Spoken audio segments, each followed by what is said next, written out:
Hello, and welcome back to the Awakening Philosophy podcast. My name is Jed. I hope you are having a wonderful time. We have been exploring the nature of human conflicts that manifest within our soul, that play out within our society, and we wonder about how that might be playing out within the cosmos itself. So what is the nature of human problems? We have developed a 4-3-2-1 system of understanding human problems. Now, let's start with 3.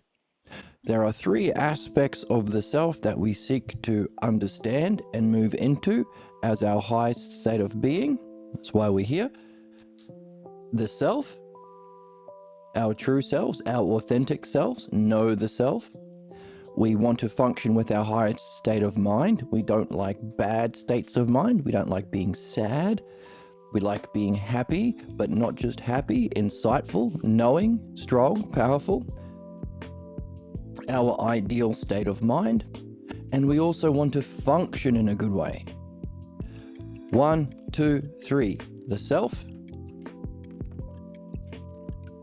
defined as the first hypothesis from Parmenides, Parmenides being Socrates' teacher.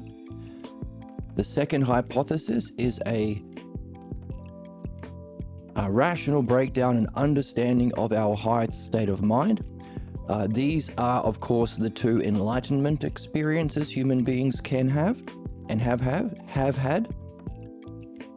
Divine luminosity, our highest state of mind, and the ultimate spiritual experience, a pure, clear state that is the cause of mind and experiences mind.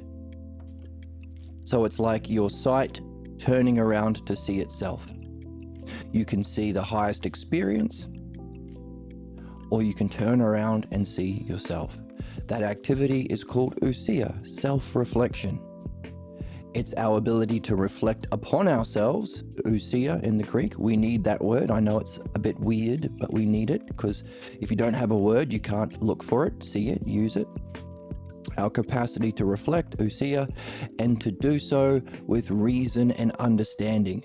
That's logos. Logos is the principle of reality that allows it to follow patterns, follow principles, allows us to understand it. It's the principle of the intelligent unfolding of reality, but it's also the principle of how we can return to the first cause of everything, the logos. Therefore, the logos is what defines the true self. We want to return to the true self, or see what's seeing, but not as an emptiness. There are some people who think this is an emptiness, a void of qualities, but it ain't, because it's the source of everything that will unfold and does unfold. Therefore, our purpose is to function with understanding. That's our activity, our functioning that we can do in the physical world, understanding, which makes use of those 2 things that make us more evolved than caterpillars and cabbages. We can reflect on ourselves, and we have language, ousia and logos. The best use of that, of course, is understanding. You want to do a skateboard trick, you better understand how to do it. You want to be a mechanic, you better understand engines. Understanding is what we need. That's our use of ousia and logos. Now, what we are understanding, we're not talking about skateboarding or fixing engines. Well, that's a good place to start. But what we are looking at is, hey, that understandability that underlines engines, that underlines the principles of music. Is that a reflection of a harmonious order in reality that we can also apply to ourselves? Can we understand ourselves? Can we understand our soul? That is, in the Greek, dianoia. So we can say, well, there's a new study that we're here to do as human beings. Philodianoia, the love of understanding. Understanding allows us to grasp the logos that we can use to understand our highest state of mind. Therefore, understanding, when directed to mind, is the spiritual method. You don't have to shave your head or live out in the forest with the bears or wear some orange robe and chant praise Krishna, praise Jeebus, praise whoever. You can simply understand, like everything else in the world. You don't have to believe, you can't believe your way into becoming a pilot. You got to understand how to fly a plane. You can't praise Jeebus enough to become a doctor. You got to understand medicine. And if you want to understand your highest state of mind or the spiritual experience, again, understanding. Just that simple. Understanding is tops. That's it. Hooray. So, understanding as our functioning applied to our highest state of mind, to awaken our highest state of mind, opening the eye of the soul or the eye of the mind. And of course, even that experience you can apply understanding to. By the way, the understanding of that experience is philosophy. That's what real philosophy is. It's not about people's beliefs and opinions. It's about understanding the logos, the understandability that's inherent in this experience. Now, this experience is a oneness. It's a oneness. Everything as a oneness. But you can understand it. You can reflect upon it. So therefore, it's not just a matter of experiencing it, it's a matter of applying understanding to it. Therefore, experience, or ousia, turning around and experiencing it, plus logos, that's the game. That's always the game, ousia and logos. So, we want to perfect our functioning and understanding, we want to perfect our state of mind, ousia and logos, but even in that experience, we can reflect with understanding upon it and realize, hang on a second, if it exists, it has to have a cause. What's that cause? If it's being experienced, there has to be something experiencing it. If it's being seen, there has to be sight itself. That kind of reflection moves us from mind to self. Or, as we read in the book, Socrates said, hey, once you even understand the state of mind, that understanding brings a kind of quietude of mind where you're free for sight to look at sight itself, paying attention to attention itself. So that's our goal. 3 aspects of self. There's our 3. But if it were just that simple, well, we wouldn't have killed Socrates. Human problems are a conflict between that goal that we all seek, our purpose or destiny, and a pathologos version of it. A patho, as in sick, logos, a sick reasoning, a sick belief. Human beings from a young age develop a limited or blocked image of the self instead of the true self. Necessarily, to survive your upbringing. That image of yourself that we take for granted, we don't even know we have, we just think, oh, that's me, of course it is, comes with certain states of mind that are negative, that are limiting. Have you ever noticed different people are in different states of mind? There are some cranky people, there are some happy people, there are some fanatical people, there are all sorts, depressed people. Different states of mind that have its cause the false image of the self, just as the true states of mind has its cause the true self. So our problems reflect the principles of reality only in a diminished form. That's analogy. Same relationships, different terms. Just as the self creates mind, which creates our functioning, so too our false idea of the self creates our negative states of mind, creating our negative functioning. And what's the opposite of understanding? Belief. Belief. How does belief work? Not by seeing what's there, but by projecting your beliefs. Projecting what isn't there, or being blind from seeing what is there. That's what beliefs are. Beliefs function in conflict with understanding. So, we carry a false image of the self, negative states of mind, and beliefs as our way of functioning. And we also carry a fear of mind, a fear of freedom, and a fear of learning a new way of understanding. Therefore, human problems can be summarized with 3 points in this triad: 2 expressions, the logos version and the pathologos version, understanding or belief, and 1 conflict. Our purpose, therefore, is to cross this line from belief into understanding, from pathologos to logos. And the art of doing that is called the dialectic. The dialectic is the structure of thought. It's the structure of thinking. I've said that twice. The structure of understanding, the dialectic. All of this we've got from the book that we're reading. All of this we have learned from learning how to read the book itself without interpretation. So the act of learning to read in a new way is itself a demonstration of this movement from interpretation to seeing. At no point did we say, what does this book mean to me? To me, it means Harry Potter lives in the sky. No. That's interpretation. In learning to read, we are going through this activity. So, 3 aspects of the self, 2 expressions, 1 art to master, the dialectic, for every single human being. And as we said, we're making use of ousia, or developing states of mind, higher and higher states of mind, higher and higher feeling states. But also we're developing understanding.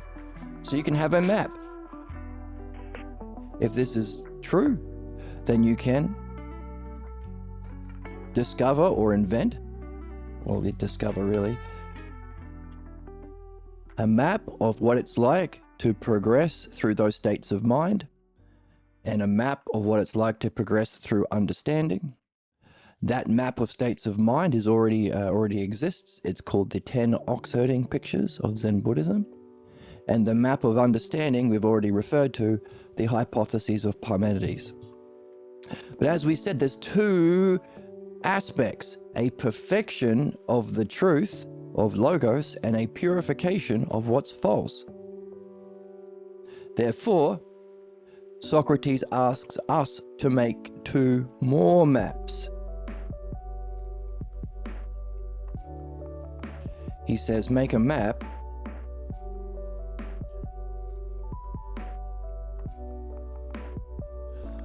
while the ox-herding pictures give you states of mind. By the way, you can bring together the idea of states of mind, the idea of ousia,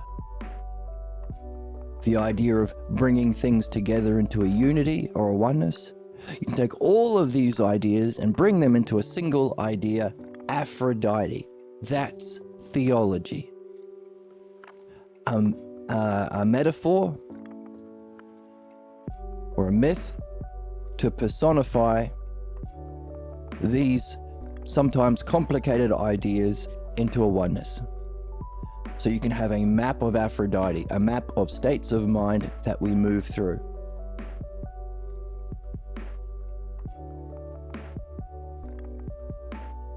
And what personifies understanding, or reasoning, or reading, or logos?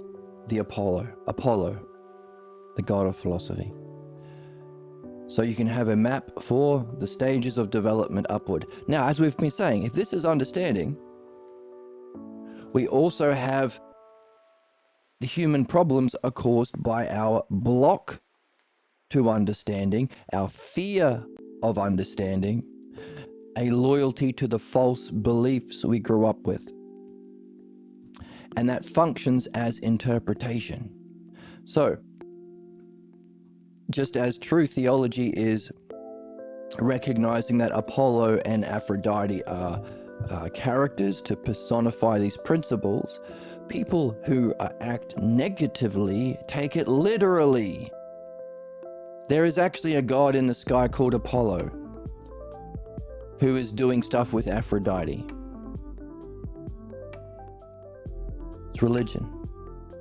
Religion is taking literally metaphors to represent principles that you are supposed to be understanding. Why? Because if you take it literally, then you become a slave to fucking con artists and scammers. Give me your money because this book says so. Oh, I mean Jesus says so. I mean the gods of capitalism says so.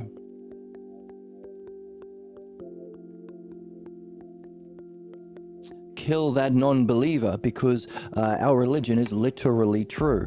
It's not a metaphor to help us understand universal principles that apply universally to everyone, that can universally benefit because we are all doing the same thing. We're all in this game of movement from belief to understanding. No, it's literally, you're supposed to literally kill those brown people, or enslave those people over there, or subjugate those women. So all of the problems that we face in society is simply taking literally beliefs when they should be approached analogically to see what they tell us about our purpose of moving from ignorance, pathologos, to logos. That's it. All human problems can be summarized in one word, pathologos. A functioning called belief that happens through literalism. So 3 words, either of them you could pick. What's the nature of all human problems? Oh, easy, belief. Oh, easy, literalism. What's that? Oh, taking literally the beliefs that you are told by others growing up. Priests, parents, kings, CEOs. And not reflecting on them analogically to see how they can teach you, see how all human problems are a message about this.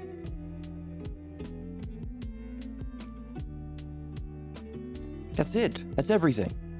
Applies to your soul, every new insight in understanding, every new high state of mind insight, or every discovery about the true nature of yourself is met by a counterattack, an opposing force caused by your unsuspected loyalty to your false beliefs that bind you to your negative family states of mind that are accepted within the family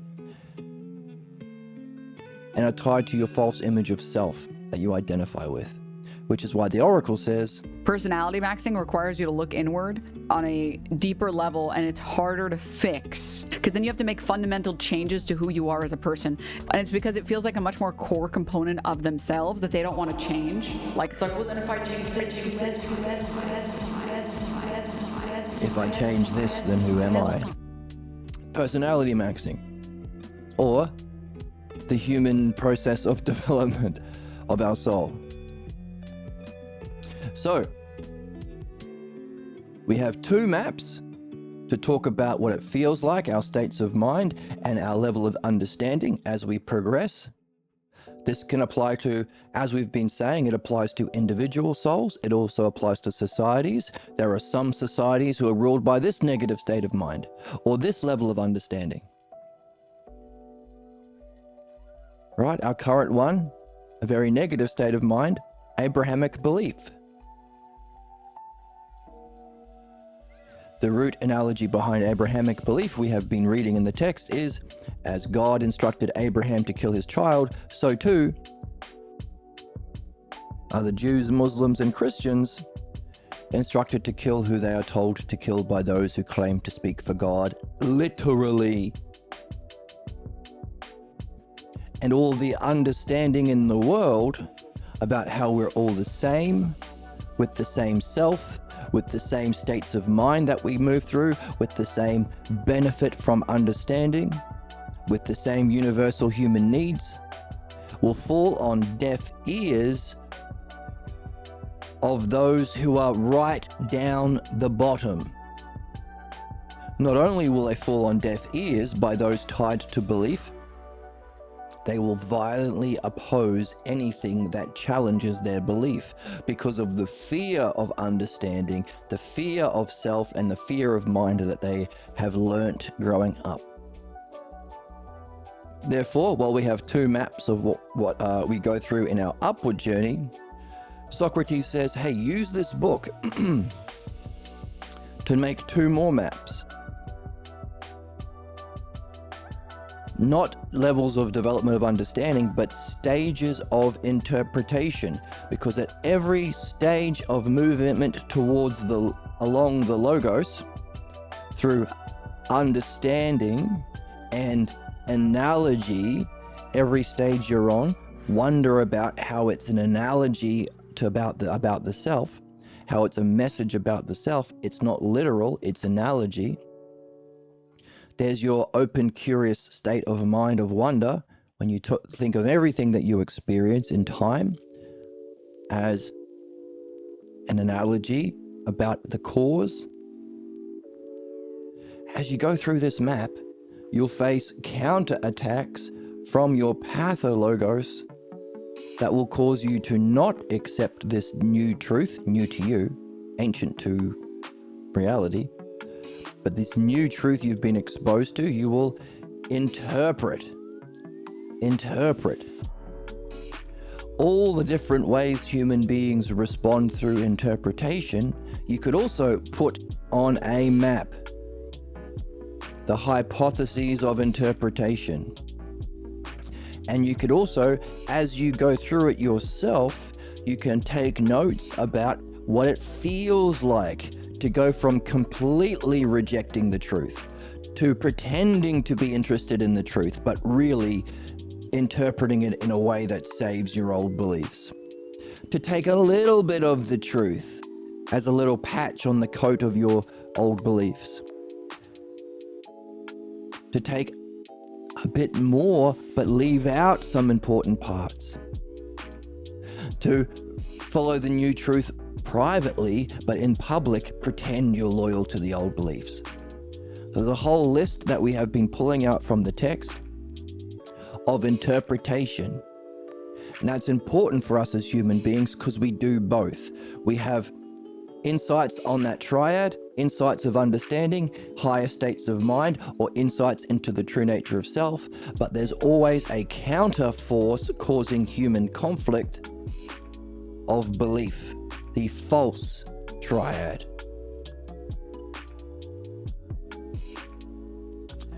And also our goal is to be able to share this with everybody else. We care about human beings. Well, the further you move along the logos, the more intelligent you become, the more caring you become. Because you're recognizing the same need for human dignity in everyone. Everyone's life matters.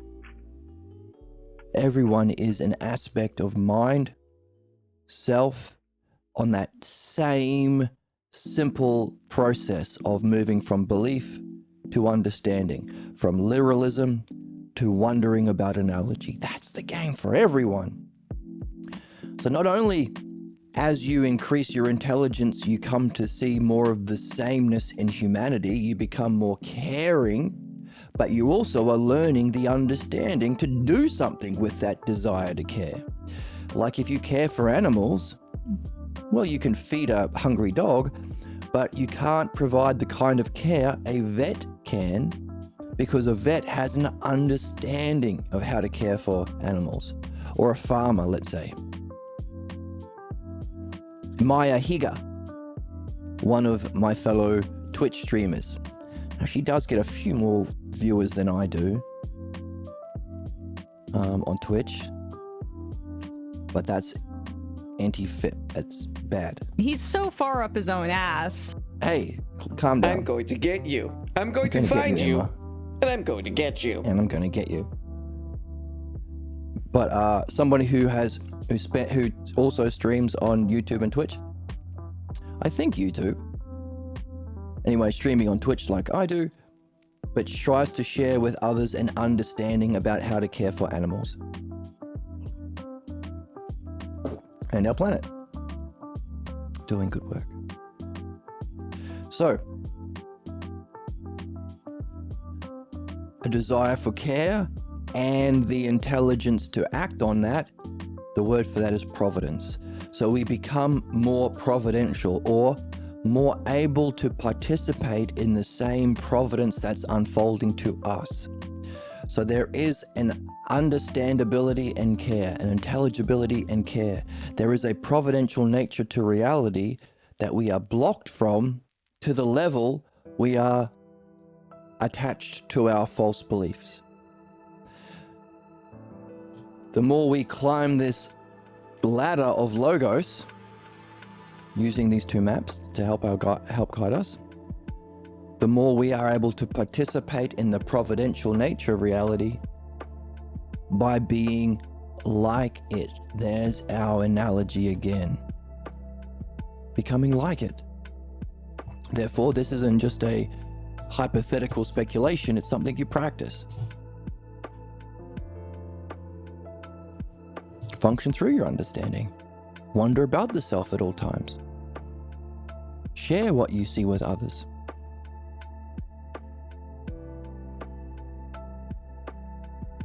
Provenance.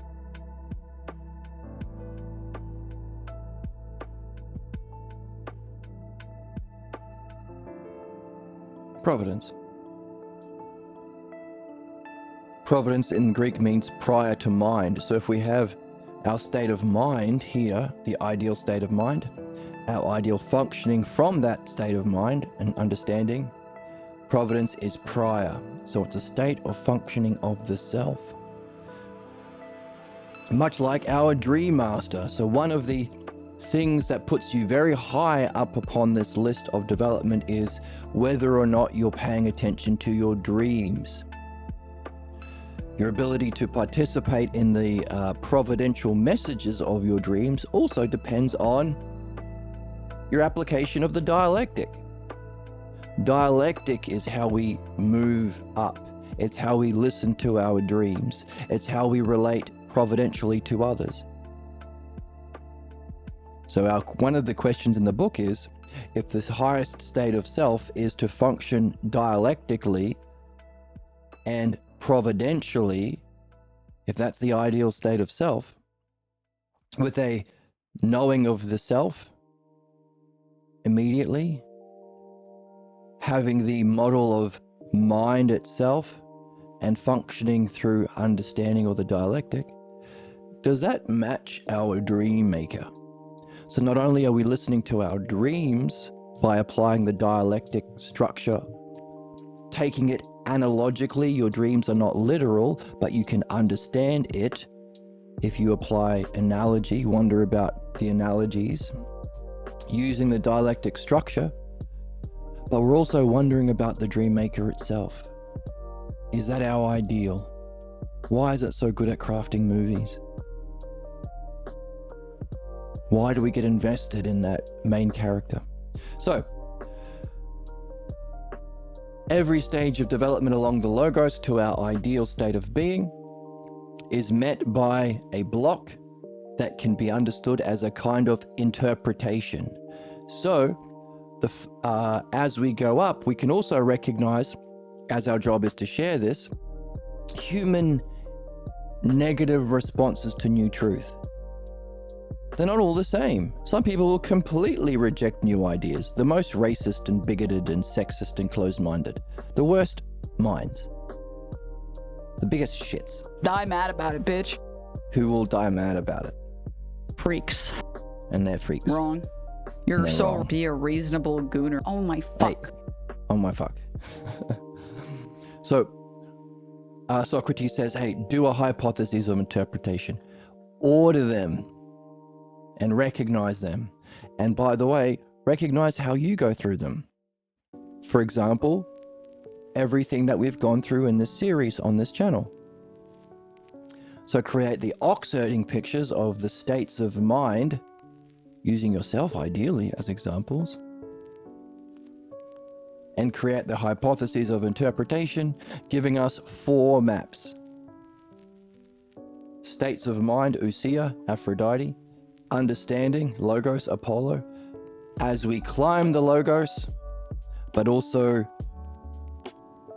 2 maps for the states of mind and understanding of interpretation that comes up as a counter-attack to every stage that we move up, giving us 4 maps. 4 maps to map the spiritual journey of what benefits every single soul. Everyone. Therefore, these 4 maps would be required understanding for anyone seeking positions of leadership in the world. If you want to rule people as a CEO, as a politician, as a religious authority, any of those, or even as a parent really, this would be necessary reading. Just as you can't be a vet because you believe in Jesus, you have to understand the paradigm or model or map of the healthy animal body and what it takes to reach that. So too, for anyone who wants to have power over or influence over human beings, we must demand they have this paradigm of understanding that's true and verifiable. So 4 maps necessary. Now that's for us as a species if we care about other people. And the more we climb this list, the more caring we are of other people. But also it's for ourselves. Most importantly, it's for ourselves.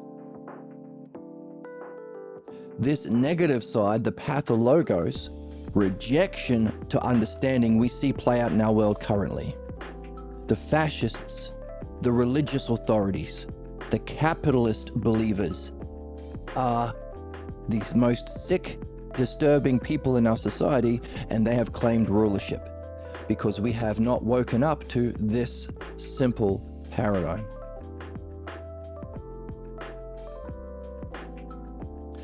And because of the nuclear weapons they have and the mass surveillance, blah, blah, blah, blah, blah, their ignorant pathologos can play out. And we know because of the files that are being released, and hopefully people are waking up to the systemic causes of this murder, abuse, etc. children, is systemic to capitalism itself. But this ignorance can play out to the extinction of humanity. So at least, well, hopefully we can do our best to share the truth, which is just on the board. It's really simple. 4 maps, 3 aspects of self, 2 expressions, the pathologos and logos, and 1 art we are all here to master, the dialectic. 4, 3, 2, 1, there you go, simple. But whether or not humanity wakes up to this, we can still do it ourselves. That's the most important thing. You do it. You do it. Even if the world dies tomorrow, you can spend whatever moments you have alive to learn this. Learn it and nurture it. Practice it. Learn it, hypotheses. Practice it. Integrate it into your states of mind. Apollo and Aphrodite. Apollo and Aphrodite, of course, are the principles of logos and ousia, or philosophy and the beauty and inspiration when we bring what we've been reading into a whole. This is Aphrodite. It's all of the terms that we've been reading through the book brought together into a whole. That's beautiful. Look how pretty it is. Very beautiful. Meaningful. It's literally the meaning of life. We can apply it to ourselves. We can apply it to society.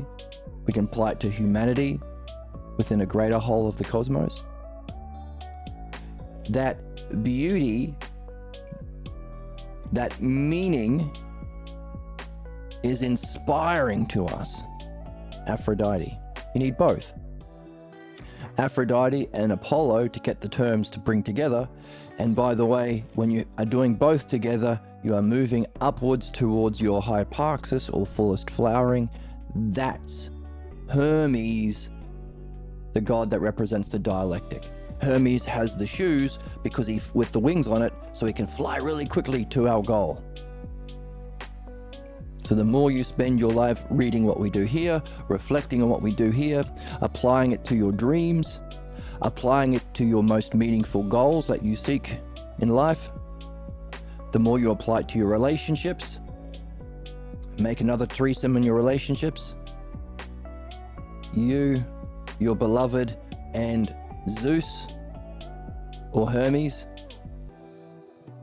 the ideal that you're both seeking together, there's another threesome or hyparxis. The more you apply that, the quicker you can move, whether or not other people come on board. And as Socrates has been pointing out, if there is any meaning to reality, it has to be learning. You can't take your physical stuff with you, your Bugattis, can't take them with you. And if you think that, Everybody should love sluts. I love sluts. you should also love sluts, apparently. All checks out. And that all checks out. Progress. Well, that's not true because I don't think so. But you did think so. Hubba hubba. I just want more testosterone to human body ratio, and I'll finally be satisfied. Okay, a lot of gooners on my soundboard. Emma, calm down. Calm down, Emma. All checks out. That's insane. Like, you need help. There's no help, actually. You need a straight jacket. You need a straight jacket, Emma. You are gooning too hard. But you can take your learning with you. Your learning and your nurturing of it into the soul. Therefore, the only things you can take with you is a learning and nurturing into your soul of this, as well as a purification of your negative learning and your negative identification with the self. Therefore, these 4 maps necessarily map the meaning of life. So even if the world dies tomorrow, you can still, because of the implications, the playing out of the ignorance of pathologos and our collective refusal to not participate in the logos. Everything is all opinions, bro. Hey, just let beliefs. Hey, nothing bad has ever happened because of religious beliefs. Just allow all these religious beliefs to happen. What's the worst that could happen? Epstein files, mass war, genocide. Literally, the worst happens. Of course, that's the indoctrination is to say such a thing is impolite. Right? The snowflakes. Don't call us Nazis while we do Nazi stuff, says the Trumpers. So in other words, it's for our souls. We can make this journey, this perfection and purification. The same activity is needed for both, so we can be practicing the dialectic as much as we can. And if it benefits our soul, well, if there is any benefit to learning, which there must be, our next reincarnation should be better, taking with us what we've learned and nurtured.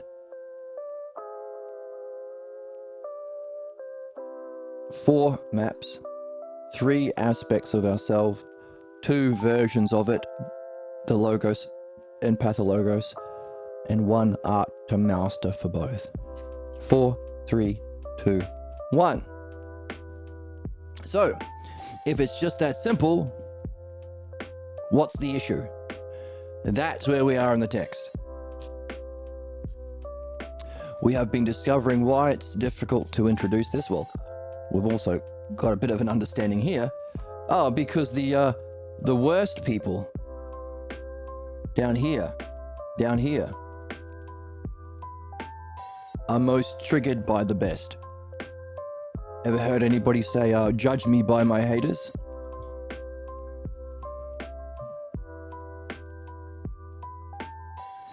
Because the people who hate the best are the people who are the worst.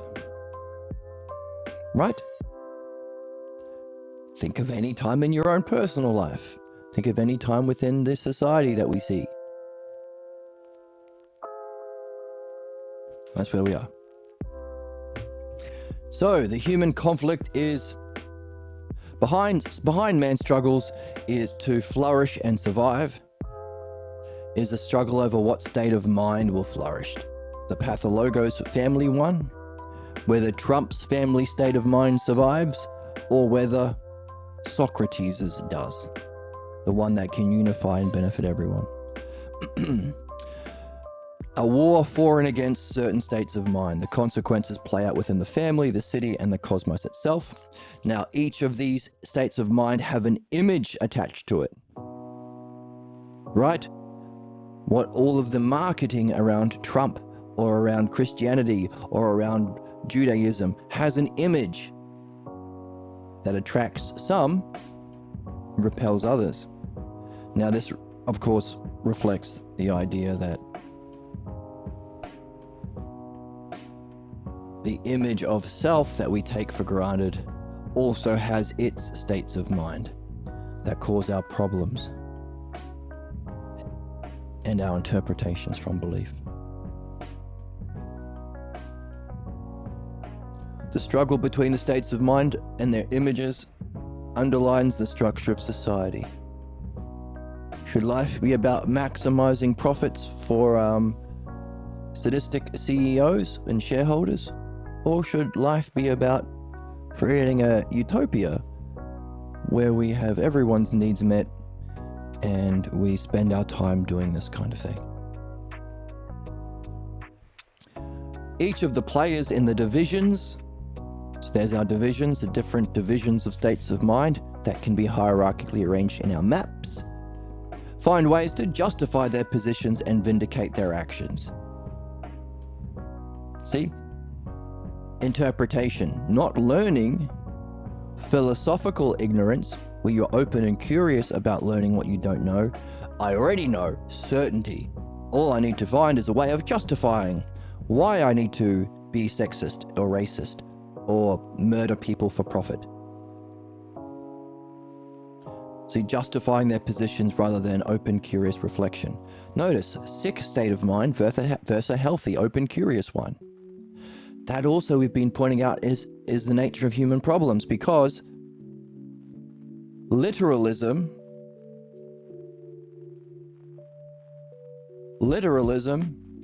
is taking all of your dumb beliefs literally. They're not.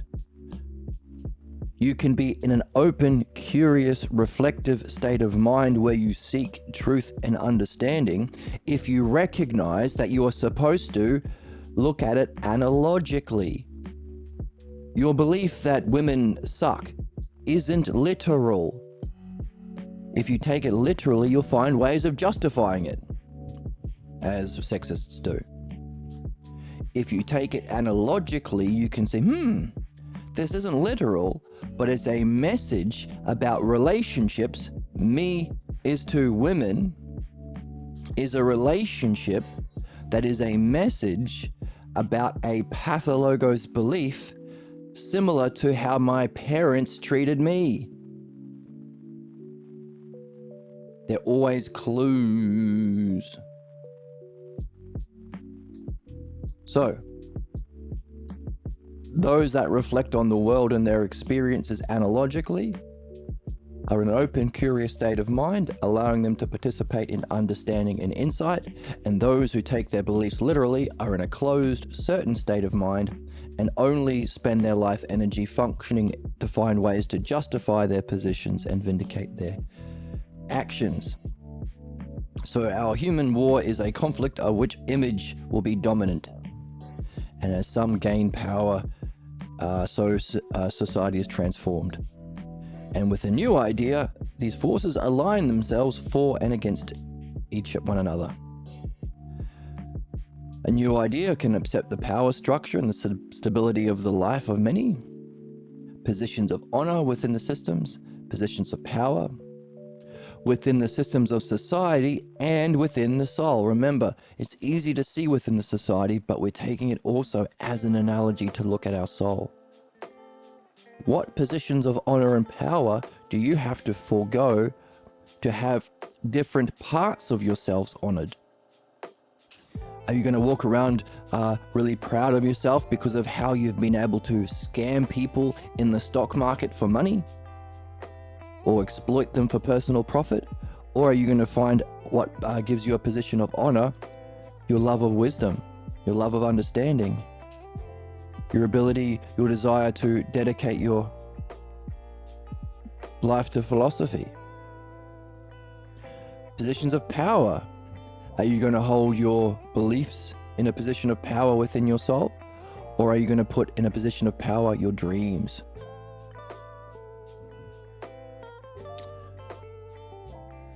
So, within society and within our soul, benefits are distributed according to positions of power. And as the Oracle mentioned today, you get a sense of stability when you identify with that system. That's why you defend it furiously. How dare you challenge capitalism? How dare you challenge my religion or religion itself? How dare you challenge Trump? How dare you challenge male superiority? I watch Joe Rogan. I know that men are the best and women are the worst. How dare you challenge that? Or in other words, I'm eating the testicles of this bull, and I'm eating it raw. Raw bull balls. This is raw buffalo balls. that. The way of being of Joe Rogan. All right. So, power holders always defend the status quo. Maybe that's why we shouldn't have officials who are rich or who benefit from the system. That's called corruption. Chief among them are the oligarchs or the powerful moneyed interests. Yup. Epstein files are bringing that all out to light. Although, anyone with some sort of reflection have recognized, the military-industrial complex, billionaires and trillionaires getting personal profit from murdering people en masse. Mass slavery of people in foreign countries. For personal profit for CEOs. Maximizing shareholder value. Who are these shareholders? I've never met one of these shareholders, by the way. Do they even exist? Is it a fairy tale? Anyway. By the way, these are ancient truths and they're only new to those who are still loyal to their interpretation of the old. Every interpretation, so at the root of this conflict between understanding and interpretation, or the new and the old, is the interpreter's attempt to save some privilege or advantage from the old system. I don't want to stop murdering children. I like my position of power, says the establishment left and the right-wingers. Feed more children to the orphan-crushing machine, because I like being able to eat whatever I want and treat the world like a holiday resort, own all these mansions and go everywhere, and all it takes is just enslaving and torturing billions of people. I want to defend that. How can you? Adam Smith says it's the invisible hand. I'm creating jobs. Bullshit. Jesus says so. Moses said we are the chosen people. So therefore it's true. Right? Appeals to our authority figures to justify the ignorant beliefs we carry.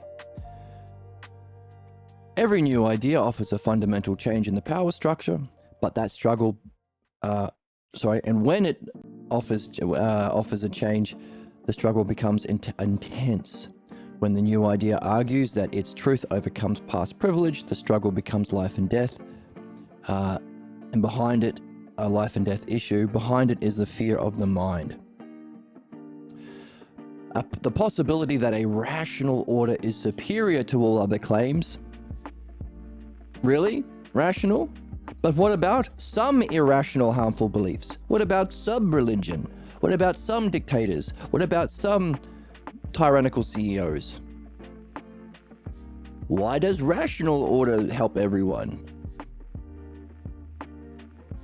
See? Apply it to any other profession. I have to rationally understand how to fly a plane? Can't I just believe that Jesus will magic my plane into the air? I have to understand the rational order of the human body? Can't I just start hacking away at this person without any medical understanding? See? It becomes very absurd very quickly if you apply it to analogies.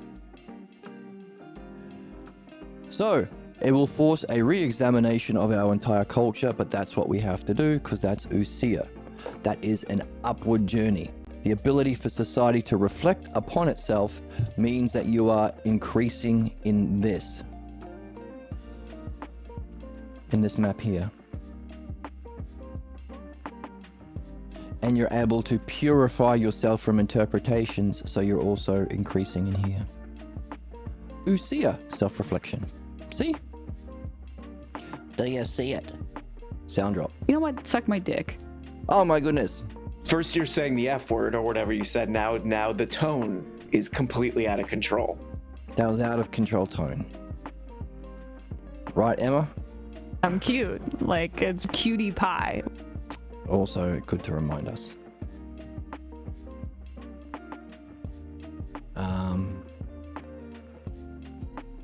Yep. Okay. One more sound drop. I'm eating the testicles of this bull, and I'm eating it raw. Raw bull balls. This is raw buffalo balls. That's the old system. Jesus Christ, Emma, this is not Opie and Anthony or whatever the hell. And that's not Emma, but there's not Opie and Anthony as well. That's crazy talk. Right? Freaks. And they're freaks. The pull to oppose the new and resist change is a fundamental conservative impulse. So, behind the nature of human conflicts, which is simply a resistance to the new, to preserve the old irrational, harmful belief structure because we perceive we will benefit from it, that can be understood as the simple definition of conservatism. To conserve the ignorant, harmful ways of the old. Therefore, the Republican Party or right wing isn't a political party because it doesn't have any intelligence, it doesn't seek to care, it only seeks to take their old beliefs literally and defend them. This, therefore, the negative side of human nature is the conservative political group or religious political group, conserving literal definitions of beliefs. That's what religion means. That's why the Nazi Trump regime have sent out a memo.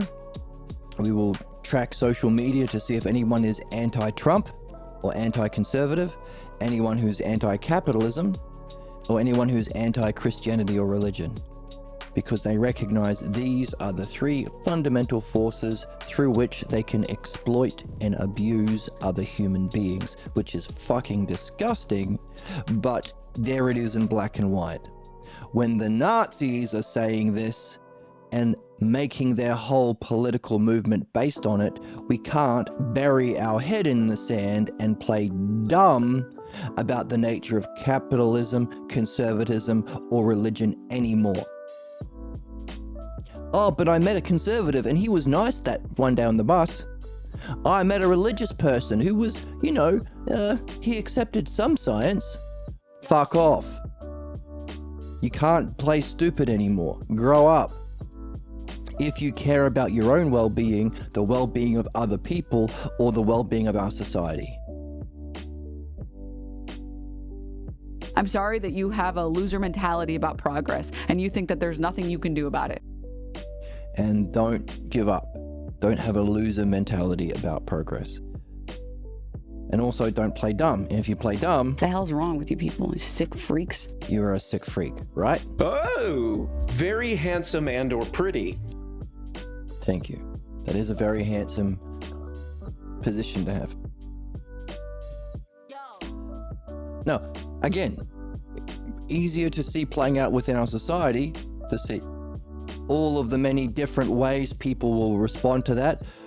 No. Trump and fascism and capitalism is the only way, says someone who has a strong, so it's right down the bottom of this interpretation ladder. Someone who says, oh, okay, many religions are harmful, many are cult-like and abuse children, but there are some good ones. See? Taking a little bit of the new understanding as a patchwork on the old coat. Oh yes, all other religions are stupid and crazy, but not mine. A little bit better. My cult, I grew up Mormon. My magic underpants are the best magic underpants. And it was right that I'm not allowed to read Harry Potter because it's the devil or something.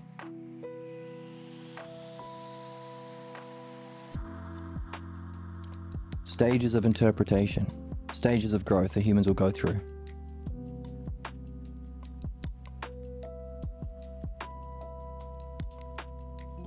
Normal.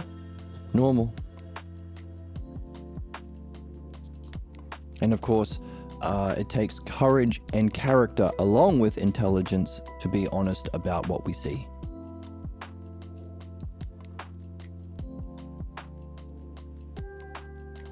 It's easy to say, oh, yeah, those crazy cults that I see on those YouTube documentaries that say Jesus says that you have to give me all the women's and all the money, and we all drink silver. That crazy lady who said that she had to drink silver because Jesus told her. That's insane. And maybe the ones that go out and they justify the murder of other religious groups, or the Jewish, the kinds of Judaism that justify the genocide of Palestinians. Oh yeah, they're obviously, but some they're obviously bad, but some can be good, right? Some beliefs that oppose understanding and development based on ignorance and fear. Surely they, see? Takes courage. Oh, how dare you? But I really like my fascism. But I really love my ignorance. Takes courage. That courage to see the truth and act according to the truth, learning in nature, is literally why we're here. It's part of why we're here. Justice. So,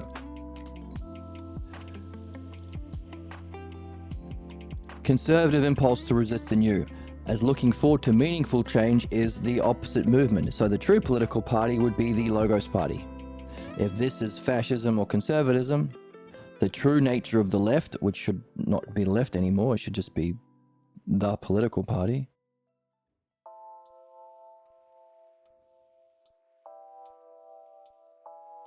should be defined by the Logos Party.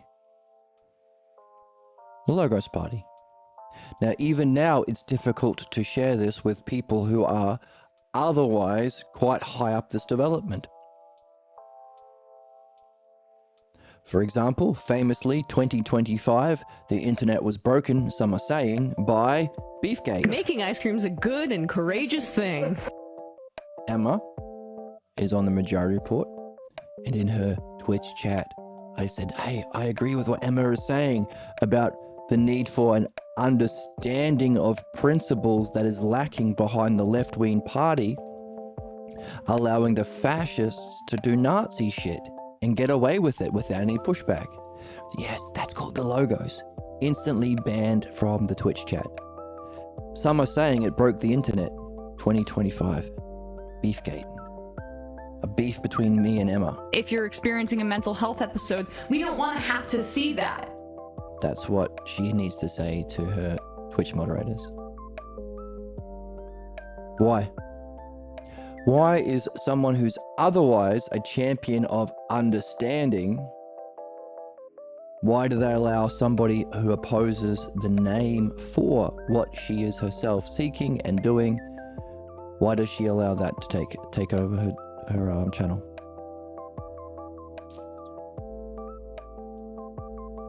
Because we're all on this map. Even those quite high up in the logos may face a counterattack from interpretation when you say something like, oh yeah, it's got a name. No, it doesn't. No, it doesn't. It's just belief. Yeah, it does have a name. Oh, and it's called the self logos. Self? There is no self. That kind of stuff. I haven't met in my whole life, I have only met a small handful of people who are open to reflection on the logos itself. To use that word and not trigger the anger of their ignorance. Hopefully that can change one day. And now if it does change, then we will say, hooray. And we will say, No, you're not the one that's mentally unwell. You're brave. You are crossing into new boundaries. and everyone will say that I'm brave, and I will have 50,000 viewers on Twitch. And that will get me money. And I will buy a Bugatti. And then I will change my content to be about looks maxing.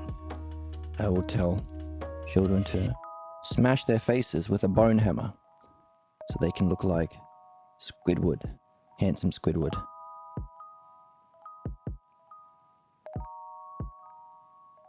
And that will get me more money. That's the long-term plan. be a reasonable gooner. Sorry, that was unreasonable. They're completely lying to you. They're completely, They're completely lying. I'm just asking for some gooner men's skin. It just seems right. It just seems fair. Okay, enough talk about goonies. I think it's awesome. So, by the way, how do we, this conflict between the old beliefs and new understanding, it hinges on, like, how do we win the war? By showing which of the ideas benefit the growth and development of soul, thus the necessity for these four maps. Four maps, three aspects of self, two expressions, one art.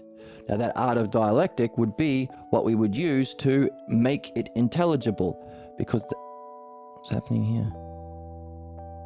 Why does that do that? Because look at that. I'm on that and I won't delete it. What's going on? Go right in. See? It's a conspiracy. Why can't I do it? If I do more lines. If I go over it, that. And then I go. Phew. That dot can't be removed.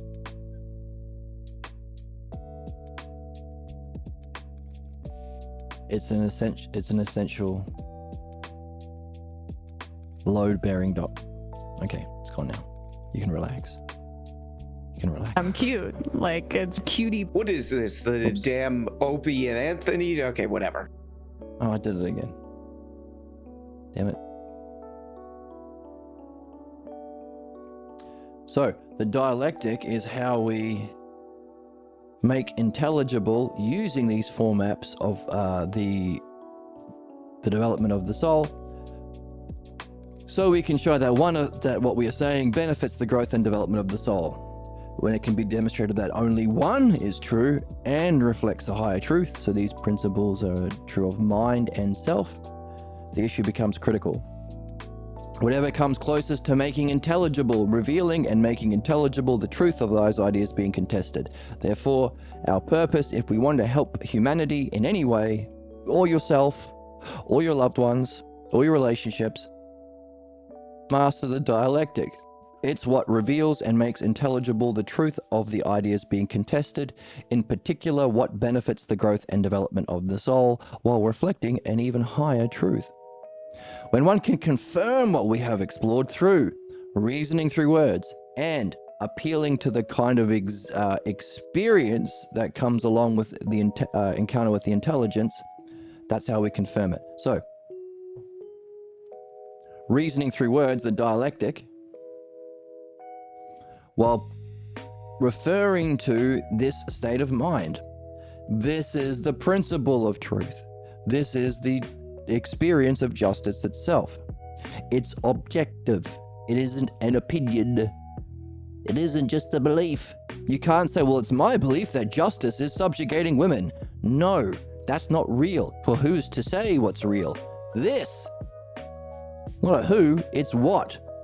The principle of justice itself, which can be experienced directly in the highest experience or encounter with intelligence, but it's also the cause of our physical world.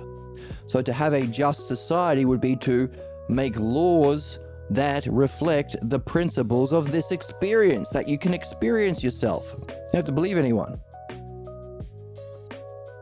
It's the paradigm of justice. Just as the logos of understanding, the rationality, language, conversation of understanding exists inherently in this experience of intelligence.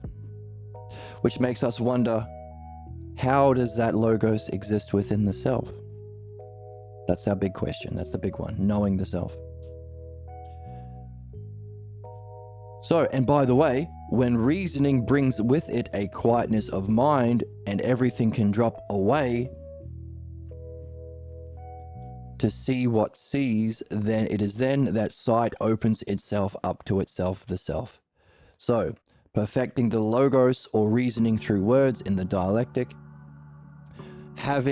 using that to prepare for and have the experience of encounter with intelligence, and also recognize the principles of the logos within it. Bats being crazy outside my window. And when that reasoning brings a quietness of that mind, perhaps by reasoning about the cause of that mind experience, you can drop everything away, including this, to see what sees. Sight opens itself up to itself to see the self. That's the map. That's the progression.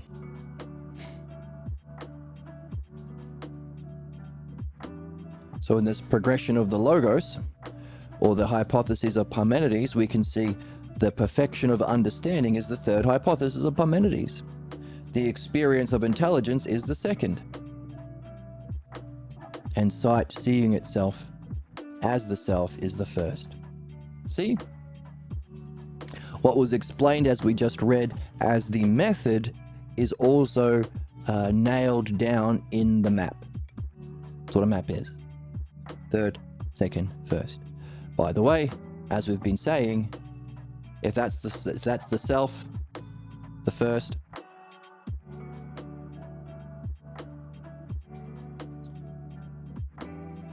and the second is intelligence, and the third is reasoning through words or understanding, that's the self triad, the threesome of self.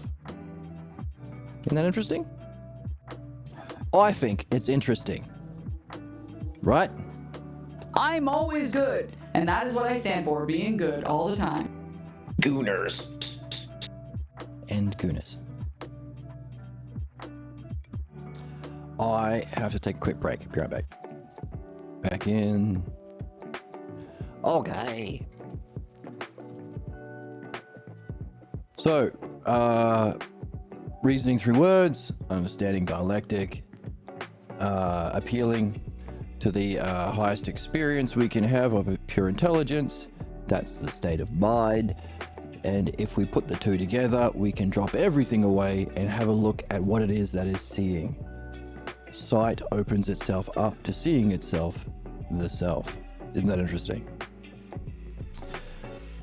Behind the fear of the mind that prevents that development, that's the map for all souls, is a threat, another threat that periodically sweeps across the land, bringing destruction and death with it. That's when those literalists take power. They cannot stand truths beyond their reach, and instead of being open and curious or philosophical ignorance, they instead, instead of desiring to make up from their shortcomings, they believe that they already have the truth and they will destroy whatever stands in their way. They can't personality max. Personality maxing requires you to look inward on a deeper level, and it's harder to fix because then you have to make fundamental changes to who you are as a person, and it's because it feels like a much more core component of themselves That they don't want to change. Like, it's like, well, then if I change this, who am I? Who am I? Am I? Am I? Am I? Am I? They can't change their image of themselves.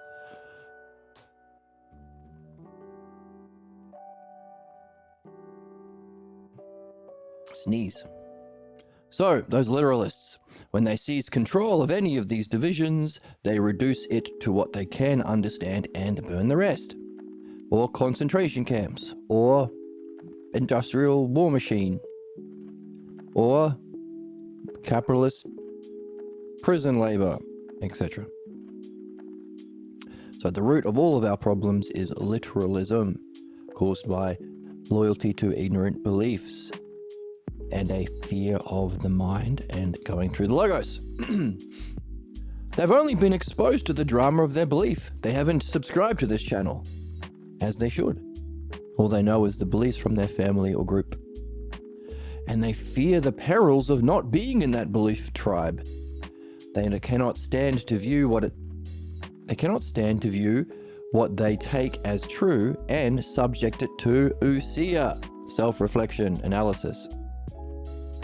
They hold fast to their literal reading that supports their beliefs.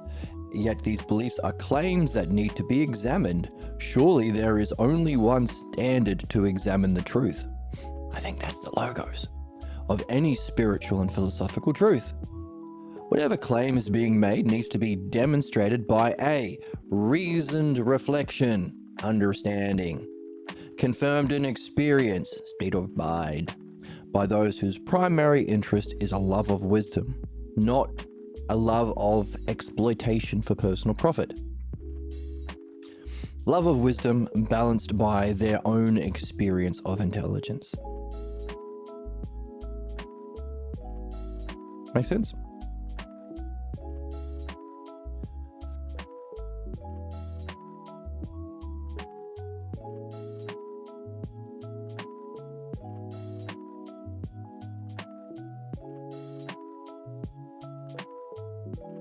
The way we've been exploring these ideas would be a good model for doing so. For that very task, our way of proceeding through these divisions has made the task simpler and clarified much as we went along. So, this method of making true, objectively true, universally true, through reasoned reflection and words, leading to a direct experience of intelligence itself, and maybe beyond that, even sight seeing itself. 4. Solving all problems within society. It is the nature of societal conflict. Solving all problems within your soul. It is the nature of your human dramas that you're growing up in, that you are in. This book is a guide. The way that Jesus and Socrates have gone through that very process is a good model for the soul and society. In other words, this book is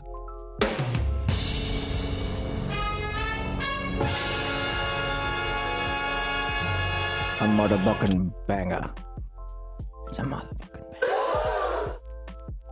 From the ground efforts started with a lot of people that didn't feel like they could do anything about it, but they tried anyways. That's right. Always true is the oracle.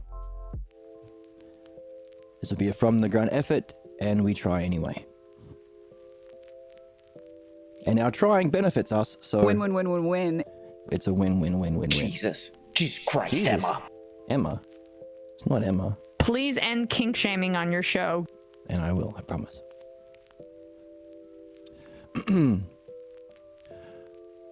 So,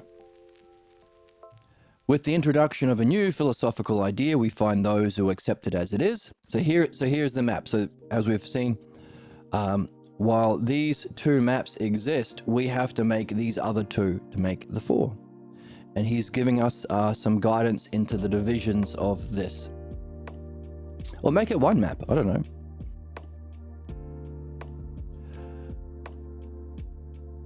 Those who accept it as it is, number one. Those who reject it completely, number two. Those who offer alternative systems of belief. Oh, that's interesting about how understanding is good. But how about this? How about we allow some fascism? How about we keep capitalism for a while? How about we keep my religious beliefs? Those who, so, accept it, reject it, offer alternative belief instead of understanding. Those who adapt the new to their own. Oh yeah, this thing about rights for women. Okay, we'll just pretend Jesus said that too. I don't know. We haven't for the last 1,000 years where we've been oppressing women. But, you know, we'll just, we'll adapt it. You know, Jesus says women are neat. Okay.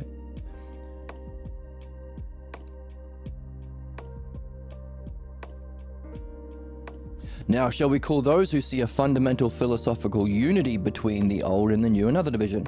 Oh, really? Understanding is good? Well, kind of. That's what Jesus says, really? Jesus says kind of be good. So, you know, maybe religion and understanding is the same, bro. Maybe all religions say the same thing, and all sciences say the same thing, bro. What about the ones that kill each other because they say things different? You know, maybe that's just man corrupting religion. Maybe actually God is just talking through all religion, and all harmful religious beliefs are actually, you know, the same. So, accept it, reject it, offer alternative beliefs, adapt the new to the old, try and unify the old and new. These are the ones who could see behind the parables a logos that unfolds the intelligible. Now, we have been saying, in a way that works, so long as you are not taking your beliefs literally, but instead reflect on the way people interpret various ideas as an analogical reflection of their own pathologos ignorance. So in other words, when people say, oh, Jesus wants you to give me all your money, like most religious authorities do, that's not literal, but you can see if you take their logos and apply it analogically, you can understand something about their pathologos that causes them to interpret the teachings of Jesus in this or that way. So in one way, you can bring it all together. You can see there's an inherent intelligibility behind everything, including human ignorance. But that's different than saying, oh, we can save all beliefs because all beliefs are fine. Which is cowardice. Excuse me. So we could say that these divisions are phases of one search of meaning. Phases of one search for meaning. The conclusions need to be verified in one's own experience and contemplated as the unfolding of the logos. So wherever you're in, it's not a blame game. It's not a shame game. It's never justifications for inflicting suffering or punishment. It's to be acknowledged that you are here for a reason. Yes, there are lots of ignorant people out there. There are some people who are even smarter than you. And there are a few people who are the best, most reflective, and most championing of understanding. But we're all here for a reason. That reason is our search for meaning through these divisions or phases or levels.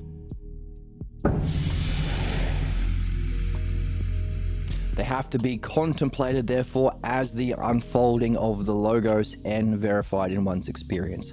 So even these lowest stages of logos and the lowest, most fervent interpretations is still a reflection of the logos. So you can even take these stages, the ninth hypothesis or fifth hypothesis, the first and second oxiding pictures, analogically as an unfolding of the logos. It teaches you something about the self. Negatively, by showing you what it ain't, but in a certain way, similar relationships, but applied to negative terms. In other words, even our problems are understandable. So, every stage of these of these maps have to be contemplated with understanding.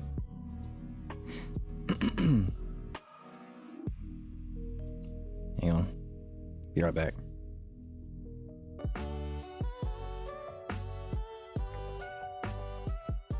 So each of these are divisions that we go through in our search for meaning, verified in your own experience, and contemplated as the unfolding of the logos. So we go through it.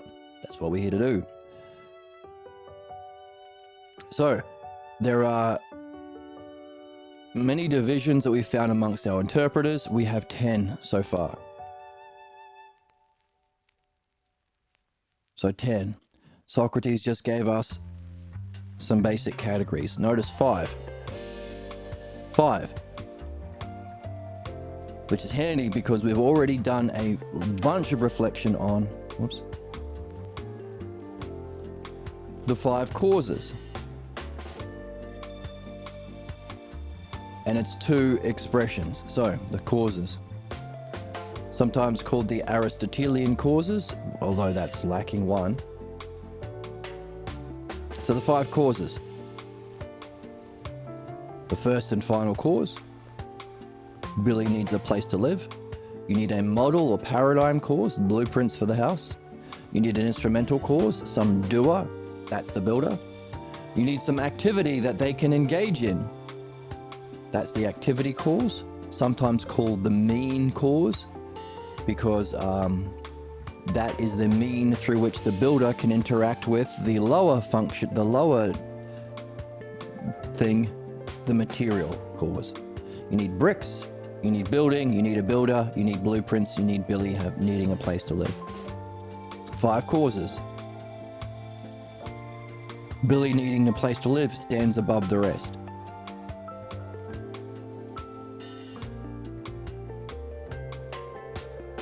These 3 are together because that's the functioning. The builder building on the bricks. Reflecting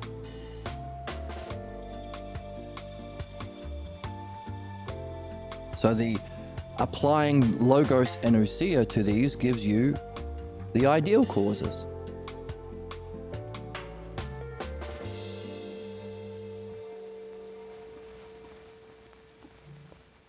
Okay, it's a bit messy. Let's just stay with these.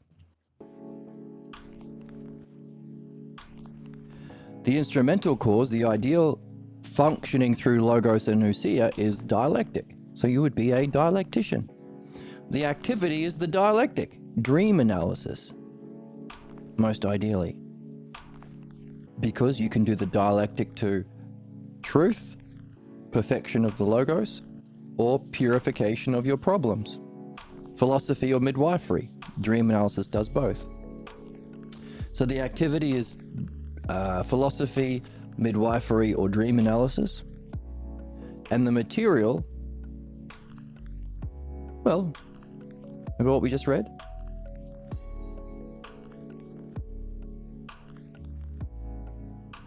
To someone who genuinely seeks wisdom, and open and receptive, sometimes called philosophical ignorance. To know you don't know, but seek the truth anyway, or because of that. That's the receptive soul, the material cause. Therefore, the dialectician doing the dialectic with a soul open to it is our functioning of understanding, our greatest functioning as human beings. Therefore, the art we can perfect here and our greatest functioning as human beings. So there's our reasoning through words, but we have to also appeal to the experience of intelligence. That's the paradigm. So the dialectician in these three appeals to the paradigm. As we said, justice itself exists there. It's not just a theory, justice is a thing, has a selfhood. And for the sake of knowing the self. So all we did was added logos and ousia to these 5 causes that apply to everything to get the meaning of life or our ideal functioning. Also the spiritual quest. Spiritual quest would therefore be dialectic, doing dream analysis with somebody who's a dreamer, with reference to the paradigm of mind in order to reach its cause, the self. But your method of returning to the self is through this activity of understanding, meaning you're not just recognizing the self, you have developed an art or way of functioning so that you can recognize the self. When sight sees itself as the self, what you're seeing doesn't have any qualities of sight, but through understanding you could recognize the logos inherently present. And also, you can function providentially. Therefore, the first and final cause isn't just the encounter with the self, it's also a recognition of the self and a functioning. There's your functioning. There's the paradigm allowing you to recognize the self through its reflection. And there's the self. First hypothesis, second hypothesis, third hypothesis, there's your triad. You can apply the same 5 causes to the pathologos. The rejection of ousia and logos, or the kiddie pool. Only a very shallow amount of ousia, enough to reflect upon your ignorance, and a shallow amount of logos, enough to repeat the empty catchphrases of your beliefs. You could do that. What would the first and final cause be? A self-fulfilling prophecy of your false idea of yourself? Your functioning, would that be through beliefs and interpretation? Causing problems? The paradigm, would these be the negative states of mind and ways of being from your family and then political or religious or capitalist group that you grew up into? See, 5 causes applied to the logos for our excellence, or the pathologos to understand the nature of human problems. Now, why is that interesting? Because right next to it we have the dialectic. Definition, demonstration, division, and conclusion fit in with these. And of course, the mysterious source of the dialectic, the logos.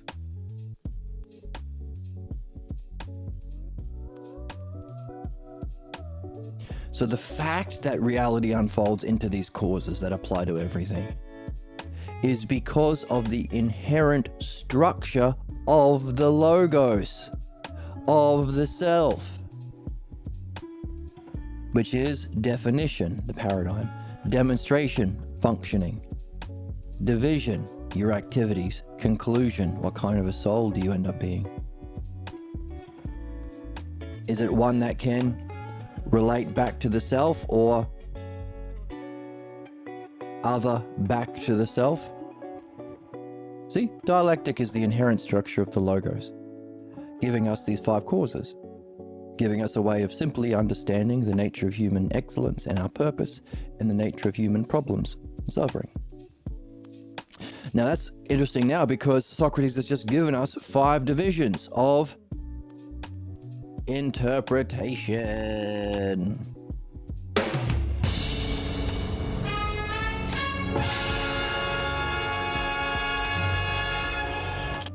What were those 5 divisions? Let's write them on the board, because that's how we roll here. Dead-eyed, and I don't use this kind of brain rot escalates. No brain rot here. Oh my fuck. Oh my fuck, no brain rot. So, what were they? They were.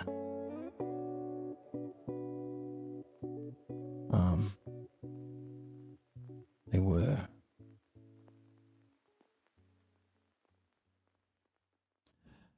Those who accept it, so that would be the highest, right? Those who reject it, that would be the lowest. Those who offer alternative systems, that sounds pretty low. Those who adapt the new to their own, that would be a little bit better. At least they're taking some of the new. And those who try and bridge the two together. Let's write them down.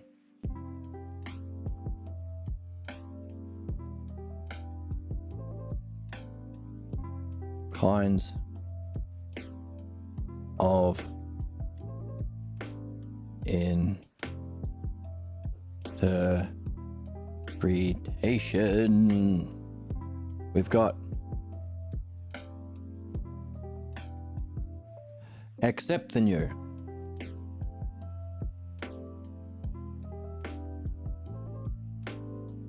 That sounds like the highest. Those who reject it.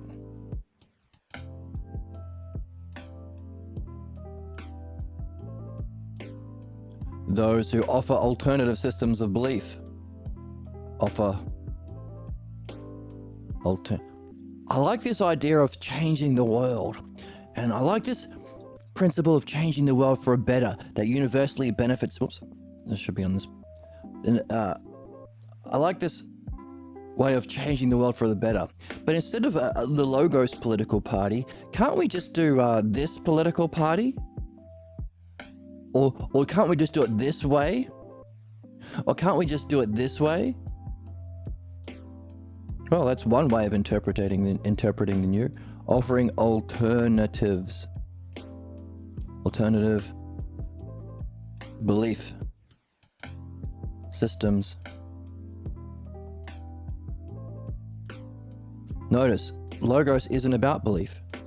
But I believe socialism could. I believe Marxism could. I believe that. No. It's not about belief. It's about understanding. Systems. Otherwise, how do you prove beliefs? You don't. Understanding you can prove through reasoned and appeal to direct experience of intelligence. Alternative systems of belief.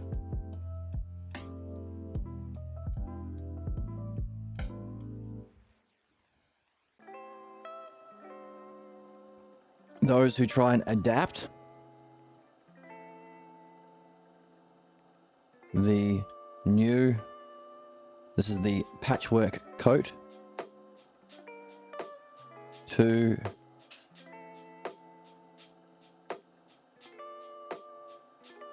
their old beliefs.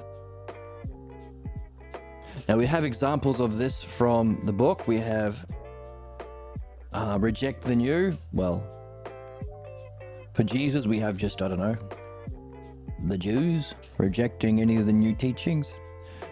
Someone like Paul who says, oh yeah, I'm going to speak for Jesus, but actually what I'm going to offer is I should be king.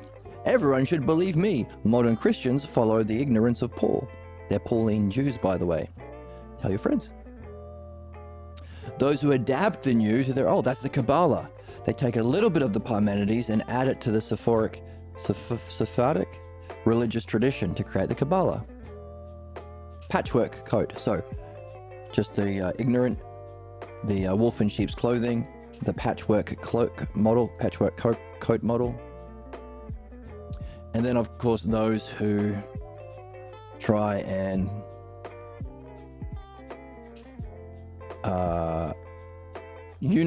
find a fundamental philosophical unity between the old and the new. Both sides it. Try and unify the old and new. That would be Ficini. He saw a Dionysius using the systems of hierarchical systems of oppression within religion, Christian religion, and he tried to apply it analogically to understand the Logos. in order to save philosophy from the fascist tyrant Christians who brought in the Dark Ages. Pathologos ignorance, fucking sick. To them we say, What the hell's wrong with you people? You sick freaks. sick freaks. That's anti-feminist in some way. Yeah, in every way, very, very anti-feminist, of course.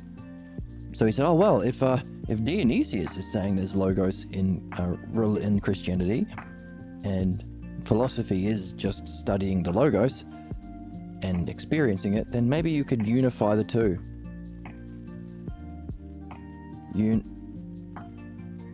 Unity between old and new. That's Ficini. So we've got some examples. Ficini, Kabbalah, Paul, and I guess the Jews for Jesus within the Christian tradition. Now, isn't that interesting? Because we have all this is from the book. This is not my opinions. Don't get mad at me. We're just reading what's there to be read. From Socrates, giving us 1.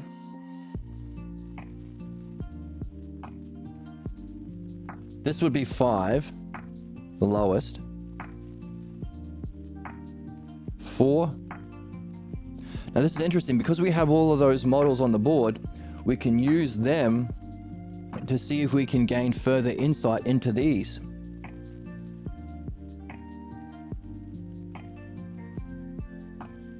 For example, is 1 an activity? Is Paul doing an activity like building, doing the activity of pretending that his old beliefs are actually the new? Is that to do with division, maybe?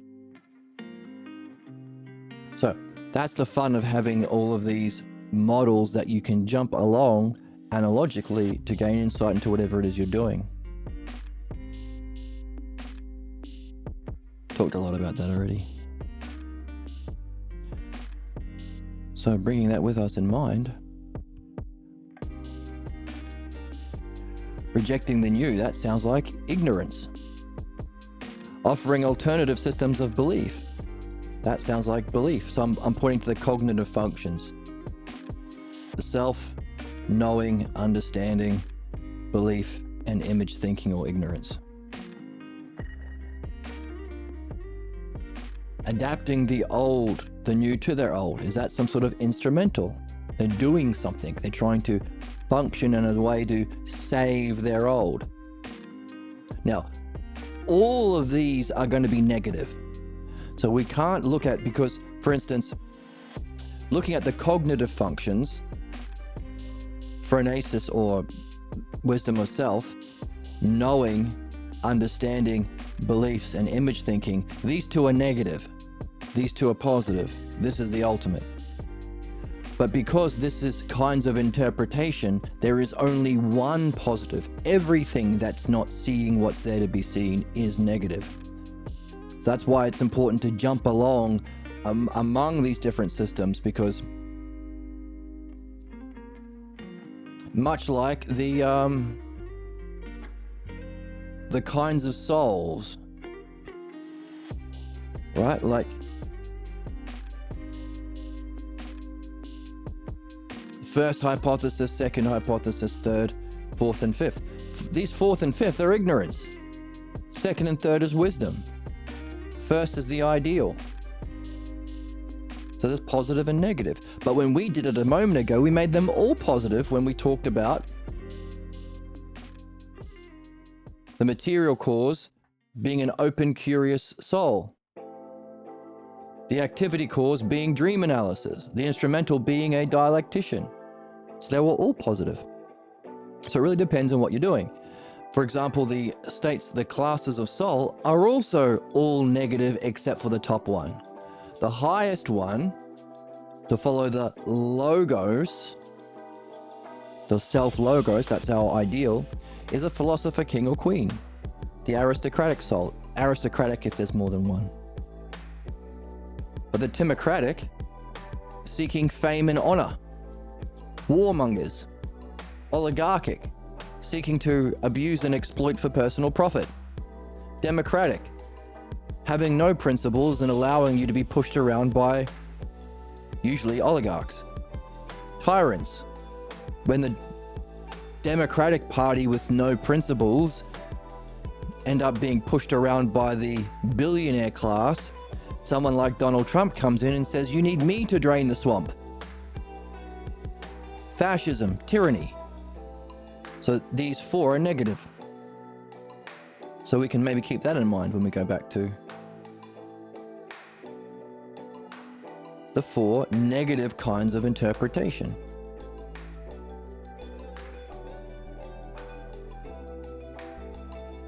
Reject the new. That sounds very tyrannical. I already knew and I'm going to kill everything that's different. Democratic. That's an interesting belief, but here are some alternative beliefs. Let's just, allow all. Democratic. No principles. It's all just a matter of opinion. Oligarchic. Adapting the new to their old beliefs. I'm still want to seek money. Oh, there are new laws? Okay, how can I adapt these laws to not pay taxes? There's a problem in society. The environmental crisis. Okay, I don't want to actually solve the problems. That would be accepting the new. But how can I pretend to save the environment, to greenwash my business to get more profit? In capitalism, problems never get solved. Problems are just exploited to make further profit, which is further problems and exploitation. Adapting the new to their old sounds like the oligarchic kind of soul. A unity between the old and new. Are they still fighting if they've seen the significance of the truth? The Timocratic soul is the next down from the Logos, the Philosopher King. They see that there is some reasoning.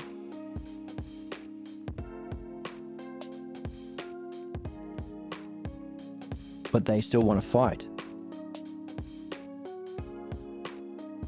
They are fighting to defend their old.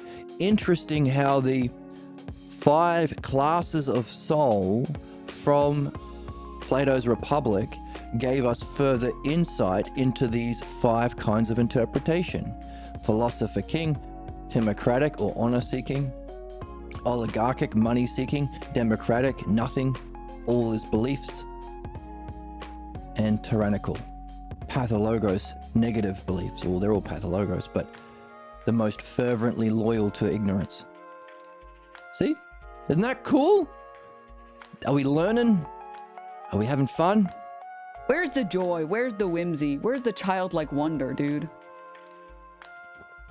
Now, we have 5 basic categories. We have 10 examples, which means maybe they can fit. Those 10 examples are over here. The first one, rejecting the new and keeping the old. That's very clearly, we know what category that's in.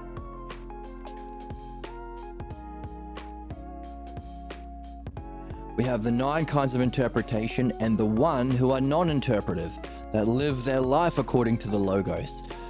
They become exemplars of the Logos. They continue the Platonic tradition of philosophy and add to it. They participate in living dialogues that explore the nature of truth and reality. This is the one that I am trying my best to do with people who are inspired by my music.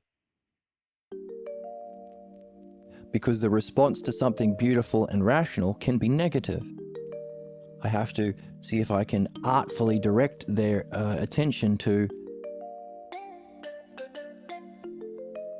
explore ideas of truth and reality, rather than give people an opportunity to negatively respond to something beautiful, which is a pathologos interpretation. Those people explore dreams and contemplation. They write their own dialogues, and they develop a method to practice philosophical midwifery to purify their ignorance. So that's the non-interpretive. That's number 10. So that's the first category, obviously. those that reject the new, that sounds like number 5. Those who claim to speak for the new while remaining loyal to the old sounds like number 4. Offering an alternative. Oh, that Jesus was nice. But you know what else is nice? Me, Paul, saying Jesus talked about understanding and states of mind. Fuck that. How about just faith and belief? Human ignorance and exploitation. And me in charge because God says so. Paul. We read that in the book. Taking a piece of the new, the patchwork patchwork coat. That would be adapting the new to their old. So that's number 3.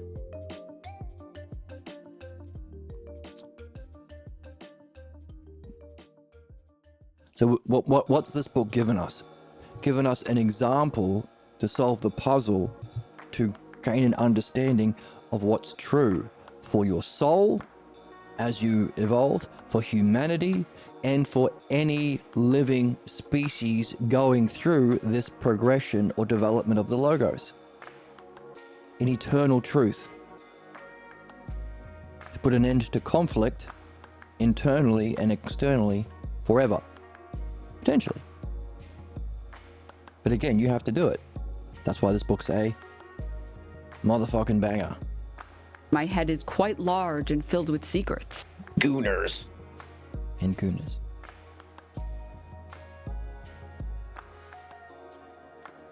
So, taking a piece of the old, adapting the new to the old, sounds like number 3. Now, here we have a rejecter of the rejecter. Mark saw what Paul was doing and said, fuck that. So we have a 4 rejecter. A denier of 4. We have a supporter of the rejecter, John. Okay. A 4 supporter. Those who advance certain parts and ignore other parts.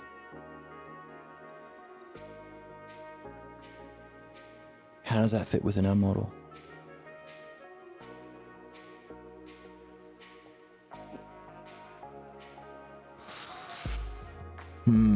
Well, it's taking a piece of the new. So it's like 3, but in a positive way.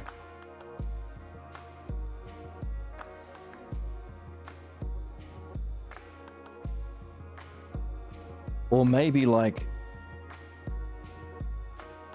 1, but in a diminished way. Appearing loyal to the old while creating an alternative system.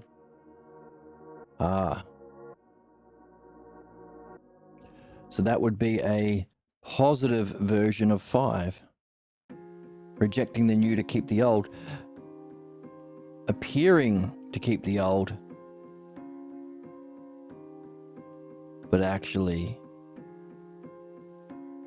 allowing a way to find for those people to find the new. People who are fooled by the lion in wolf's clothing and try to bring the two together. Okay, that's number 2. Trying to unify the two together. Ficini.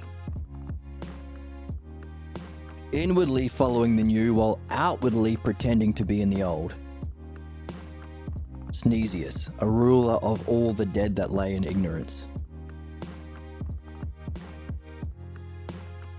So claiming to speak for the new while remaining loyal to the old.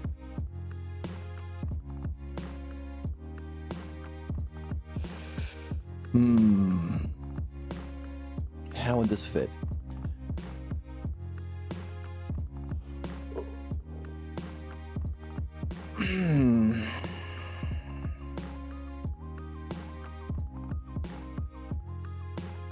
It's not bringing the two together. I mean, you are kind of bringing the two together.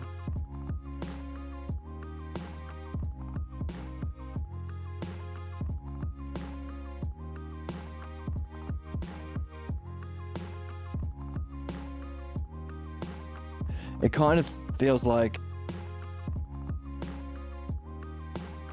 taking a piece of the old as your outward functioning while following the new.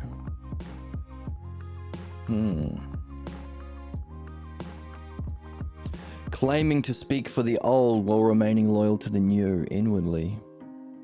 So maybe it's a positive version of 4.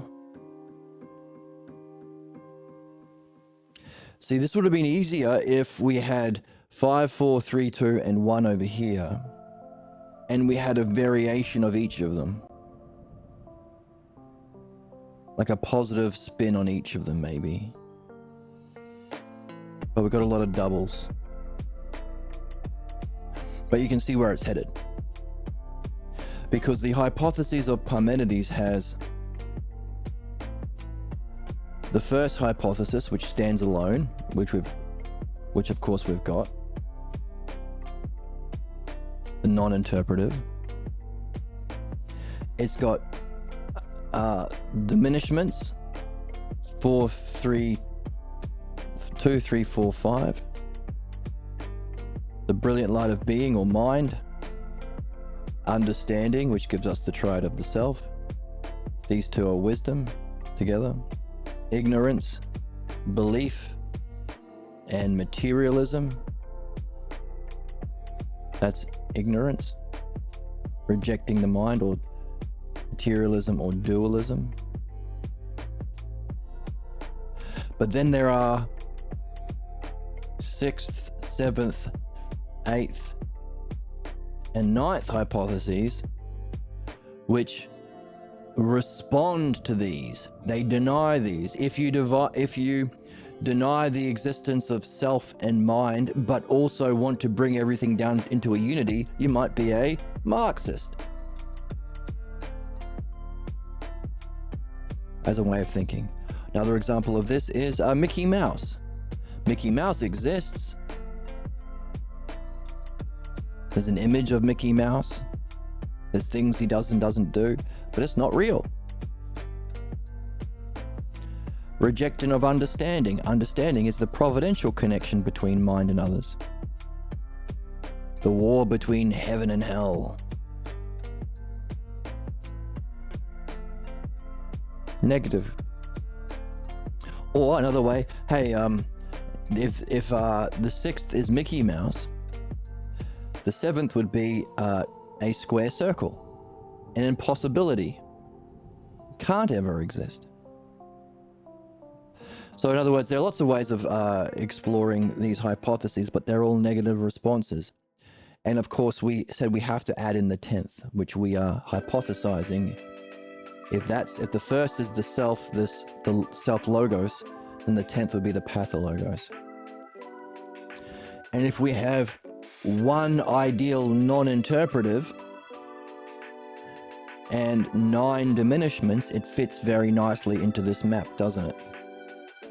So we want these 5 and its responses to it. Like Mark responding to Paul. Mark rejecting Paul.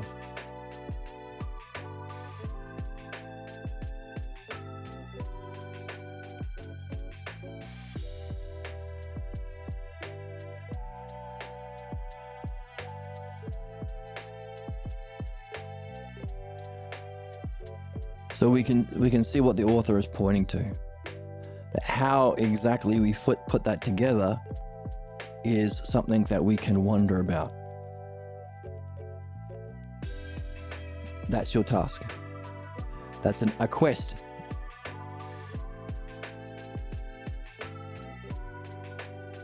Of these 9 categories of interpretation or diminishments from the ideal that we move through, how would you rank them according to those 5 categories we've been given?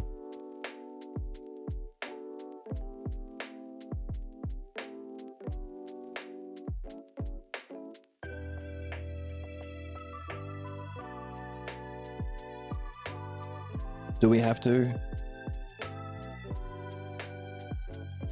change some of them?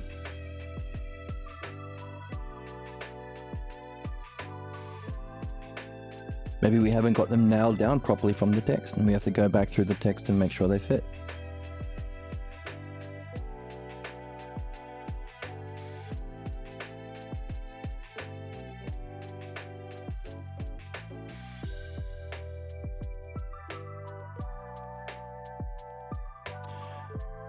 If Paul gives an alternative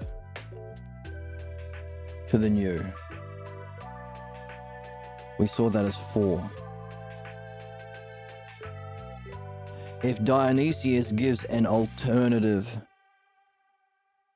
to the false, could this be 8? Remember, 2, 3, 4, 5, and its rejections 6, 7, 8, and 9. So 8 is a response to 4.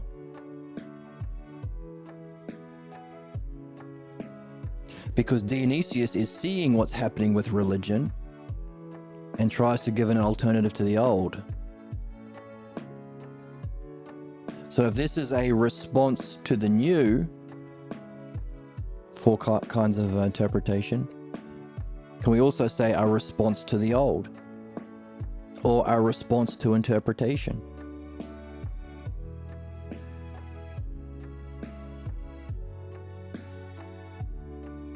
If Mark's called a rejecter of the rejecter, can we put Mark here? So anyone who rejects. So while he's responding to Paul, what the aspect of Paul he's responding to is Paul's rejection of logos, of understanding and states of mind that Jesus talked about, an undermining of the luminosity or the transfiguration experience, an undermining of the need to understand his parables analogously to get understanding, a burying of the many gospels that were not included, the Gnostic gospels that we thankfully found in the 60s in Egypt. The Gnostic Gospels, like Jesus' twin brother, Thomas, the Gospel of James, the Gnostic Gospel of John. We had a brief look into those, but they are all called Gnostic because they talk about understanding and nous, nous, states of mind of knowingness, as the method. And of course it is. Pretty fucking obvious. To believe other people's ignorant bullshit is bad, and if you want enlightenment or the kingdom of God as a state of mind, of course you have to develop understanding into a state of mind. It's obvious. So Mark could be 9, a rejecter of the rejecter. Dionysius could be 8.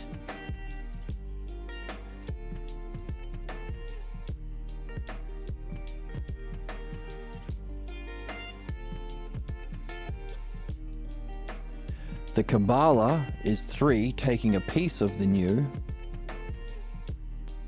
Could Sneesius be 7? Taking a piece of the old in his job while actually being loyal himself to the new.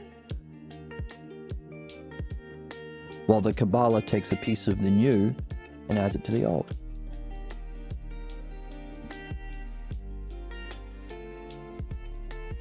Ficini tries to both sides it and bring them all together. Who do we have left?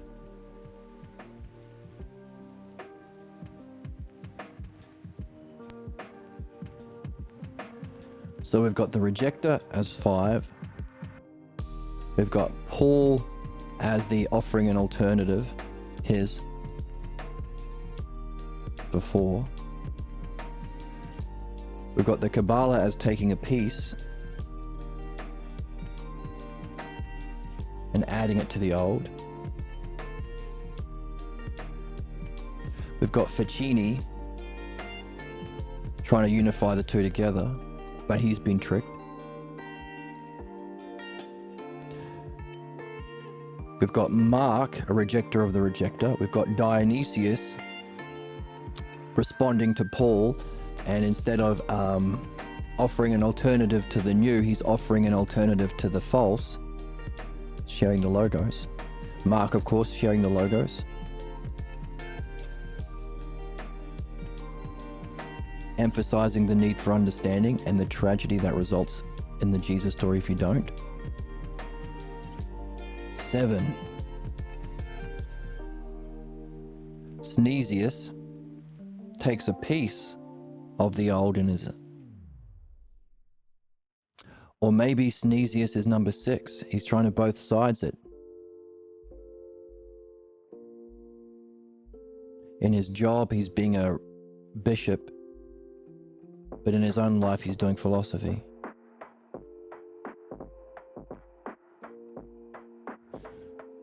Who's left? John, the supporter of the rejecter. Doesn't fit in either of them. So I think we might have to replace number 5.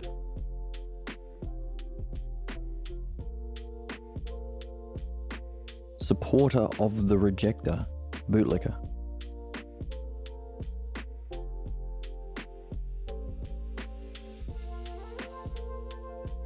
That doesn't fit because that would put him in the category of the rejecter.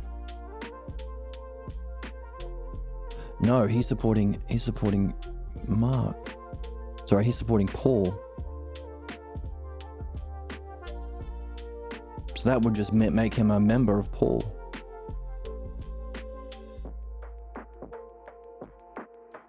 I think number 5 is an issue here.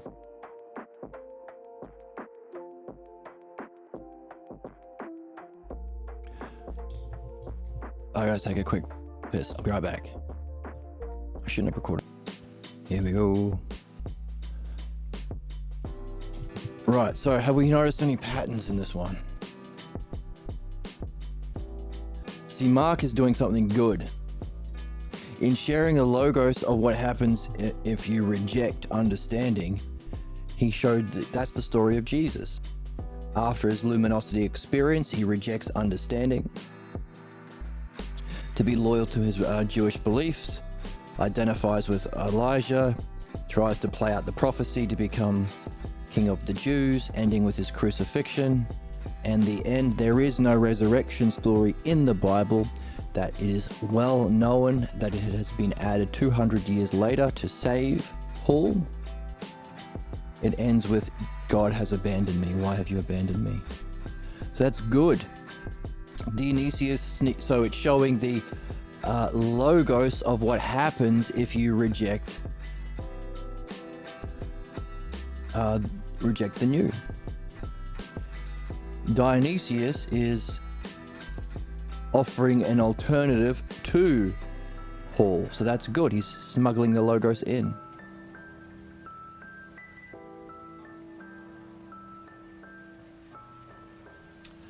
Sneesius is kind of doing good, only he's only doing it inwardly.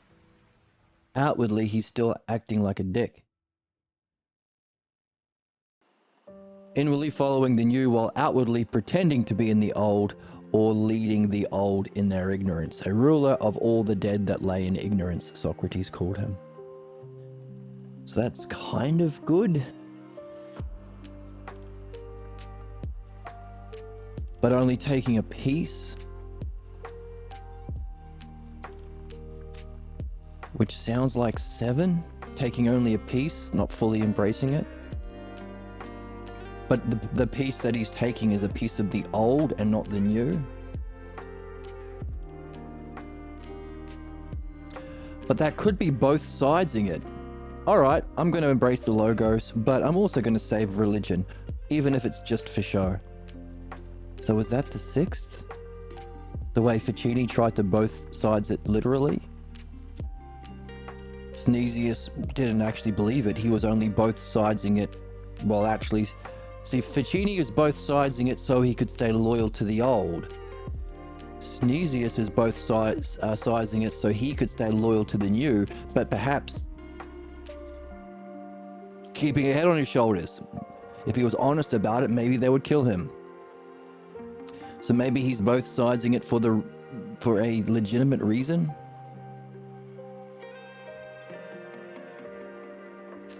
It's difficult to say that he's doing something positive because he's being dishonest and harmful towards others.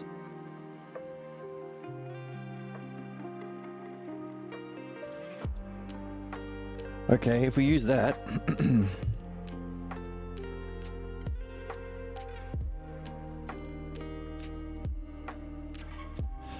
what would be our missing category here? Using this principle of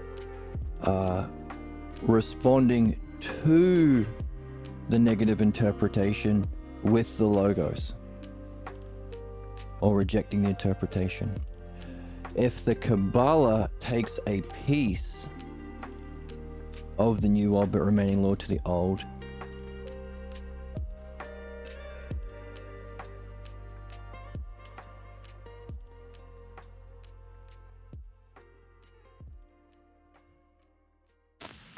what would be that? What would be taking... What would be the logos response?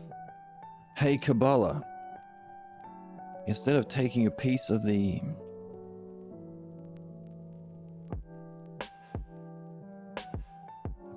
new,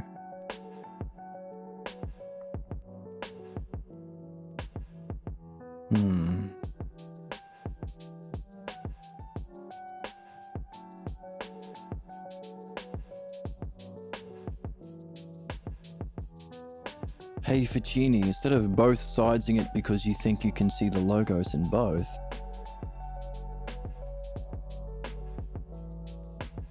what if you both sides it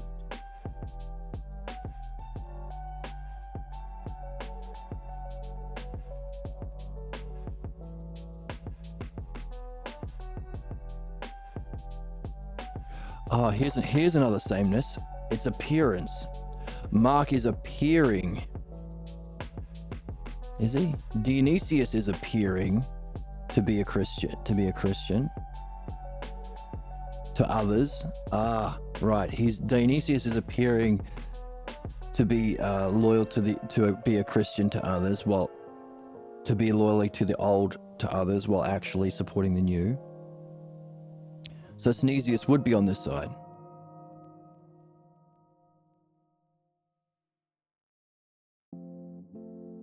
Only he's actually doing it. So the fact he's doing it might put him at number 7 because that's the instrumental cause or the doer.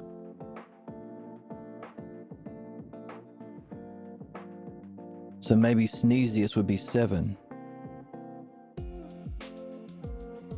So while the Kabbalah is doing the old with a piece of the new, Synesius is doing the new with a piece of the old.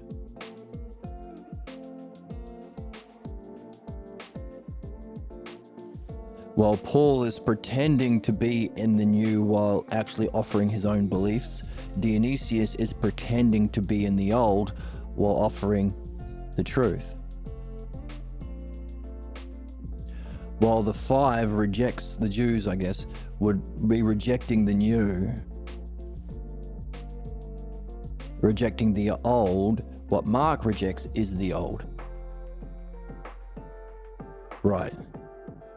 Okay, so whatever these are doing to the new, these are doing to the old, which would fit with our hypotheses, because the negative hypotheses 6, 7, 8, and 9 are rejections of the positive. If you reject knowledge, you're in the 6th. If you reject understanding, you're in the 7th.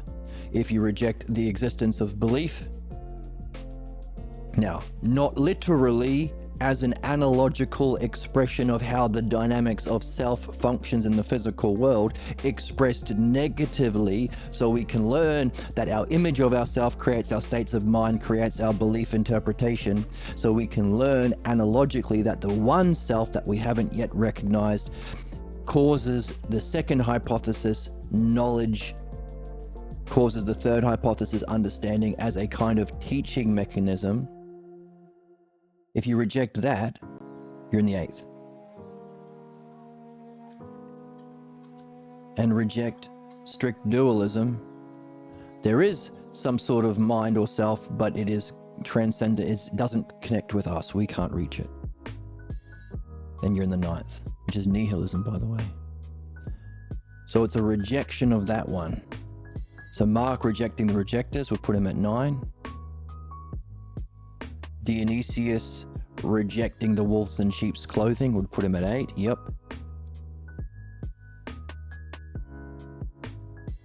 Taking a piece of the new to patch the old. Sneesius, does he reject that and fully embrace the new? Rejecting taking the piece? I don't know. Ficini tries to both sides it to save belief.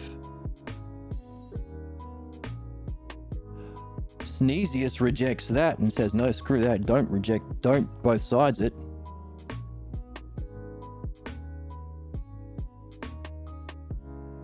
But that also fits because Socrates has said, hey, Sneesius is at the highest.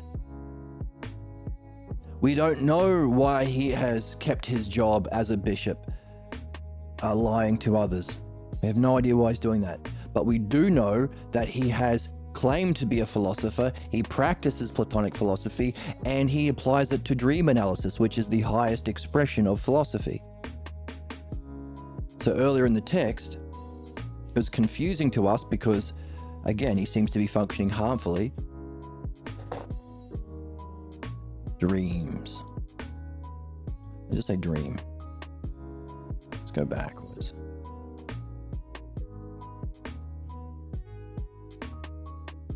Dionysius ignores the role of dreams, so he was a major player. So that's why he put Dionysius next in the order. So we will place Sneesius at the top of our list, says Jesus. Okay, great. So top of the list of the second side.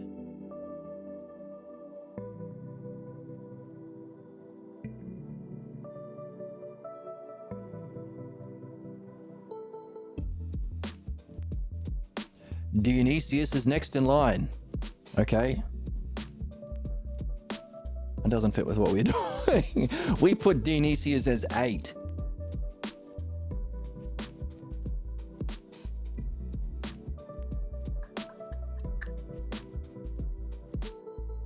But in terms of functioning, he's next in line. Okay, so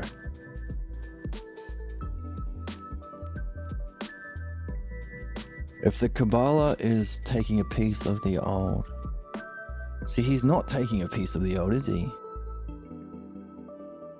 I think there's two things here. I think how they're functioning as an interpreter versus where they reached themselves personally. Sneesius is at the top of the list.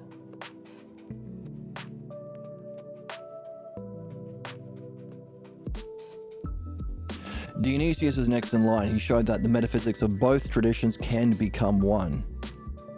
No, he didn't. No, he didn't. He was lying. Okay. So,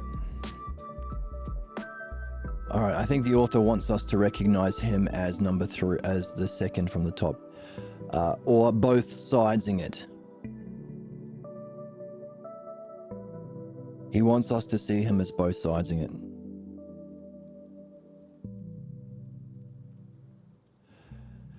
We can reconcile and in that move, we can reconcile the other Abrahamic religions with the highest understanding and insights of our spiritual traditions, so long as we take whatever hierarchies they introduce and only look at it analogically or as a myth or metaphor for the actual hierarchical systems of the Logos. However, in terms of interpreters, we know that Sneesius allowed himself to appear. Right, here we go. So we have a different set of what, okay, we're right. So in terms of how far we've entered into the spiritual journey, that's one. But in terms of interpreters, there's a different category. We know that Sneesius allowed himself to appear as a defender of the core beliefs of the Christians, while treating them allegorically.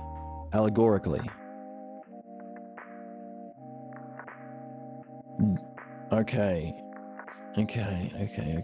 So he seems to be the opposite of Paul, who appeared to be defender of the new while being loyal to the old. Dionysius appeared as a Christian while presenting the core beliefs of Christianity allegorically within a Platonic philosophy. Synesius held to the value of dreams, while not so with Dionysius. Neither made a public presentation of their fundamental views nor engaged in dialogues with their fellow man.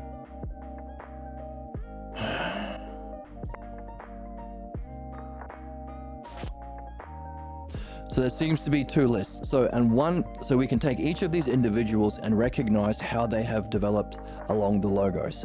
For example, Dionysius did very well in his development of the logos, maybe reaching the third hypothesis, but didn't seem to talk about dreams. Synesius did even better incorporating dreams, but didn't engage in dialogues with his fellow man. So maybe 3.5, third hypothesis and a half. Or maybe the ninth oxherding picture. There's no dialogues in the ninth oxherding picture.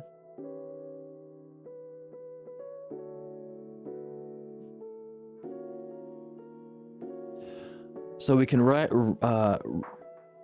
put them in the map of where how far they've reached in the hypotheses and oxherding pictures, but also how they are functioning within the classes of interpretation.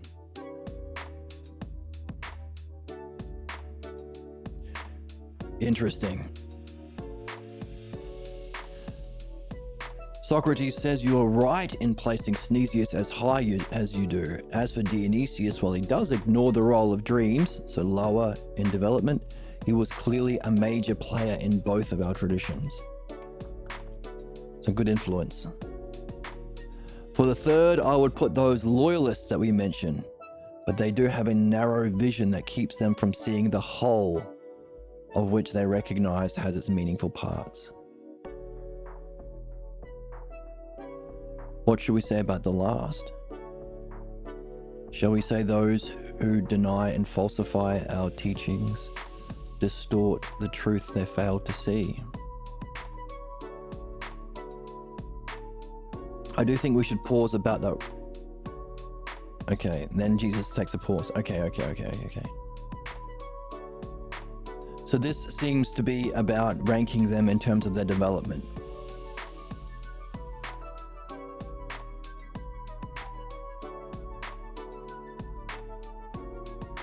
So we've got another hierarchy. We've got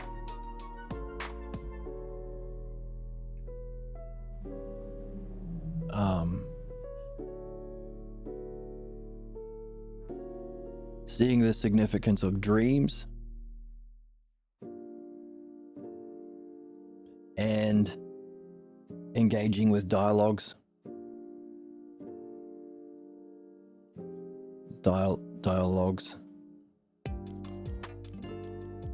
with our fellow man,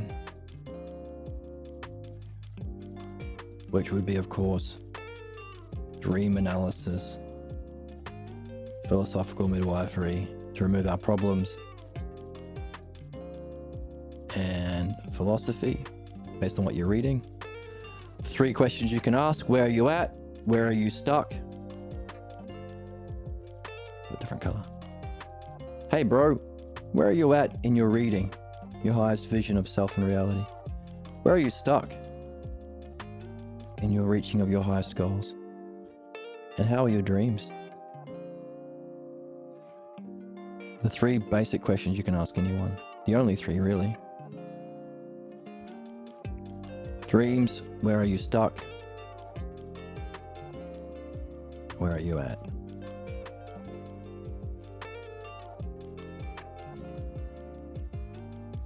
That would be the highest.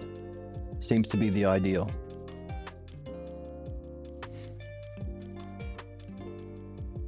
We have Synesius, who has dreams, but no dialogue.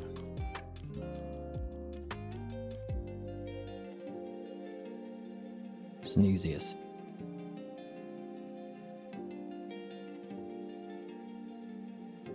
We have Dionysius, who has understanding.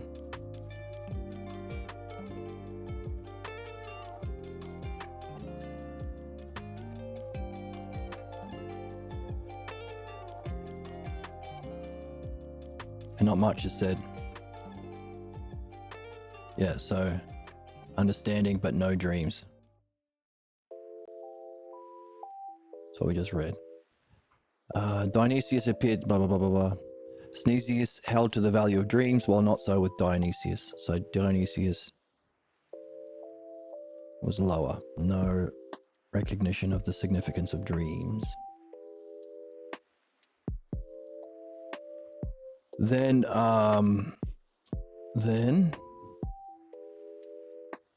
for third place, we should place those loyalists. Now, third, not including the ideal. We added the ideal. The loyalists have a narrow vision that keeps them from seeing a whole. So that would be, sounds like belief to me. Loyalists,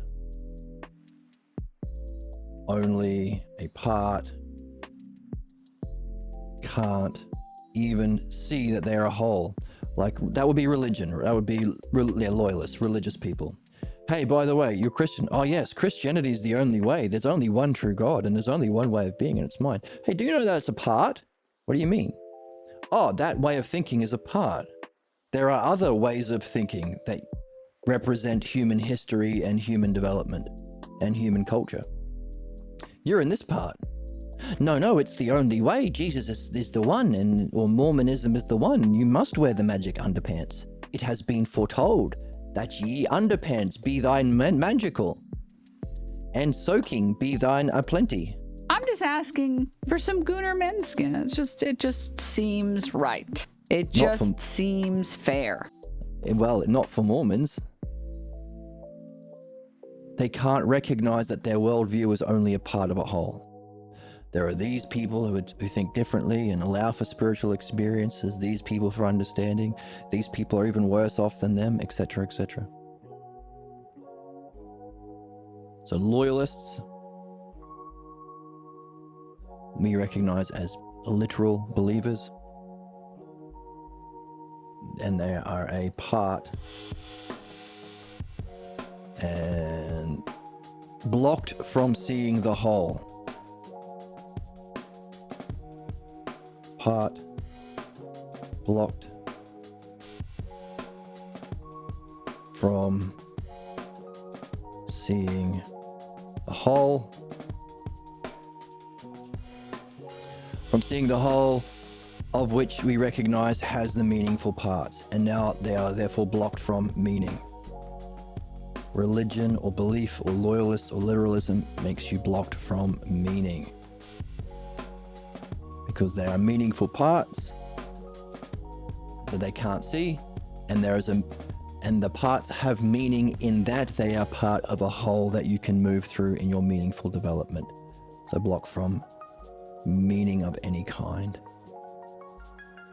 So those who say, oh no, I think beliefs are good, religion is good, it gives people meaning. It absolutely fucking does not. That's a lie used by con artists and grifters to sell their bullshit. The same thing capitalists use. Hey, buy a washing machine, it'll give you meaning. Buy a Bugatti, it will add meaning to your life. Buy our makeups and fashion, it will give you meaning in your social circles. It fucking doesn't. It's a lie. It blocks you from actual meaning to keep you brainwashed as a part, ignorant, exploited by capitalists, conservatives, and religious people, religious authorities. It's always the same game. It's so obvious.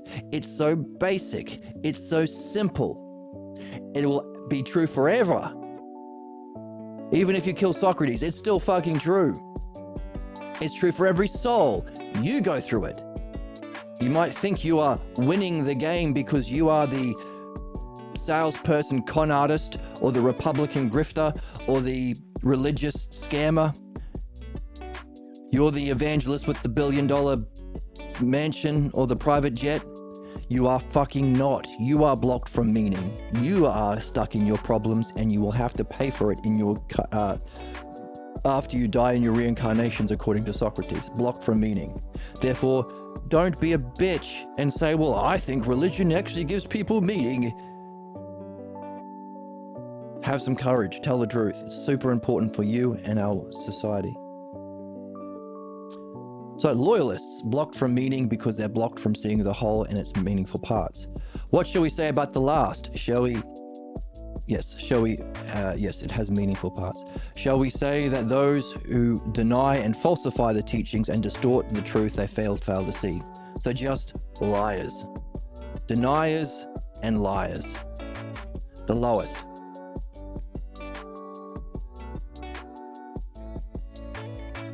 Deniers. How do you spell deny? Oh. Can I say deniers? No. Deniers and liars. Notice this fits with the hypotheses, doesn't it? Liars. Distorting the truth they fail to see. This fits with the fifth hypothesis, the strict dualists or materialists. They have to deny Socrates. They have to deny all human experiences, all near-death experiences, all enlightenment experiences, all yoga experience, all psychedelic experiences. They have to deny all the understanding that you can see the necessity for such experiences and principles of reality. To be a materialist. There is no meaning, there is no mind, there is no beauty. It's all just billiard balls. Chemical squirting. And you have to distort what Socrates has shown us, what many people have shown us, because you are blocked yourself. Distort the truth they fail to see. Now, we're not blaming them. It's super important. Just as knowledge, which is the second hypothesis, functions as understanding, so too its reflection, the fake idea of knowledge, belief, functions as materialism. In other words, one of the key reasons people have to deny the logos and mind and lie about the principles of reality and the logos and these experiences is because they see these believers that are blocked, that have been lying to them their whole lives. Shit, if these people say God is this and that, and it's all about abuse and belief and infliction of tyranny, then there mustn't be a God. That's often where they come from. They have left their religion and they are still responding to it. They haven't purified themselves from the effects. And a good one to say, hey, you know how Trump says justice is the horrible, most disgusting shit that he does? And he claims that's justice, right? Right. Just because he's lying, does that mean that there's no justice? Well, of course not. By the way, if religion is for and lie about knowledge and understanding, does that mean there is no knowledge and understanding? No, of course not. They just got it wrong. Exactly. That's what those people have to do. They might be speaking up in a very good way against the lying of religion. But if they're denying and lying about what Socrates and Plato and Plotinus and etc. have demonstrated, and we have demonstrated, and you can demonstrate yourself, you can read this book, you can verify it in your experience, you can do your dreams to see for yourself. They can't see it, so they have to distort the truth. That's materialism, or any kind of rejection of understanding and mind. So we're not blaming them. They haven't learnt the logos, because you have to have these dialogues with your fellow man, with someone who has the dialectic, to uncover the root unsuspected ideas of self, false beliefs, and negative states of mind that you take for granted as normal, because that's all you know. That's the only life you've lived. That's your family and your life. But that very understanding they have rejected, meaning they're in a kind of meaning our problems have a kind of self-defense mechanism that keeps our problems alive. So what have we done? We've taken the hypotheses of Parmenides by recognizing, hang on, that sounds like belief. Hang on, that sounds like strict dualism. And we've applied it to individual people at different stages of the hypotheses. And we've applied it to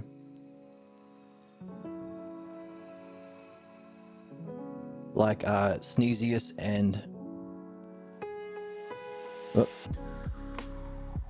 Dionysius.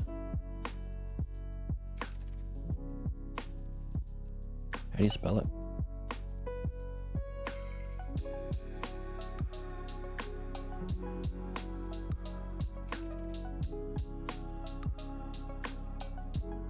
D-I-N-Y.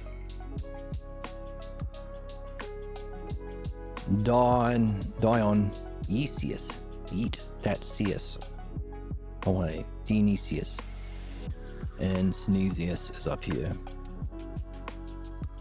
So hey, so that's important because we've been saying, hey, we need to have a map.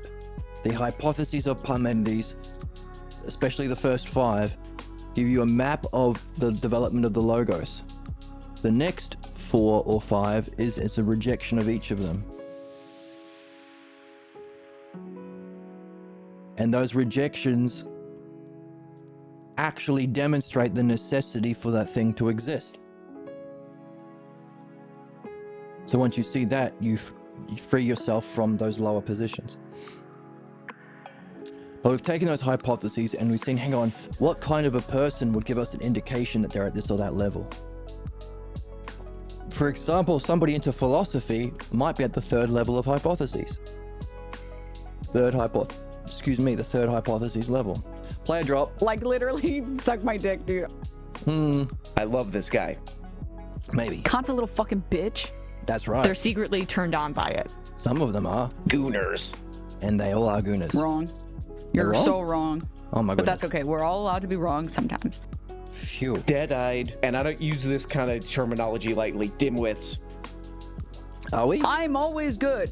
And that is what I stand for, being good all the time. That's important. Okay. So, someone interested in understanding but is blocked from doing their dreams, maybe you're at the 3rd hypothesis. You're still reading the kinds of books that you're into. You're reading along with us here.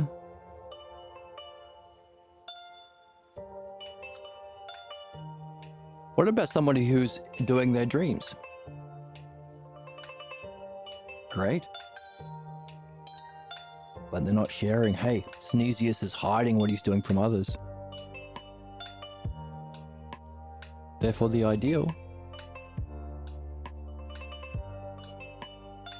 Are dreams the ideal spiritual contemplation? The ideal method for reaching that insight into enlightenment? Because your dreams give you midwifery on what blocks you from your highest experiences and also guides your states of mind. So dreams do philosophy and midwifery.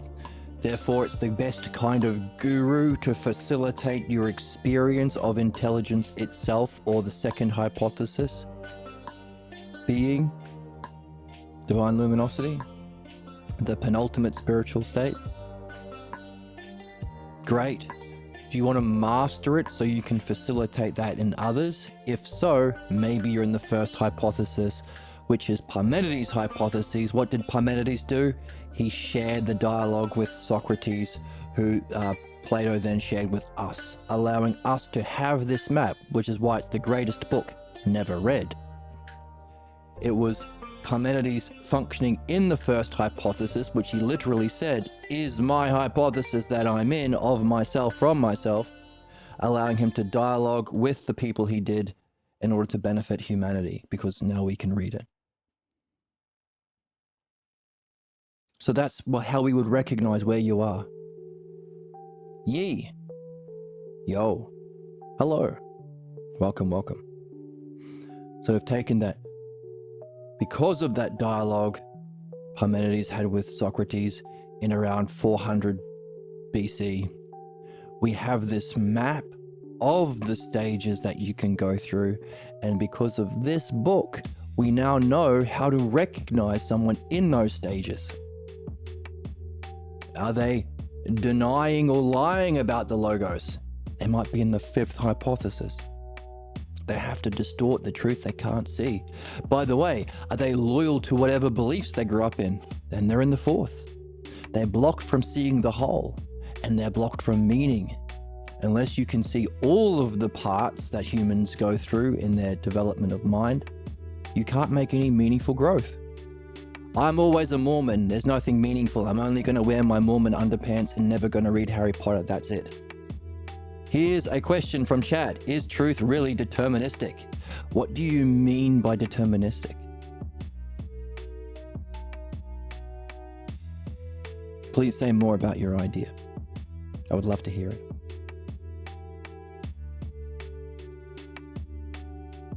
And after if you don't mind, after you define what you mean by deterministic, can you give me an example of something that might demonstrate, like, is there bound by a moral or ethical code? Can you give me an example of that so I can see what you're seeing, what you're looking at that raised this question?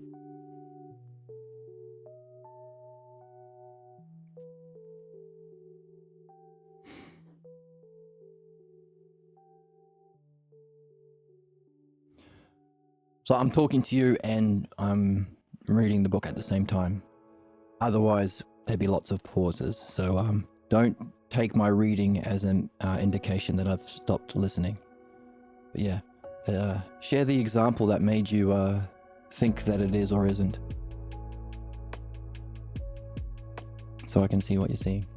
So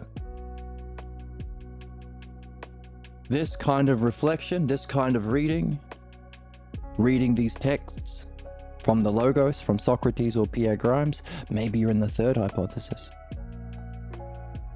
Being able to test your reading by applying everything we've been learning about how to read without interpretation, to read with understanding the dialectic, look for the dialectical patterns and structure in your reading.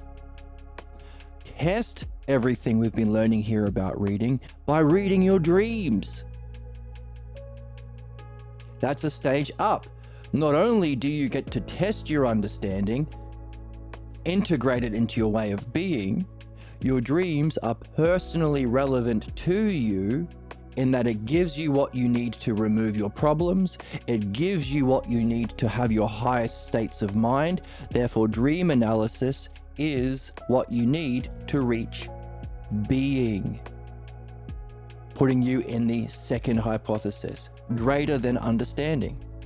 Example, some argue that if the universe is causal, every event has a cause. Sounds good so far. Then truth is deterministic, as facts are simply outcomes of previous events. Forget the moralistic thing. Sure. Right? Seems to make sense. Everything has a cause. What do you think? Do you see What's the problem you're seeing with that idea?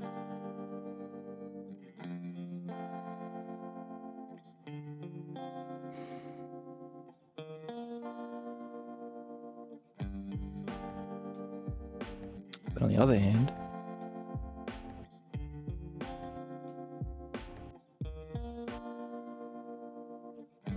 so as type of types,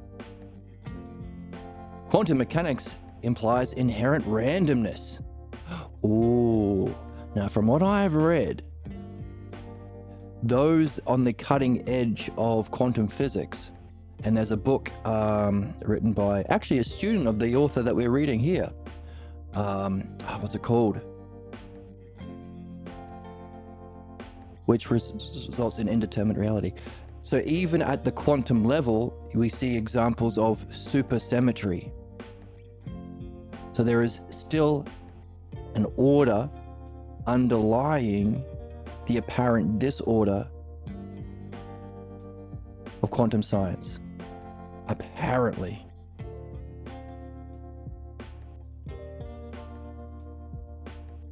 Yeah, I'll give you the book if I can find it. Yeah. The Eternal Law, Ancient Greek Philosophy, Modern Physics, and Ultimate Reality, written by H. John Spencer. Check that out if you like. But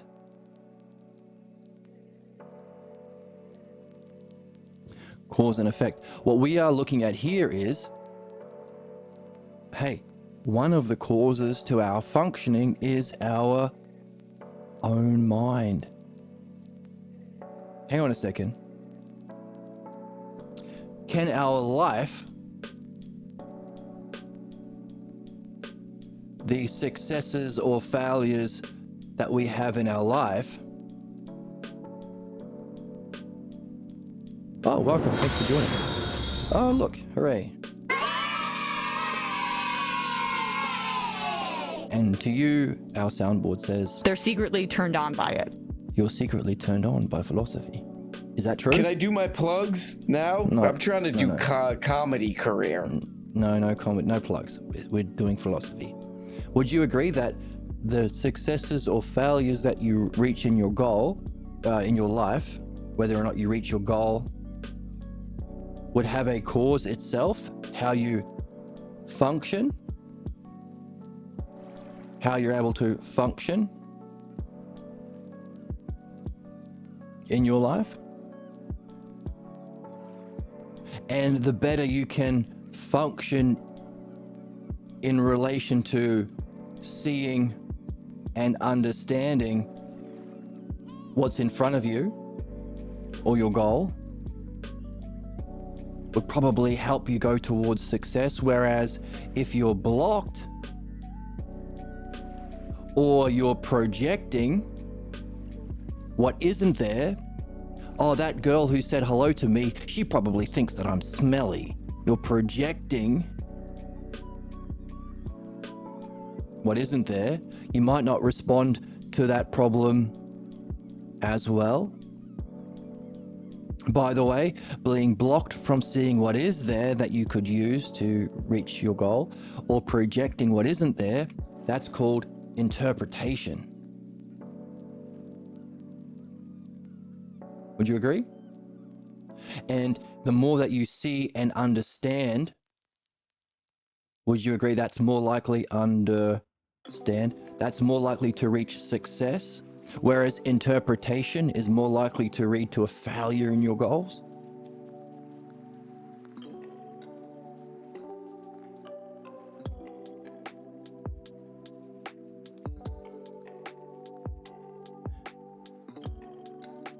Would you also agree that, hey, if you're interpreting reality, projecting, you probably think that I am stupid because my ears are so big. You are carrying some belief with you. People often project their own false beliefs or insecurities. And if you are seeing what's there to be seen, by the way, that's called the dialectic. The dialectic is how to reason step by step through understanding understanding. Would you agree? That if you understand, by the way, you participated in understanding. You started with a definition of your idea. You gave the subject, your idea in relation to itself. You gave a demonstration of it, how this idea of determination or cause and effects relates to some example. If there's a cause and effect, it would lead to a predetermined outcome. You gave a division of how that functioning, notice, self to others, functioning, how that relates to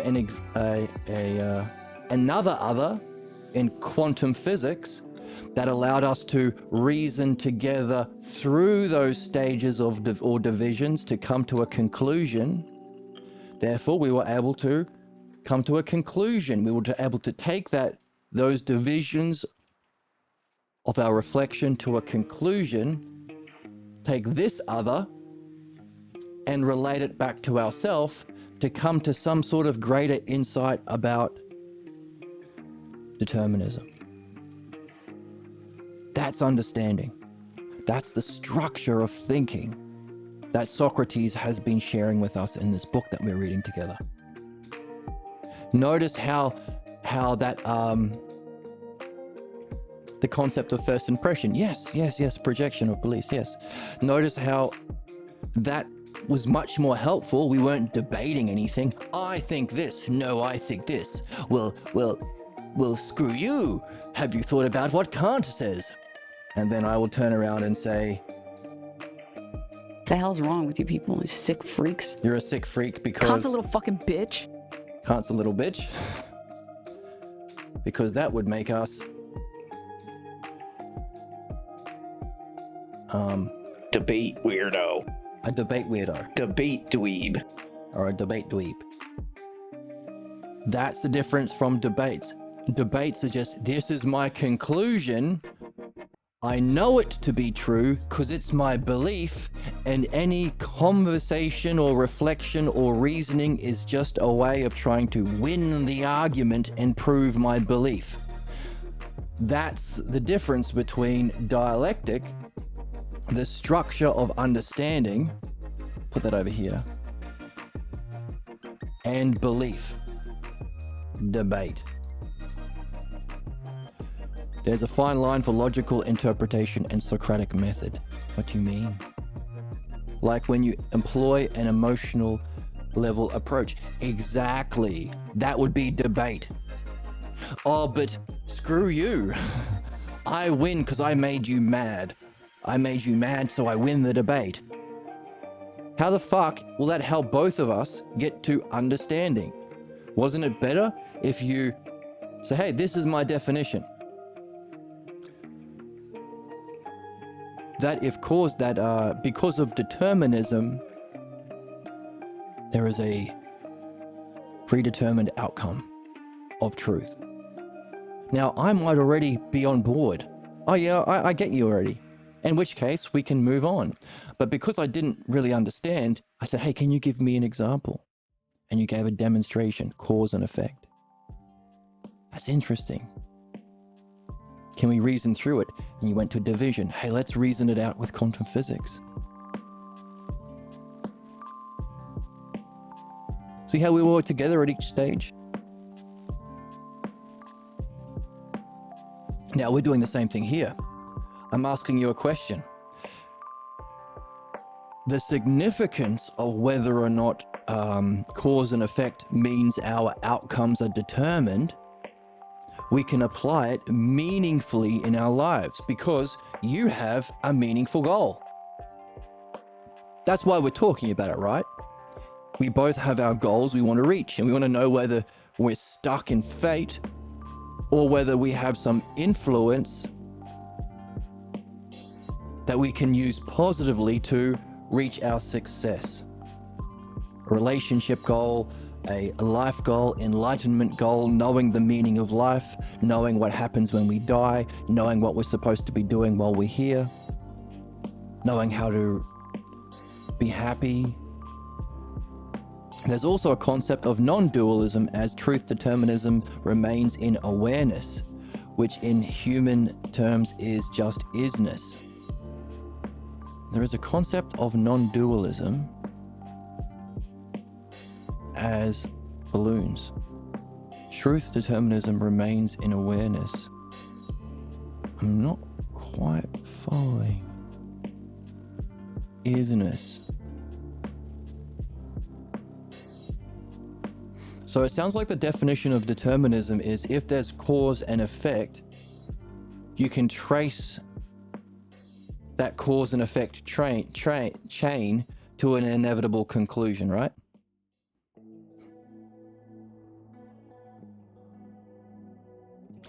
And I'm saying, well, the reason I'm guessing and I'm asking, so the reason we want to know that is, well, are we stuck in fate? Or can we have a causal influence in our life and figure out how to be which is isness, and figure out how to be a positive cause so that conclusion can free ourselves from fate, free from fate, we're stuck, we can't do anything about it, just give up, and reach our highest purpose or destiny. Reach destiny. Because this is one of the, if not the biggest ideas in philosophy. How do we escape from our fate? Hey, you grew up in a racist family, strict Mormon family. They make you wear the magic underpants. And they're hella racist. Are you fated to be racist and wear smelly underpants your whole life? Or can you seek your higher purpose for existing? In philosophy, it's to do with knowing the self, knowing the nature of reality as the highest state of mind, and being able to function with that providentially, caringly, which is the dialectic.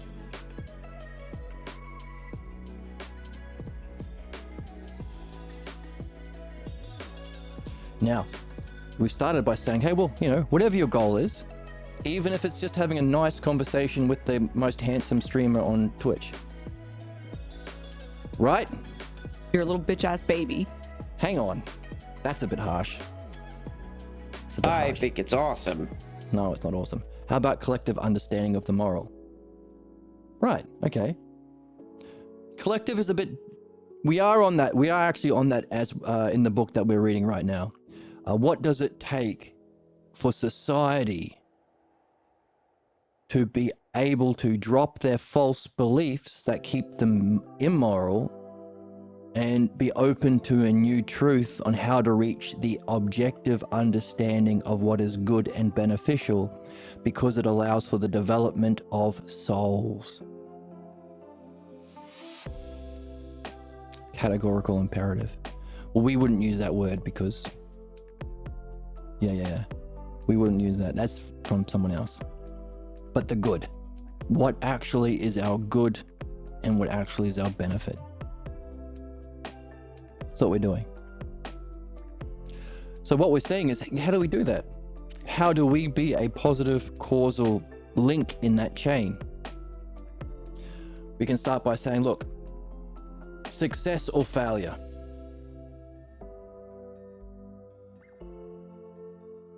Success or failure.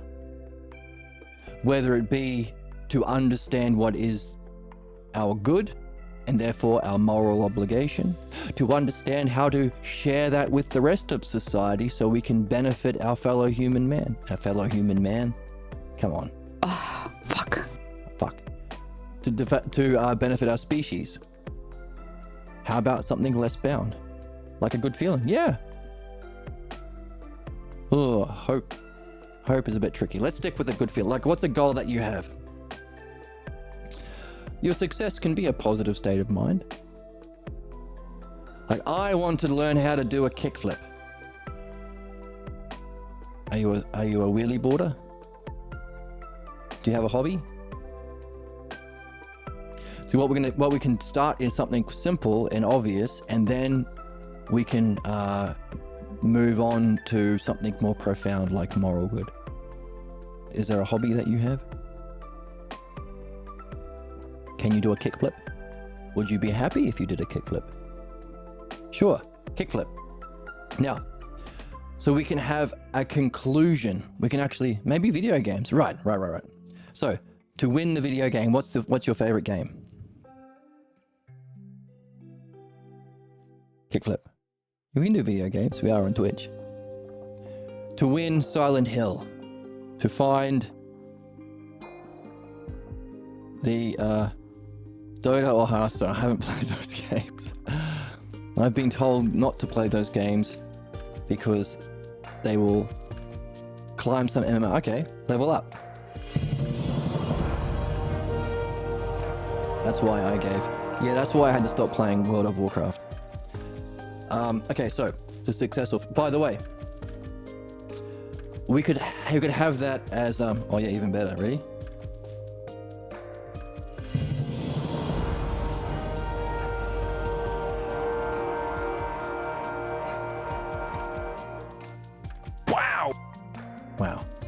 Wow. So we could say, hey, by the way, our conclusion,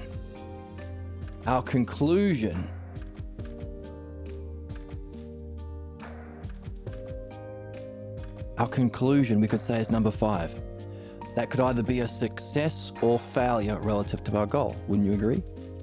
You level up, you do a kickflip, or you don't. Now, what might cause that would be our functioning towards that goal. So we could say category 4 is our activity.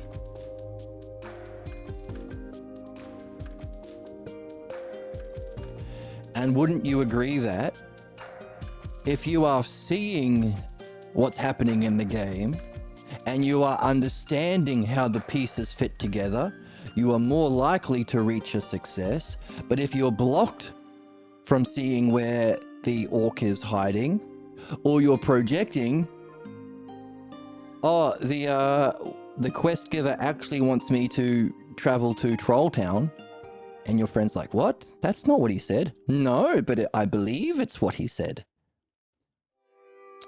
Then that's likely to block us. If we're blocked from seeing, or we're projecting, if we're not seeing what is there, or we're adding what isn't, we could call that interpretation, right?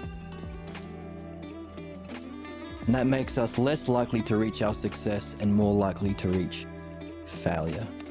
Not doing the quest. Not completing the kickflip. What are we doing? We're tracing cause and effect back. We could say, hang on a second, your activity depends on your role.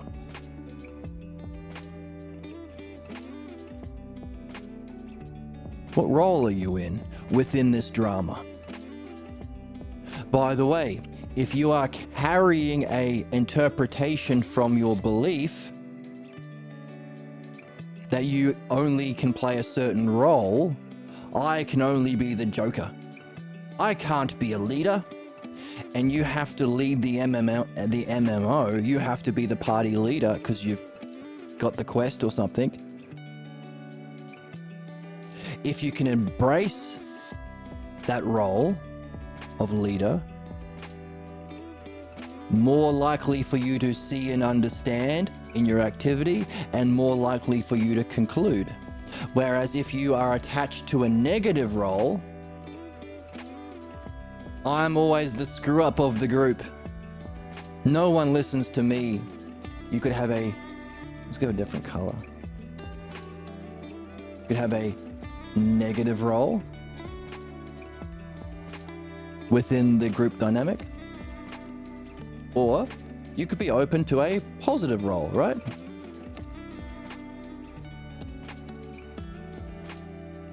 It's an interesting concept, seeing the world in view of a drama. Yes, because that's what we experience through time.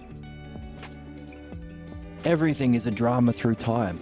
Steps of time that have some sort of cause and effect relationship that play out a drama in our daydreams, in our fantasies, in our distractions, in our relationships, in our MMO, in our workplace, even in our night dreams. Now, dreams are a very high level. So wouldn't you agree? There is some role that could be positive or negative played within the drama that leads you to do an activity. Fundamentally speaking, it's a positive one where you see and understand what's there. Ideally the dialectic, understanding, or you're projecting stuff that isn't there and you're getting mad about that, or you're blind, you've got all these blind spots causing you to keep falling into the hole.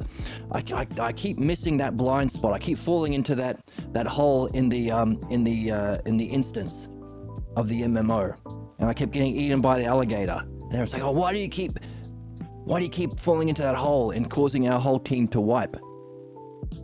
If you keep wiping, failure. If you see what's there and you learn to understand how to do it properly, more likely to reach success. By the way, would you agree? Let's take any dream you've had or any imagination. If you imagine what it would be like to be in this MMO where you have to be a leader, you either accept that positive role or you reject it. Wouldn't you agree that there is some sort of state of mind? State of mind.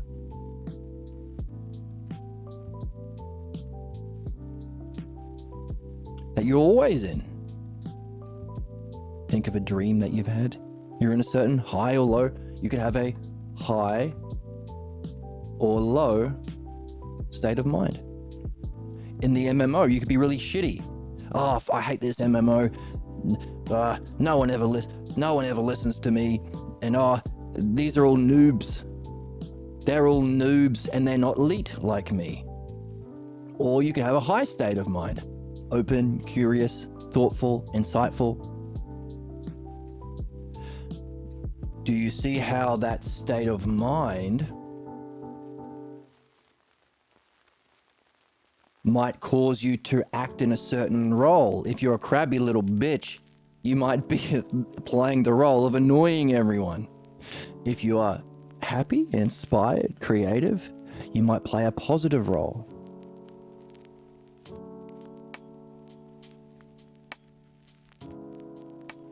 You have a causal effect in the outcome, your conclusion, your success or failure, based on what activity you're able to participate in, understanding or belief, projecting the beliefs you already carry, or understanding what's there, tied to the role that you can play, which is tied to your state of mind.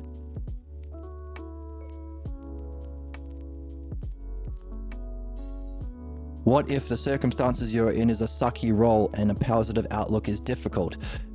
Then it's more of a challenge.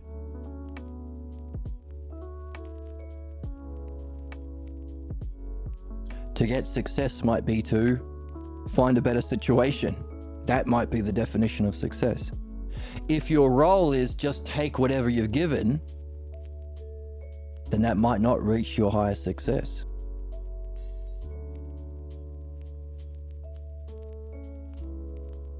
Your problems. Here is another way. Hang on, by the way, 5, 4, 3, 2. What if your state of mind is linked to your idea of yourself? Would you agree if you grew up, thank you. If you grew up being told you are just a lackey, you're a noob, then when you're put in a situation where you have to be a leader of the MMO and accept the quest,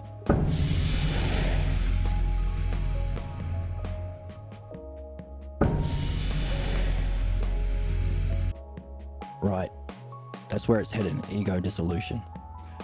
But you believe yourself, hey, you don't even believe it as a belief. You just know that you are a small bean. That is where that sound drop is from. Or a bad noodle. Then if you have to lead a group, that idea of yourself might cause a certain negative state of mind, which can then cause you playing a crappy role within that group, which might cause your negative activity, projecting all your beliefs that cause your failure.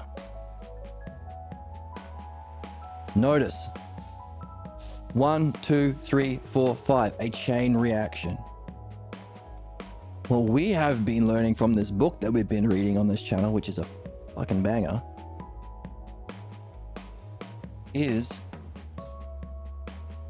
our problems function this way and our excellence function this way. The difference is something called the logos. The logos is the understandable pattern of reality. The logos means understanding. Oops. It means words.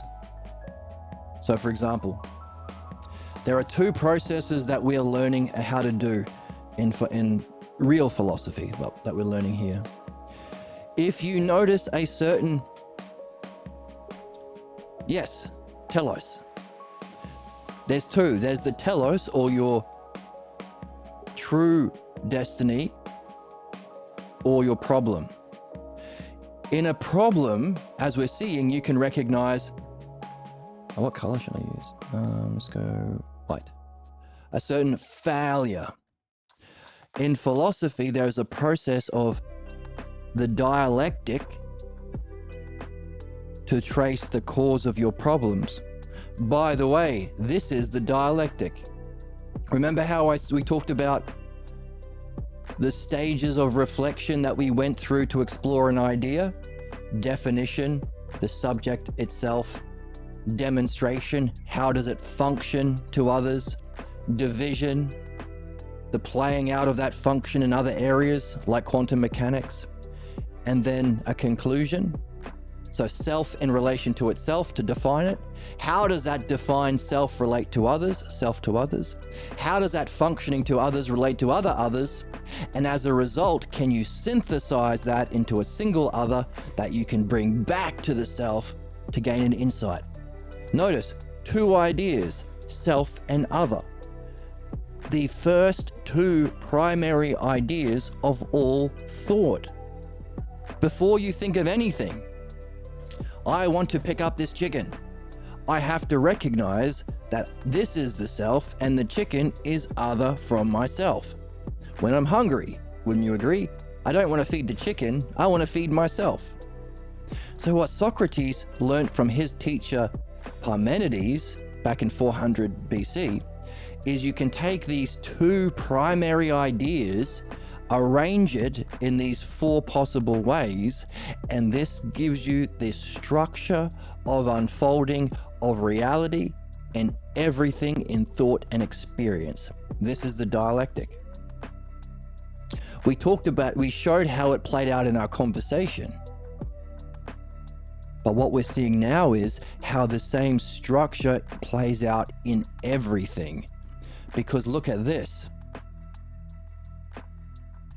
Our conclusion, whether or not we were able to reach our goal, the self goal, success or failure, that depended on the activity we were participating in, either belief or understanding fundamentally. Others to others. That depended on the role we were ourselves functioning to others. And that was based on our state of mind, our mind itself. And that comes from the logos, our self-logos, our idea of the self. Now, that's the dialectic. Using the dialectic to look at your failures is called philosophical midwifery. Socrates says, my mum was a midwife of babies, but I do something better. I see someone pregnant with a problem, and I help them reason through this causal chain to find the root cause of their problems. And if they go through it, they don't have to stay living it out, because the reason for our drama is a message about the false idea of the self that has limited your spiritual development and caused your reincarnation into the physical world.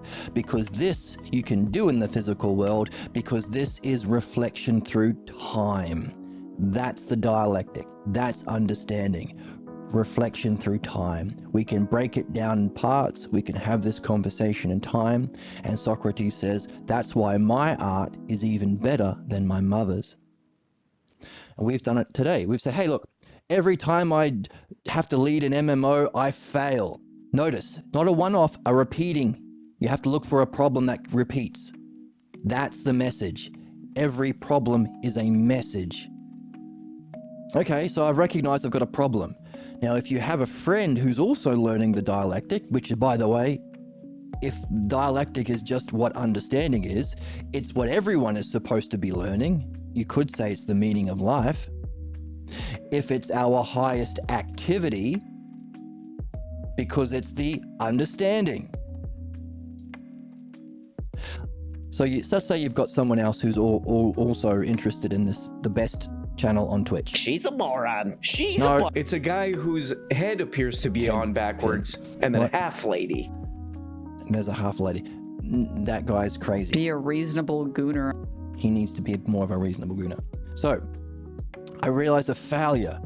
Then a dialectician, a midwife, would say, hey, let me ask you, what was your activity?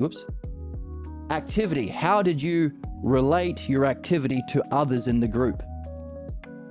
Were you projecting? Were you blocked? Were you projecting your beliefs through interpretation? Or were you doing the dialectic? Were you seeing and understanding as best you could? You know what? I was projecting. You didn't even know, not at the time, but that's why we exist in time. We can reflect on our experiences in time. So what role were you in? You know what? I was playing the role of the idiot. Interesting. A dialectician would say, hey, by the way, does that role have a history? Do you remember playing the idiot role last week? What about when you were in school? What about at home? Where did you first learn this? Your role within the group as being the idiot? By the way, was there a certain state of mind attached to being in the idiot role? There was. Does that have a history through your past? Notice, this drama also has a causal chain through your past to an origin. This role and state of mind allows us to then find its first cause, because there must be some idea of yourself that you don't even know you have that causes these problems. We want to go back to the origin scene, where you weren't able to ask questions because you didn't know the dialectic back then, and you were too young, and you were stuck in that house, and you have to believe whatever bullshit your parents did or said because it was too dangerous not to. Everyone is here for that reason. Everyone picks up a false idea of the self called the pathologos. Patho meaning sick, and logos meaning reasoning or thinking or understanding. Pathologos. We all carry a false idea of the self that manifests as our negative states of mind, that puts us into a negative role within the dramas of our dreams, our fantasies, our distractions, our relationships, our MMOs. Looking at an MMO is just a way of gaining insight because it functions in all of our activities. Division. Notice, others to others. Division. It divides up in every area of our life, causing our blocks or failures. That's midwifery. That's how you benefit people. By helping them reflect, ousia. Ousia is the fancy word for self-reflection, but reflect in their structure. Ousia and logos. That's what makes us evolved. We have the capacity for self-reflection that cabbages and caterpillars don't, and we can do so with understanding or logos. That's the dialectic. Now you mentioned telos. Notice for every one of these categories of the dialectic, there is the high and the low. There is the positive, there is the negative. There is the understanding, there is the belief. There is the success, there is the failure. Which means if we have, so being stuck in our cycles of failure is fate. If we want to reach our purpose or telos, that for the sake of which our destiny, we look at the other side. That's why we read what we're reading currently.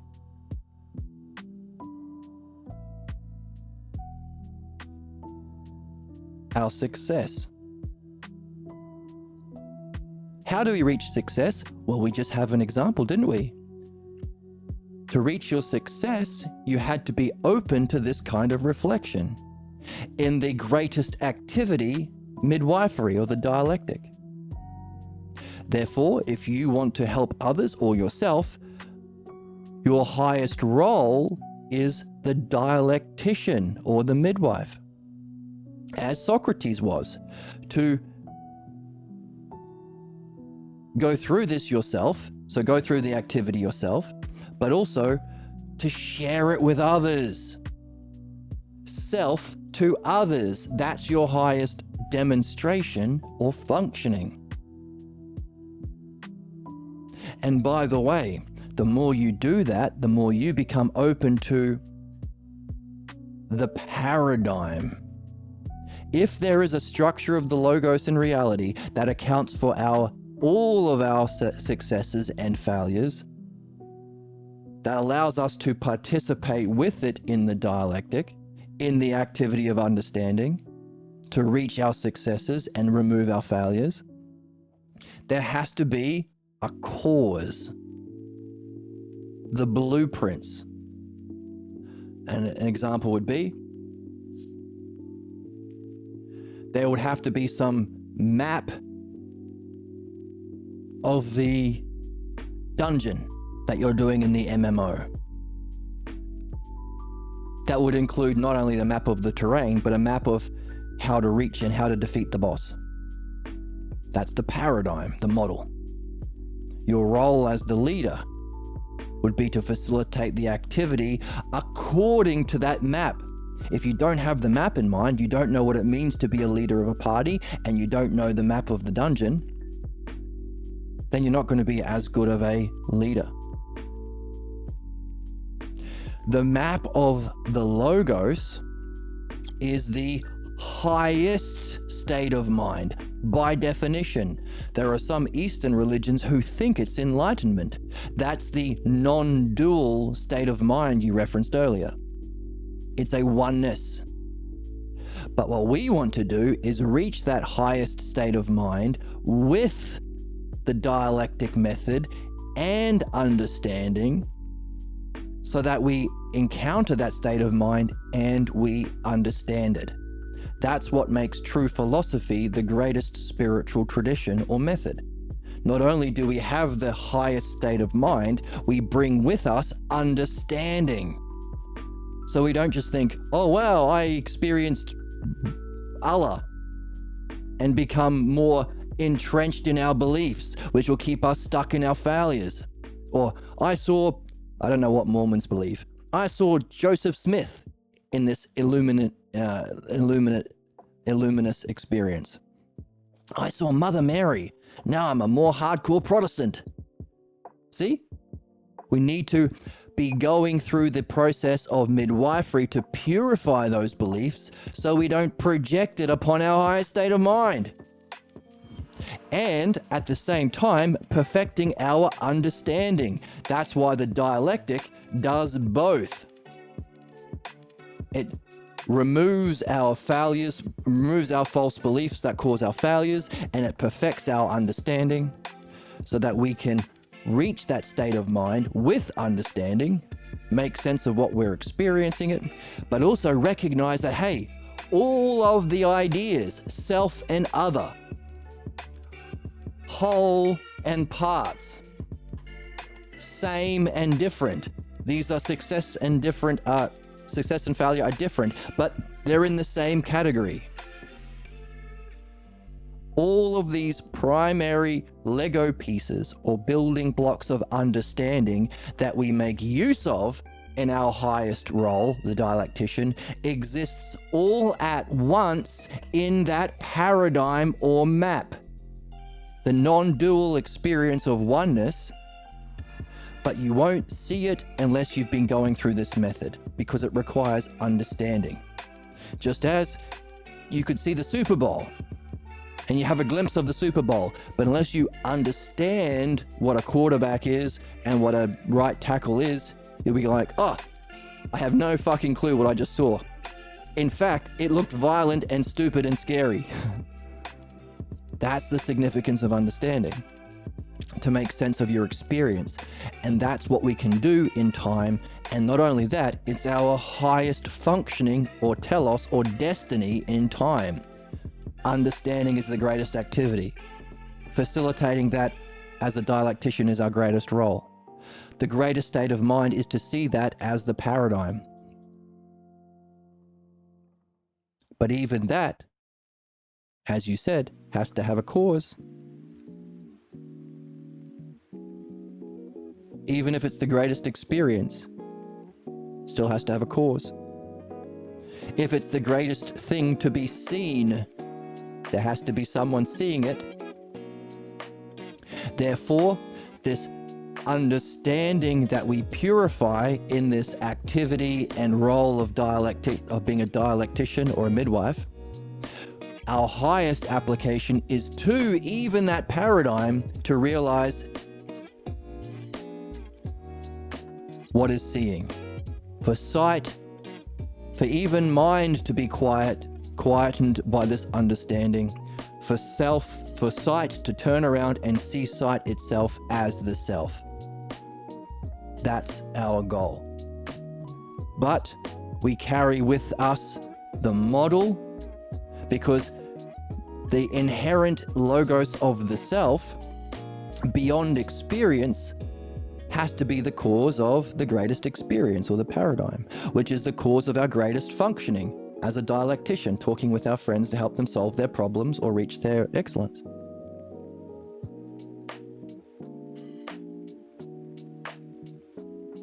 So we return to the self with this model in our memory or in our back pocket, and with this functioning in our back pocket. This functioning, Socrates calls understanding, or the dialectic. This state of mind, so these three together as our functioning, state of mind, the ultimate, and the self. To know the self, to know it as the highest state of mind, and to function with dialectic is the triad of self. That's our telos, our destiny. And what we're seeing is Parmenides laid all this out. We get this from Parmenides. And Socrates, when he was about 20, went with his bros, took his homies to find this 60-year-old Parmenides guy and said, hey, can you give me an example of the dialectic? And normally dialectic is applied to things like beauty or justice or excellence, which are the aspects of this paradigm. Beauty is a part of pure mind. Justice, the perfectly ordering of parts. Goodness, benefit. Whole and part, it's the whole of all parts. The whole and part exists there. That's metaphysics. To look at the aspects mistranslated in schools as forms. They're not forms. The Greek word is eidos. The aspects of that paradigm, that's true philosophy. Metaphysics. Theology is taking those principles and giving them a story. Aphrodite and Apollo. Aphrodite talks about beauty as that aspect. Apollo talks about understanding as that aspect. Hermes talks about the dialectic structure of those parts. That's theology. Problems happen when human beings take theology literally. That's religion. Take their beliefs as though they're true. When we saw, it's the functioning of belief that causes our failure, problems, and suffering. Theology is nothing other than the metaphorical personification of those principles of that map. The map of what it means to lead a dungeon. The highest experience of mind, the highest state of mind. Whoops. The highest state of mind.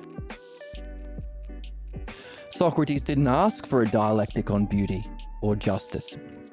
Socrates was very clever, even as a 20-year-old. He said, do a dialectic on the self. Because beauty itself, justice itself, goodness itself, whole itself, part itself, all use self as an adjective, meaning self has to be a more primary cause of the selfhood of all of those objective ideas that is the cause of understanding and our functioning as the dialectician. So, and Parmenides laughed. Said, get out of here, kid. You have no idea how hard that would be to do a dialectic breakdown on number one, the first hypothesis, the one self, or the self-logos. I'm retired. You're asking a champion racehorse to go back to his what he used to love. Get out of here, kid. No way. And Socrates goes, oh, that's fine, old man. I'll ask your student Zeno. You do it, Zeno. And Zeno laughed and said, no, don't ask me. I've been a student of his for a long time. I've only heard him do it once before. Get him to do it. Anyway, he finally agrees because Socrates is someone genuinely open to this kind of understanding. This is the first hypothesis of the one self. This is the second, the greatest state of mind, the penultimate spiritual experience, second last. This is the third hypothesis, understanding. This is the fourth, and this is the fifth. The same dialectical structure we have seen that informed our conversation today, that informed how to understand all of our problems, how to understand our ideal purpose, also reflects the dimensions of reality. Therefore, the hypothesis of Parmenides is a purely rational map of these 5 stages of reality that manifest in our conversations, that manifest in our life, that manifest in our dramas, that manifest in our problems and our ideal functioning. Now, after going through all 5 of them,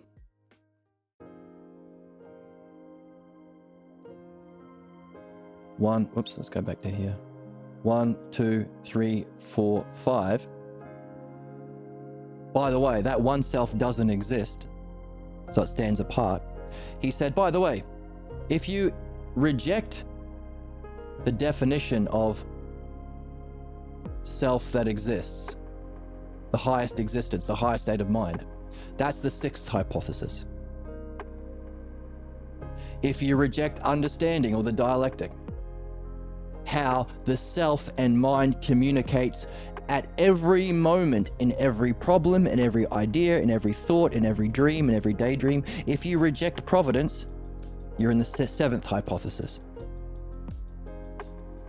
By the way, if you fully go through these hypotheses, you will see how its rejection actually necessitates the existence of this. So if you understand it, you can make meaningful growth. Just as we understood our problems, we were able to free ourselves from it. If you reject the nature of belief, which is the appearance of existence, you're in the eighth.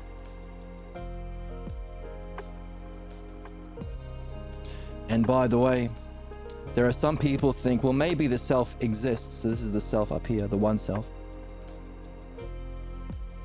Maybe mind or self or logos exists, but has no connection to us. That's strict dualism. Materialism. We're just a physical stuff. There's no connection with the higher. Or reductionism. Materialism. Strict dualism. If you reject that, you're in the ninth. Now, what we can see is this line. Above this line has ousia, self-reflection, and logos, understanding. This line gives us that triad of self. Self, true self, free self, a higher state of mind, and our highest functioning. 1, 2, 3. Human problems are caused by being below this line.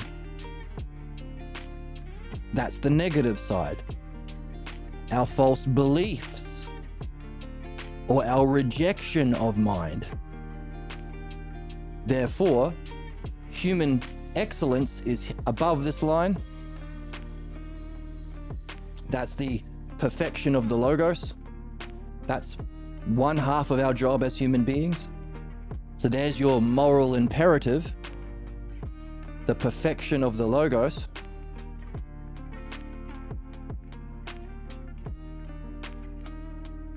And the other moral imperative for all of us to learn what we're doing here is because it allows you to purify the cause of our problems. Notice, in that reflection, you weren't just blocking yourself from your goal, you were being a dick to everyone else not you, in the example, in your party. You were harming others. So it's the root cause of human injustice, the pathologos. Perfection of the logos or purification of the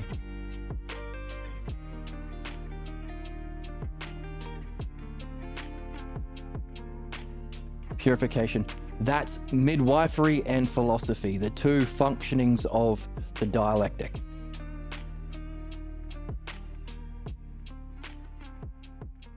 Our problems. Therefore, if the dialectic does both, we can conclude our destiny, our purpose, our telos, or the meaning of life for human beings, or man's destiny, meaning or purpose, is to traverse this line, which is the dialectic, the art because it benefits your subject, the art of dialectic. So there's our moral imperative. Moral because it's what helps us reach our good. Ethical because it helps us function well in society. Our moral and ethical good. To cross this line with the art of the dialectic, giving us one activity that we learn in the third hypothesis. See, dialectic was right there. See? I'll write it out again so you can read it. Understanding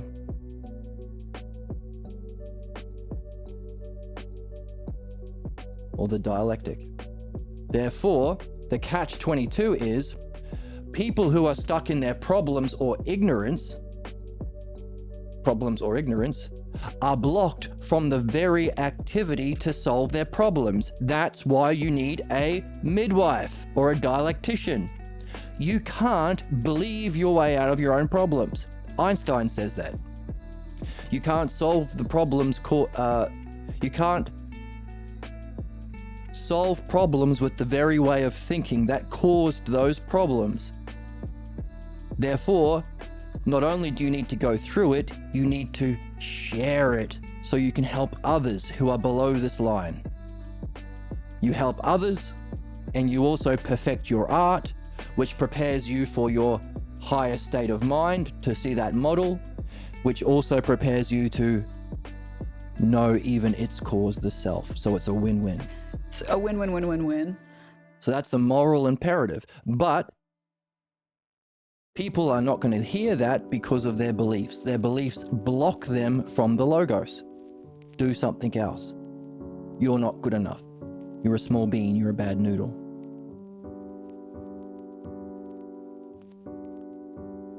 So what we are doing is creating a map of, first of all,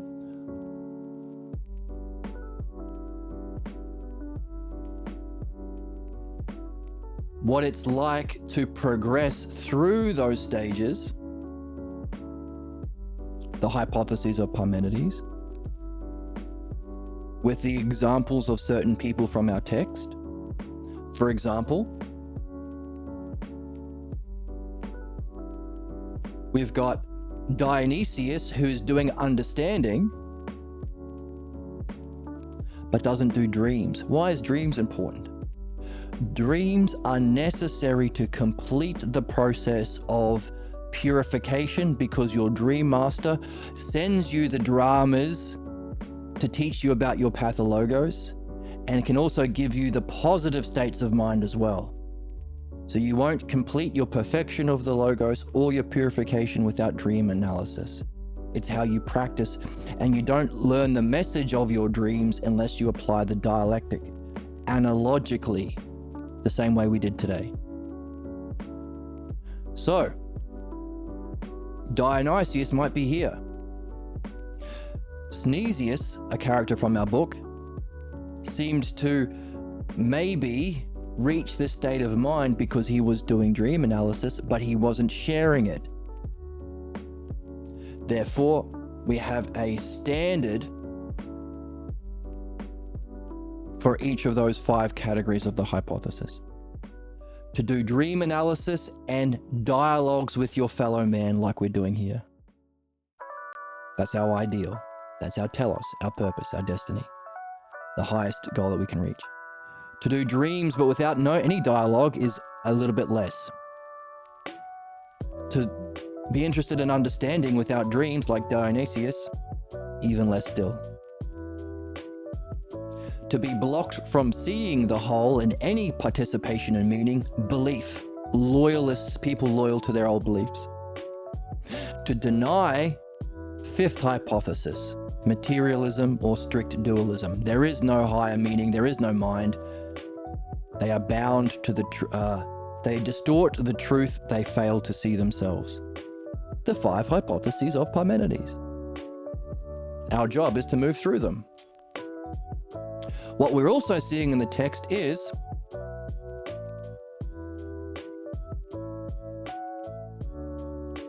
as we try and make that movement up the logos, we have counter-attacks from our pathologos.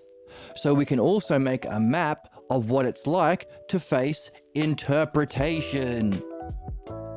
Notice how we said our problems were caused by interpretation.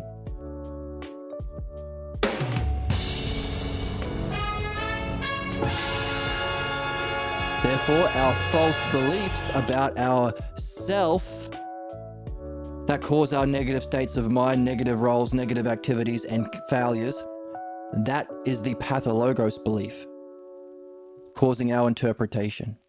So when we learn about this, the best would be going, oh, that's neat. That all makes sense. I was able to follow the steps. I was so happy that I was included. It seems like you're reading a book, so I can verify it for myself. I get a dream every night. All I have to do is record it as soon as I wake up into audio and transcribe that. And I can practice my reading every single day. That would be the ideal way of being. To simply hear the new truth, and accept it. That's going to be very, very rare. Only a very, very small amount of people are at that level of intelligence and openness. Good heart, good head. So what we are doing is creating a map of the other 4 hypotheses that are not the ideal. Kinds of interpretation that block you. In the book, Socrates has given us some categories.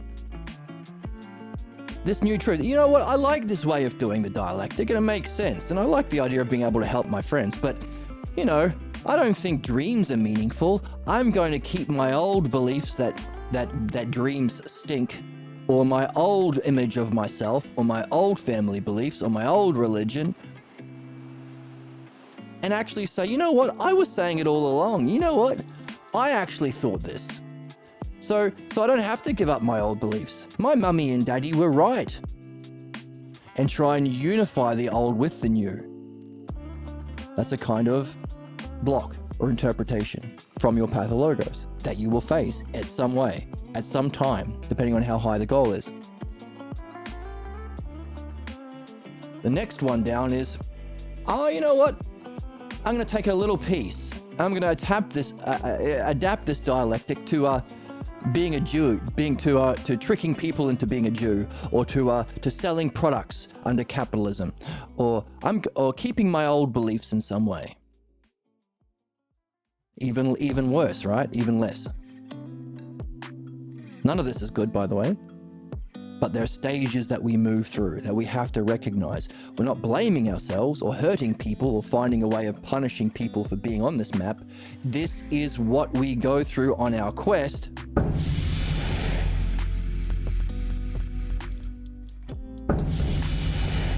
for meaning and knowing ourselves, the self. Number 4, this idea of dream analysis and dialectic and sharing it with others. You know what I think's better? Christians. Being a Mormon, magic underpants. Being a Scientologist. Killing Palestinians for the Jewish purification of the Goyim.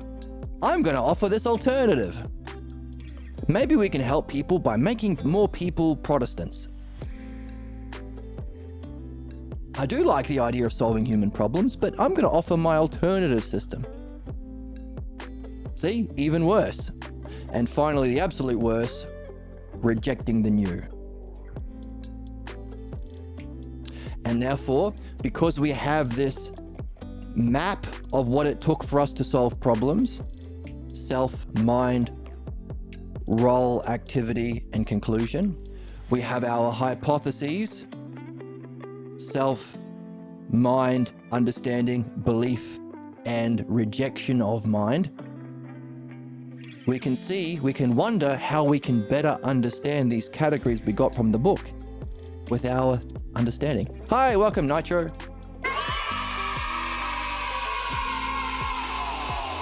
For example, that strict dualism or materialism seems to be rejecting the mind. Seems fit very nicely. So we're using the exact same hypotheses of Parmenides as a map or paradigm for understanding any system that exists in reality. And what are the 2 highest uses of the map? Number 1, to map our personal and spiritual and philosophical, same thing, our spiritual development, 5 hypotheses, the greatest use of it, and every single stage along that you face counterattacks from your pathologos. So this is the highest use of the paradigm of reality, the logos, to map our logos development, a meaningful change and growth of soul.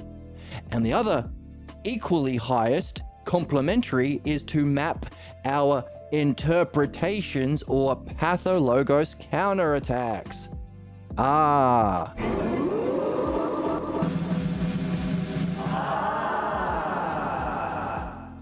So we can say this is kind of like our Pathologos. The two most significant things you can do with your brain. Not brain, mind. Not mind.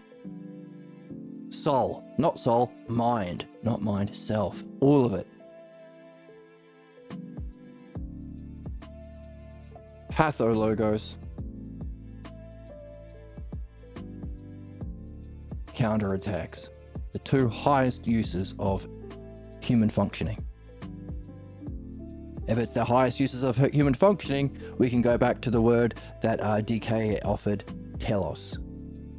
That for the sake of which. Our highest purpose, ATTA, attack.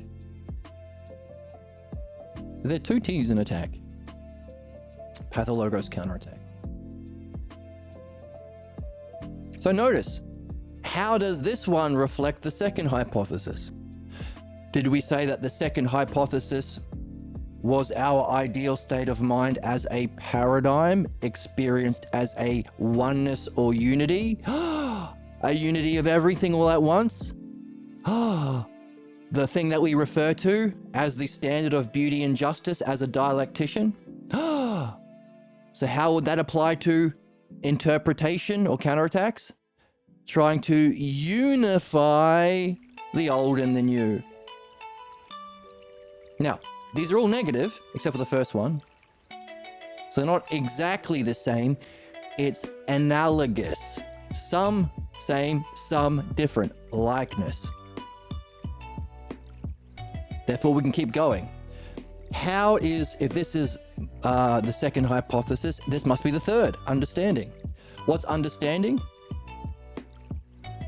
Our greatest functioning as a dialectician. What would be a kind of functioning in terms of rejecting the logos and staying loyal to the old pathologos? To adapt the new, to work, to adapt it, to function, to adapt it, to do the heavy lifting and try and make it fit your old beliefs. A kind of interpretation that you will face along the way of your development.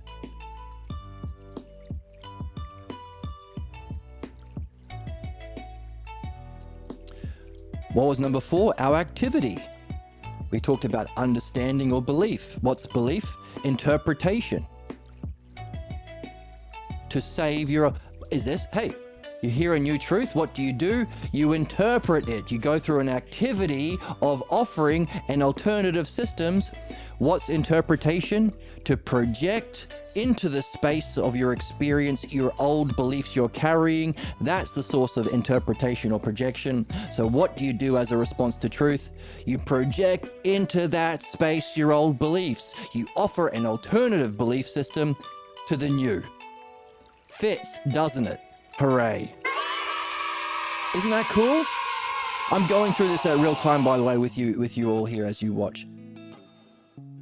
The conversation allowed us to practice the ideal. The ideal was not just understand as we are doing here, not just apply it to and talk about the significance of dreams, which you're doing here, but actually share it with our fellow man. DK was our fellow man. Giving us an opportunity to break it down, help him at whatever stage of development he's at. By the way, this map will help him if he's open to it, if he genuinely seeks truth and wisdom. He'll be able to recognize at what stage he is in, and when he will face inevitably his... Well, maybe not to this, but at some stage along the way, he'll face a counterattack. Oh, you know what? It's a counterattack. That awesome stream with the most handsomest of all Twitch streamers. Dude, suck my dick. Okay, calm down. Okay, maybe not the most handsome, the most beautiful. Right? I'm sorry that you have a loser mentality about progress, and you think that there's nothing you can do about it. Well, I'm getting more beautiful. How about that? I remember that getting more beautiful content creator and how he gave me a map to recognize any counterattack I might be facing. Hey, when I'm counterattacking, I mustn't be accepting this new insight I've had or truth I've just learned about. Am I trying to unify it like the second hypothesis only applied to interpretation? Am I trying to keep my old? Am I trying to just function in a way of adapting it to my old? Am I just projecting my old beliefs into that space instead? I like the idea of change, but I think I can do it as a Christian. I just got to do the Bible harder. I got to do the Quran with more fervency. I've got to read the Torah with greater blah, blah, blah, blah, blah. In which case, number 4. Or am I straight out rejecting it like strict dualists or materialists do? There is no mind, there is no truth. Nancy Pelosi, Chuck Schumer, the establishment left. There is no truth, just let Trump do fascism. Who the fuck knows? So long as I get my bag. By the way, offering an alternative system of justice, is that fascism? Is that the Conservative Party? Rejecting, is that the left, the establishment Democrats? By the way, if we recognized ignorance as below this line, isn't it interesting that ignorance is here and wisdom is here? So both political... Do you get American politics in Australia? Yes, we have the same thing. American politics is exported to Australia. We have the same injustice happening here. Not as intense, but it's also a colony, imperialist colony, exploiting human life and suffering for personal profits. All of our resources are being given away to overseas conglomerates and sold back to us. We are the largest exporter of minerals and oil, I think. And we get nothing from it. We pay overseas corporations to steal our resources, and in return, they pay 0 taxes and they sell us back our energy at the greatest expense in the world. We are being fucked royally by capitalism. Because capitalism is... You have a choice between injustice from the capitalists or nothing from the Democrats.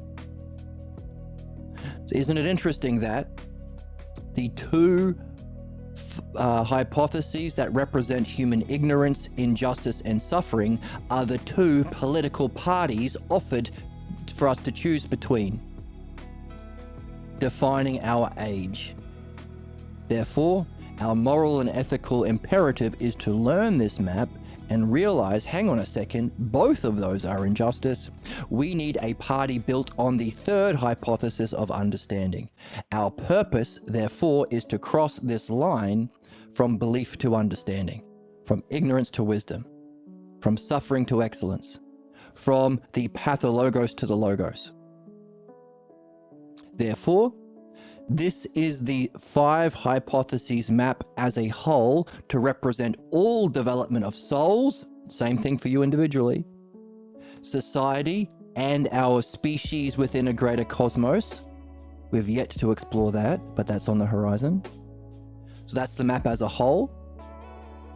We can use the map to also understand what it's like to go through this perfection of the logos and to purify our pathologos. So we can apply the same map to those 2 sections, to wisdom and ignorance.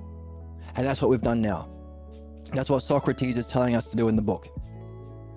Here is the same 5 hypotheses talking about the stages of development of the logos, culminating in understanding the dialectic applied to dreams and sharing with your fellow man. That's the ideal, dreams and dialogues with your fellow man, dream analysis, midwifery, and philosophy. That's the ideal. That's the greatest we can do as a human being. That's our purpose. That's our standard for anyone who wants any leadership position in the world, if we were being rational and kind. But also, as we go through those 5 stages, and by the way, we've personified it with Sneesius, Dionysius, maybe Paul. But this highest we've left open. Socrates has said there is a new class of philosophers that are coming to be, that might even be reading this book. But I'm not going to call them such. It's up to them. We have to wait and see where they go with it. That's you guys. That's everyone watching this. We have a potential to do this. Apply the dialectic to dreams, which is, by the way, the standard that we have over here, the non-interpretive. Everything we looked at a moment ago when we talked about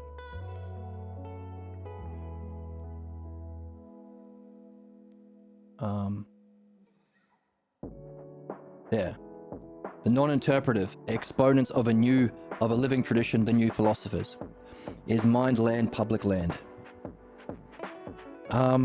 Well, it belongs to everyone.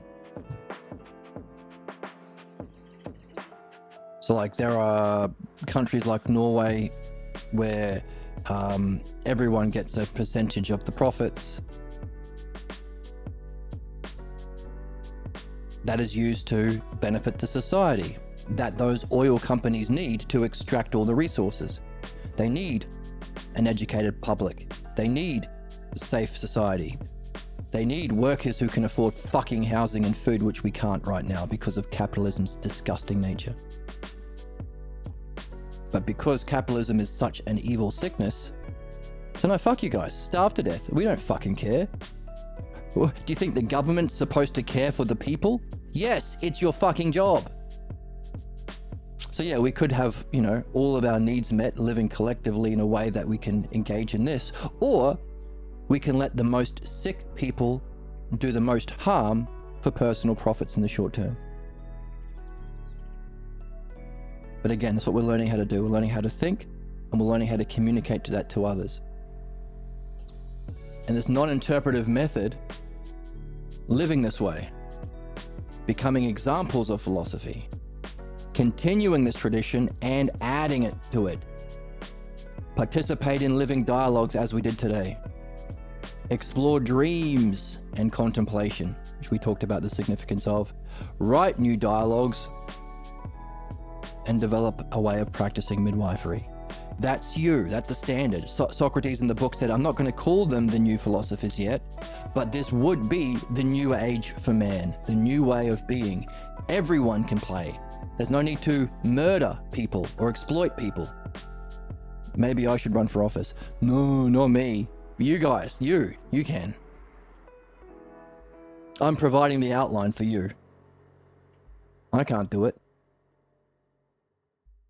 As we said, the significance of this is the further down the system of development of the logos, the more likely you are to trigger the most ignorant. I don't have the verbal skills. Just by virtue of you being here, you're already above everyone else.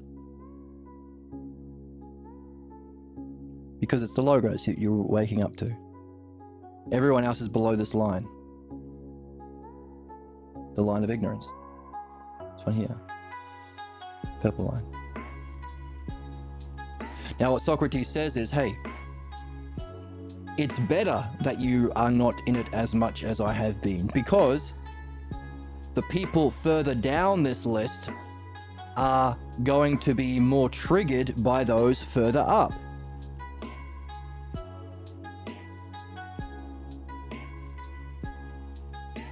So the closer you are to this, the more you are going to trigger the irrational, savage ignorance of people's blind loyalty to their own harmful pathologos beliefs. The zombie virus. What I can do is help people learn about this and make a proposal that, hey, now that we understand this, we promise we will not kill you. We want the best people. We know that the worst of us will attack the best of us. But that's our job. Our job is to seek the truth, and that's perfecting the logos, those 5 stages of the hypotheses, but also surface every single human, family, clan, bullshit ass belief that functions in opposition to the logos. That's our job as a species. says the book. That allows us to see our purpose within a greater whole of the cosmos. Human beings are carrying ignorance from our caveman days, blind loyalty to the ignorance of our clan leader. The Epstein files, capitalism, religious bullshit are showing everyone the significance of pathologos ignorance. It's horrific. Our job, if we are to enter any sort of galactic alliance or greater cosmos, is to demonstrate we can fucking wake up and be mature by addressing 1, 2, 3, 4, 5, 6, 7, 8, 9. Purify those 9 classes of interpretation and do our best to exemplify not NBA basketball dunkers, not celebrities who do good at acting, not politicians who spend their life in Epstein Island, but the people we should exemplify and honor and protect are the people who have reached this stage of logos, of self, mind, and dialectical functioning that we all seek, because this benefits everyone individually and collectively and as a species, but their functioning is to help everyone reach there. No one is kicked to the curb. No one is left behind. No one is fucking genocided or starved or doesn't get a house to fucking live in. We need these people. We won't get them until we show we've understood this. Otherwise, why the fuck would a philosopher say, yeah, I'll put a target on my face for all of the most ignorant, savage, billionaire, warmongering fucks on the planet to shoot me? We have to say to this person once we find them, her or him, we promise we won't. We will create everything in our power to prevent you being assassinated the way we did Socrates, because we fucking need you. And we'll give you all the honors. You won't want all the money. It's these most ignorant people who want to be trillionaires. You will be the least wanting to be a trillionaire. But if you want it, you'll get it. That's how valuable you are. They won't want it. Why would they fucking want a fucking $1 trillion in Bugattis to appeal to the ignorance of this stupid? Likely what they want is a comfortable place to live and an opportunity to talk with the best people. That's all we do. That's our purpose. We have to make that case if we want to benefit ourselves and our society. Going to make a good proposal. That's our ethical imperative to society. That's our responsibility to the whole. And we can, because it's understandable. There's only 9 classes of interpretation and 1 ideal. That's 10. You can count that on 2 hands. Easy. And we can make it even more simple and recognize it as 5. 5 classes of interpretation. There we go. Now, because they're 10, we can presume that for all of these kinds of interpretation, there is a reaction, just as we have the 1, 2, 3, 4, 5 hypotheses of Parmenides. We have the 6, 7, 8, 9, which is a rejection of them. So someone like Mark, who rejects those who reject Jesus, the teaching about understanding and direct experience. So if Jesus had a new teaching, hey, don't do belief, do understanding and direct experience of mind. That's what the kingdom of heaven is. Because I know, fuck that. I want to oppress people through religious dogma. Mark would be a rejecter of a rejecter. So that's our quest. How can we fit within this system of 1 and 4 kinds of interpretation? So 1 non-interpretive ideal and 4 kinds of interpretation. And also, how can we fit the other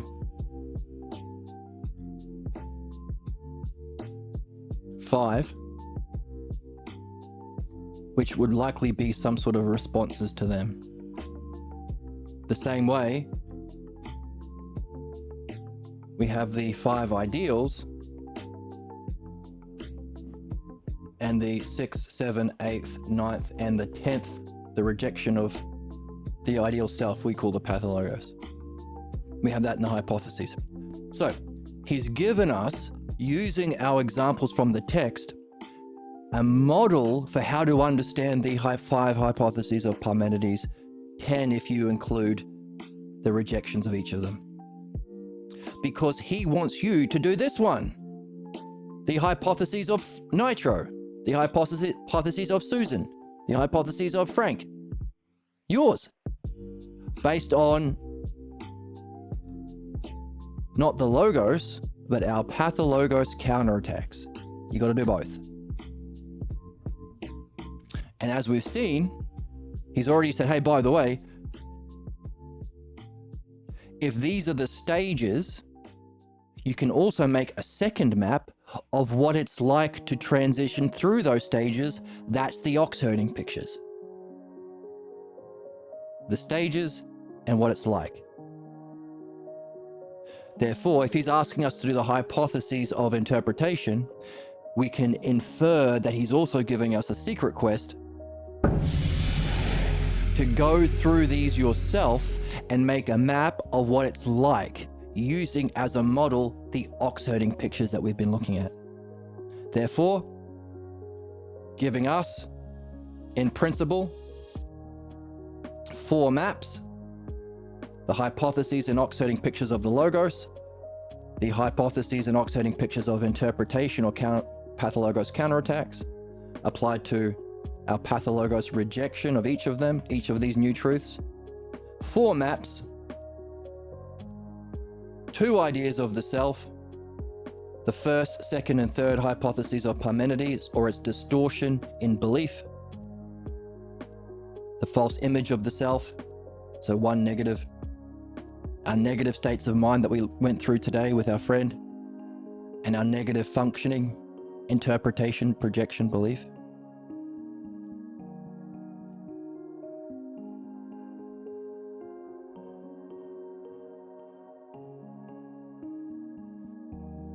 The first, the second, the third as our triad, or our excellence.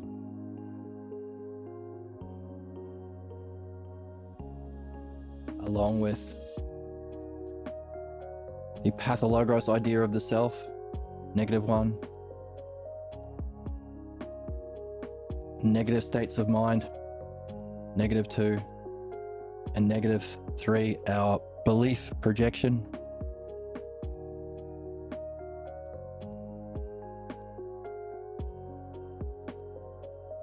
Giving us 4 maps reflecting 3 aspects of the self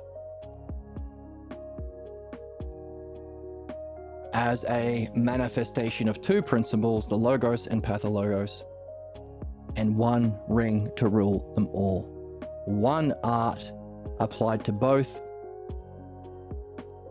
its highest expression. So you have to be in the third hypothesis, reading these texts to learn that. We need to come up with a way that people can adopt and change their political beliefs. That's what we're figuring out. We're literally creating a map of how to do that. Because to understand what the ideal of truth is requires the dialectic. Also, to understand the stages of development of the soul, these 2 maps to define the logos, to understand the difficulties people face in accepting a new truth, that's these 2 maps that you are to make. You're supposed to make them using this book. We need to do both. We don't just introduce the truth, we have to help people overcome their interpretations or counterattacks. All of this we got from reading. So by virtue of just being here, you're in the third hypothesis. Loyalists to their belief are in the fourth. Those that deny the existence of such a principle of truth are in the fifth. So already you're above the line by being here. to actually verify your understanding in your own direct experience, you need to apply everything you've been learning about those 4 maps, 3 aspects of self, 2 expressions, logos and our problem pathologos, and 1 method. Apply that dialectic to understanding your dreams. That will make it your way of being and facilitate your higher states of mind, moving you from stage 3 to stage 2. Now, you talked about Nitro coming up with a way of helping others go through this process. You're going through this. You're bringing together your understanding from this reading and testing it in your dreams. You will go through everything that it's like. You'll go through what it's like, how difficult it is. You will also go through all of your counterattacks, the ways in which you reject it, which is going to be helpful because if you want to help others, it's going to be useful to know how difficult it was for you. So as you're saying, how do we help people go through this? Learn the understanding from our reading in this channel, the best streamer. You have the brain of a child if you think that. Oh, what? That's a bit harsh. Absolutely. Sent to heaven where she's seated at the right hand of the Father. I think so. That's insane. Like, you need help. There's no help, actually. You need a straitjacket. Oh, what? A straitjacket? Everything this guy does is perfect and beautiful. And he's handsome. I said it. Is that right? Progress didn't happen because of people like you. In fact, What people the- like you have always set back progress. No. I'm always good. No, you're not the one that's mentally unwell. You're brave. You are crossing into new boundaries. That's a nice one. Thank you. You sick fuck. All right. So, you want to remove your being blocked from seeing the whole, being blocked from meaning. That's being loyal to your own beliefs, stage 4. Then learn the dialectic and learn how to read without interpretation, which we're doing here. Apply it to your dreams, makes you go from 3 to 2. And sharing it with your fellow man, the way we're trying to do here, goes from 2 to 1. Those are the 5 categories of the hypotheses linked to human development. All souls, all societies. We are run by loyalists, loyal to Trump, loyal to the CEOs, loyal to the shareholders, loyal to the Epstein Island fuckers. Oh, I shouldn't use that adjective to describe them. To the sadistic freaks, the most loyal to their ignorance. The billionaire Epstein class. The establishment left are not doing anything because they deny the existence of truth. Everything is just opinions. Just get your bag and then die, says Nancy Pelosi in Truck Schumer. Notice, those are the 2 options we're given. We need to say, fuck that. We need to cross this line and demand an understanding party. Understanding. Universal principles understood, available to anyone who wants to understand, universally applied to universally benefit. Of fucking course, like every other profession in the world.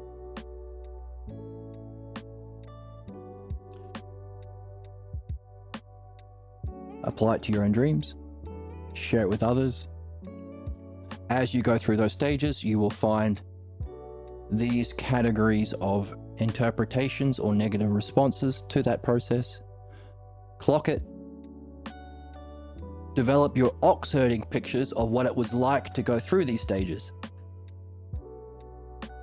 Because this model of interpretation and what it feels like, ox-herding pictures, are these other 2 maps that we have to write ourselves. That's how we contribute. And Socrates says, I'm not going to call them the new class of philosophers yet until they do it. That's us. He's waiting for us to see what we do outside of time. So I encourage us to do it. I'm excited to see what happens if we do. How would Socrates communicate through time to validate what we're doing and encourage us in our success and maybe guide us to the next stage? That would require a new understanding of time, but as we've been seeing in the book, that is entirely open to people at that level. We call it the art of prophecy or divination. The art of divination. Socrates says, I want to find those who are doing dreams, which means stage 1 or stage 2. As they practice their philosophy, meaning stage 1, they're actually doing it. He's looking for stage 1 people, doing dreams and sharing it. One sec. So he wants number 1s. By the way, so this section of the text should bring everything that we've seen so far together. I want to follow those who have a kinship with dreams as they practice their philosophy.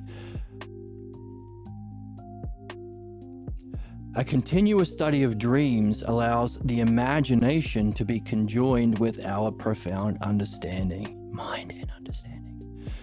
And that awakens the divine character through which intuitive intelligence, or the eye of the soul, can be approached and experienced. It is from God that the knowledge of dreams come. Gods were not independent or floating around, but aspects of pure intelligence, pure intelligences. So he also said that those who saw dreams are the essential part of the art of divination. Dreams come to us all, so long as we're not interpreting them, but using dialectic and understanding, we can find that this is a passageway for every human being to reach the divine. Therefore, stage 2 and 1 is open to everyone.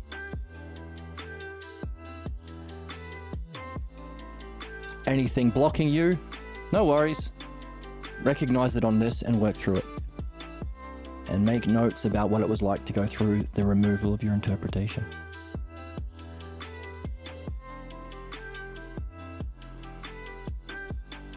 So again, and that's why Socrates says, let's find it.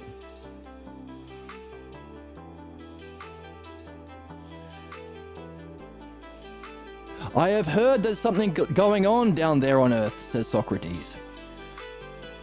But I haven't met any of those who may be doing it. Meaning, if these guys are in heaven,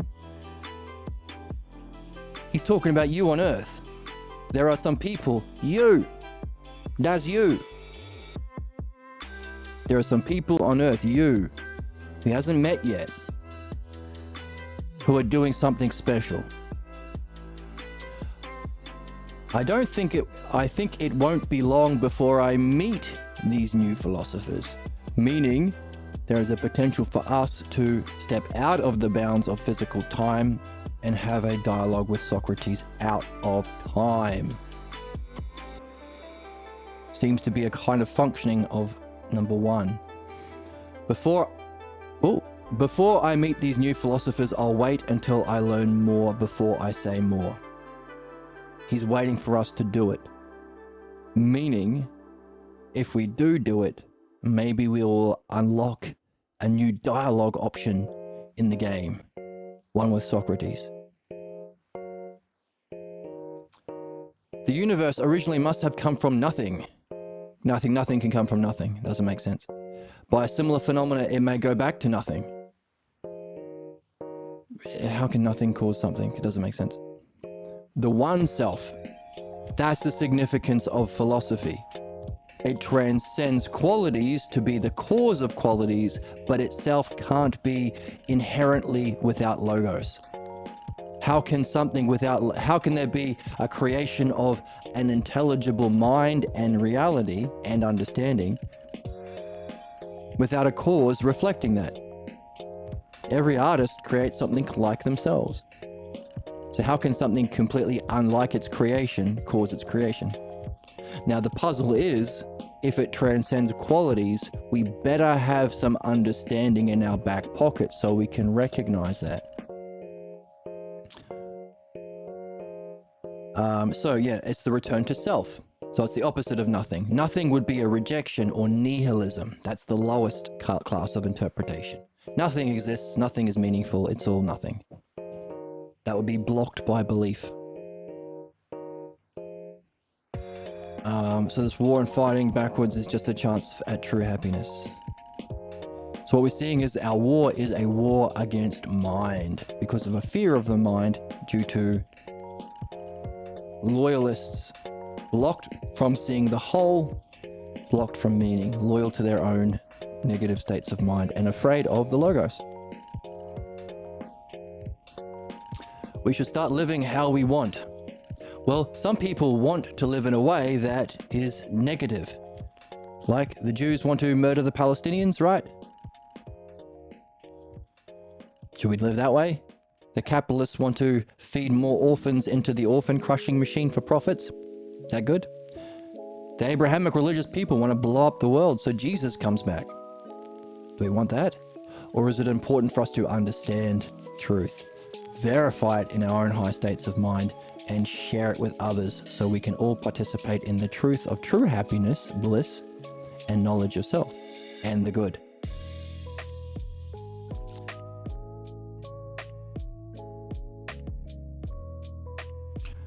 We should start living romantically. And romantically is talking about this in the abstract.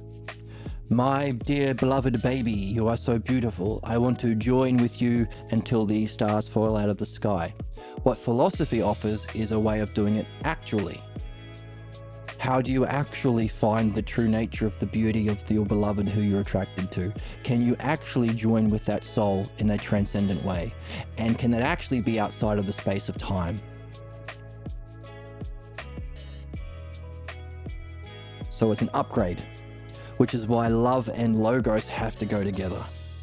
As Socrates has explained through Dialectic, his teacher, every relationship has to be love and logos. Aphrodite and Apollo. You have to talk. You have to share. Share your highest understanding. Share your highest vision. And share a collective ideal that you can both work towards. Therefore, just like there is a threesome of self, of understanding here, and states of mind, allowing us to reach the first hypothesis self with our second hypothesis greater state of mind, and our third hypothesis functioning most ideally through understanding, so too in relationships, there is you, there is your beloved baby, and then there's the ideal that you both seek to go towards. Which also applies to what you were saying about whether or not there is an objective truth, or if we'll turn to dust when we die. There is an ideal necessary for there to be reason, for there to be principles, for there to be understanding, for there to be truth, for there to be dialogue. Hey, welcome, Saint. Hooray for you. And to you, the Oracle says... That's insane. Like, you need help. There's no help, actually. You need a straitjacket. Oh my goodness. You don't... The help that you need, you can get here. How about that? Absolutely. Sent to heaven where she's seated at the right hand of the Father. Yes. She's sent to heaven for being so rude. Debate dweeb. She's a debate... She was being a debate dweeb then. Kant's a little fucking bitch. But then she redeemed herself by saying that Kant's a bitch. Because he is.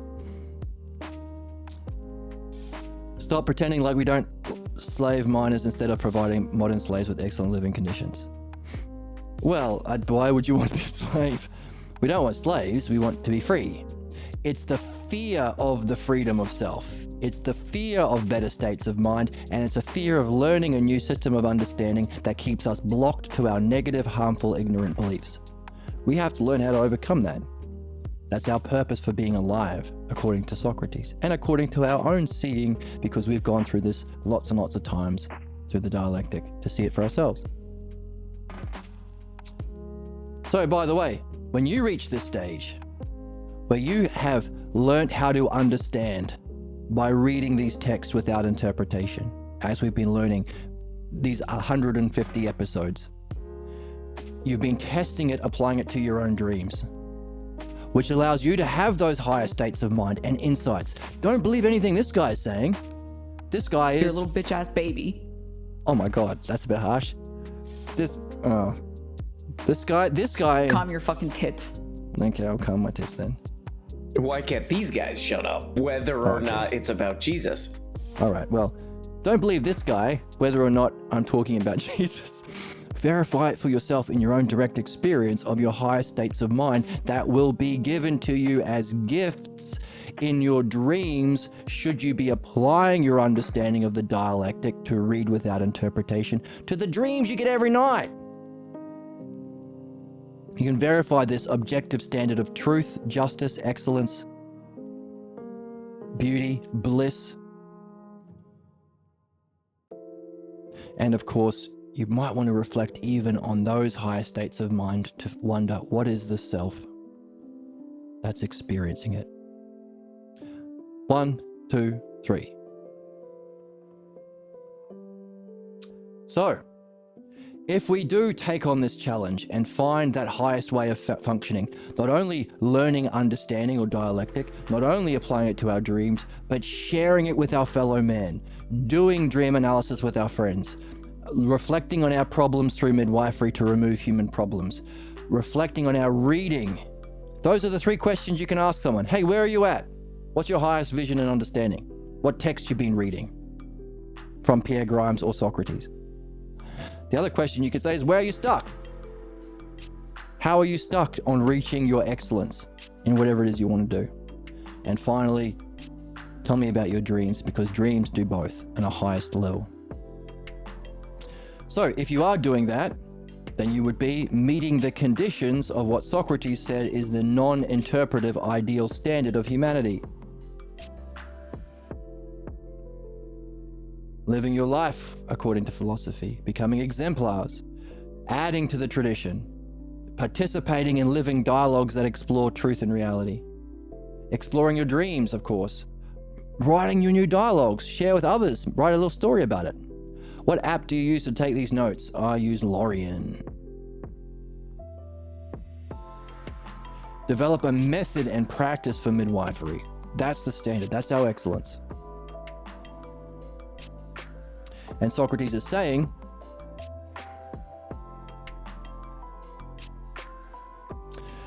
those are the new philosophers. There are some people on earth, that's you guys. I have a great setup. I do have a great setup because My head is quite large and filled with secrets. Because my head is quite large and filled with secrets, making me The problem is that you can't reason. Cool as a cuke. cool as a cuke. Cool as a cuke. Cool as a cuke. That's me, cool as a cuke. Right, Emma? The more holes, the better. Oh, scandalous. It's sad. And I'm sad for you. And I'm sad for you. That's you. There are some people on earth who may be doing it. Before I meet and call these guys the new philosophers, I'm going to wait until I see what they're doing. So, it's up to you to take the challenge. And Socrates is waiting. Again, it's not going to force you, it's an invitation.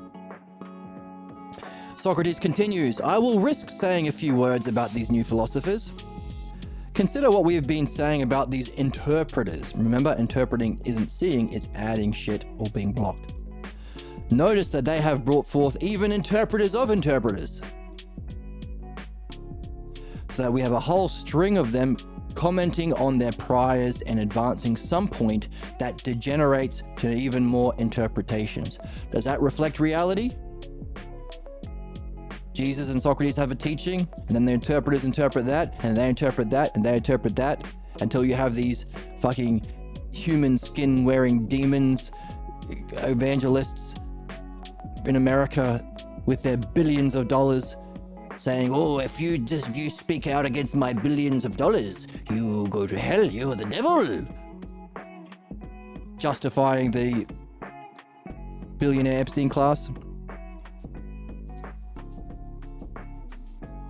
Does that reflect our idea that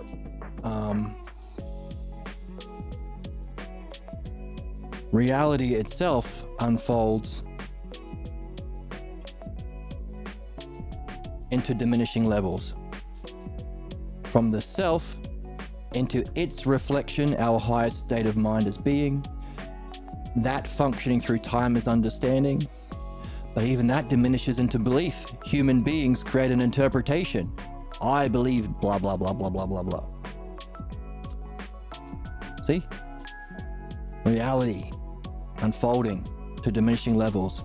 They comment on what has been said before and write their commentaries. Shall we conclude that they have not brought into existence those like ourselves, but only interpreters? That's why it's a challenge. You gotta read it. You gotta apply the dialectic as best you can. You gotta test it in your dreams. And you gotta share it with others. Otherwise, you're just interpreting. You're not gonna be like Socrates. You want to be like Socrates. If you're like Socrates, then... No, you're not the one that's mentally unwell. You're brave. You are Crossing into new boundaries. Then you're brave and crossing into new boundaries. Right? Hey man, wouldn't some kind of future where people have all their whatever basic needs met of shelter, all this crap, and they could do whatever the hell they want, wouldn't that be good? No, Yes. it wouldn't. It wouldn't. What? Well, that's not true because I don't think so. And I don't think so either. I think that would be good. You're crazy. You're a baby. You're a little baby. You're a little baby. So shall we say the obvious, that both of us, Jesus and Socrates, express our practice, both of our ways of being express our practice as a way of life. We have been amiss in not stressing the obvious truth. Philosophy has been in the hands of scholars, not philosophers. As interested in those commentaries, as interesting as their commentaries may be, they are a far cry from participating in living dialogues that explore truth and reality. Look at those we presently call philosophers. You'll find them on YouTube. They are not philosophers, you will see that they are not lovers of wisdom, which is that clear and brilliant light of being, but philodoxias, lovers of opinion. But I have heard, now he's talking about you. Pay attention, jabronis and homies, talking about you now. I have heard that there is a breed of curious seekers. Who have not only been exploring dreams and contemplation, but they even write new dialogues. There's your challenge. Taking off in a direction akin to ours, yet different in an interesting way. They have revived Homer's philosophical midwifery and developed a method to accompany it. There's your task. So yes, I am curious about calling them a name because, it is not clear, at least not yet. Not yet. It's not clear where they're really going. Continuing the tradition and adding significant elements with it, and living your life in conformity with this philosophy, becoming exemplars. A living tradition. But to do that, they better create these divisions that make clear the map of all of the psychological types of man, including all of those states of mind that block our participation in the spiritual life, because those blocks or interpretations are divisions that mark the degree you can enter into the spiritual journey. That's where we are. That's the stakes. You have the potential to be that new class of philosopher. You have to live this way, share it, practice it on your dreams, but also develop these new maps. He's given us this whole series, we've developed a huge understanding of the map of the logos. We've explored the ox herding pictures as well to map the logos, but he wants us to make a map of interpretations and what it's like. 4 maps, therefore. 2 of interpretation, pathologos counterattacks, and 2 of the understanding and the states of mind of what it's like to go through the logos. 4 maps referring to the logos and pathologos that have their ideal in the threesome of self, knowing mind, functioning through dialectical understanding. Therefore, 4 maps, 3 aspects of self, 2 expressions, the logos and pathologos, and 1 method to live your life according to. How do you look at your dreams? Oh, dialectic. How do you read? Dialectic. Really? Does that mean that stage 3, learning to understand, is the dialectic? Is that what we've been doing? Has this whole 150 episode series been nothing other than learning how to apply the dialectic to reading a book without interpretation? Hey, while the scholars of philosophy say, hey, what does this mean to you? What do you believe Harry Potter is about? Well, I believe Harry Potter is about Jesus is in my pinky finger. Wow, you get an A+. To me, Harry Potter is about believing in the heart of the cards and trusting in your friends. Wow, A+. Garbage. That's interpreting, projecting the old beliefs you're carrying. By unpacking the mysteries, unpacking the hidden questions, and unpacking the ways of solving those questions, we've done nothing other than learning how to understand or apply the dialectic to reading. Reading is the dialectic, pal. Homie, bro, companion. Unbelievable sluts these days. Sluts these days? Jesus Christ, Emma, this is not Opie and Anthony or whatever the hell. Come on. That was a bit hard. He's not Opie and Anthony with that potty mouth. All of these rights that you get to enjoy, all of these civil liberties that are protected, happen because people stood up and said something. That's true. That's what we're doing. So, understanding, stage 3, leaving the ignorance of loyalty to your ignorance, is the dialectic. Making it your own, applying it to dreams, the dialectic. Unpacking the meaning of dreams without interpretation is the dialectic. Sharing it in dialogues with your fellow man, the highest stage, living it, the dialectic. Meaning, there's only one activity we have to practice. We practice it when we're reading, when we're talking with our friends, when we're looking at our dreams, anything we do. Because anything we do, even if your hobbies like music, that's an understandable system. There's harmony, there's octaves, there's things like that. You can look for the dialectic in music. Any system, any hobby that you have that follows an understandable system, you can look for the dialectic. It's a way of being. A single activity. Meaning, 4 maps. 1, 2, 3, 4. 3 aspects of self. 2 expressions, our true self, the logos, our problem self that blocks us, causes our interpretations, pathologos, and 1 art to master, dialectic. And Socrates says, hey, it's those people I want to hang out with. Those who live this tradition and apply it to their dreams. By the way, I will call them the new philosophers, but not yet. I'll wait until I learn more about them and see where they go before I say more about that. I have to see just where they are really going. There's our standard. There's our new way of being. That's how we develop as a soul. That's how we benefit and grow. That's how we would benefit and grow as a species, in our society, as a soul, as a society, and as a collective species. Always the case. One thing you have to practice, dialectic. As you go through it, you will face development. Great. Map it on these maps. What was it like? And what were the stages? By the way, he's given us a head start. These are the stages. These 1, 2, 3, 4, 5. As you go through that, you'll face blocks. Great. Map those. 1, 2, 3, 4, 5.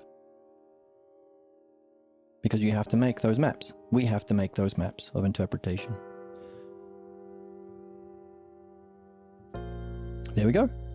Fun. Worth doing. Worth discovering that there's a meaning you can participate in. Worth realizing that if you don't see that meaning, you're simply in the 4th hypothesis. And that's normal.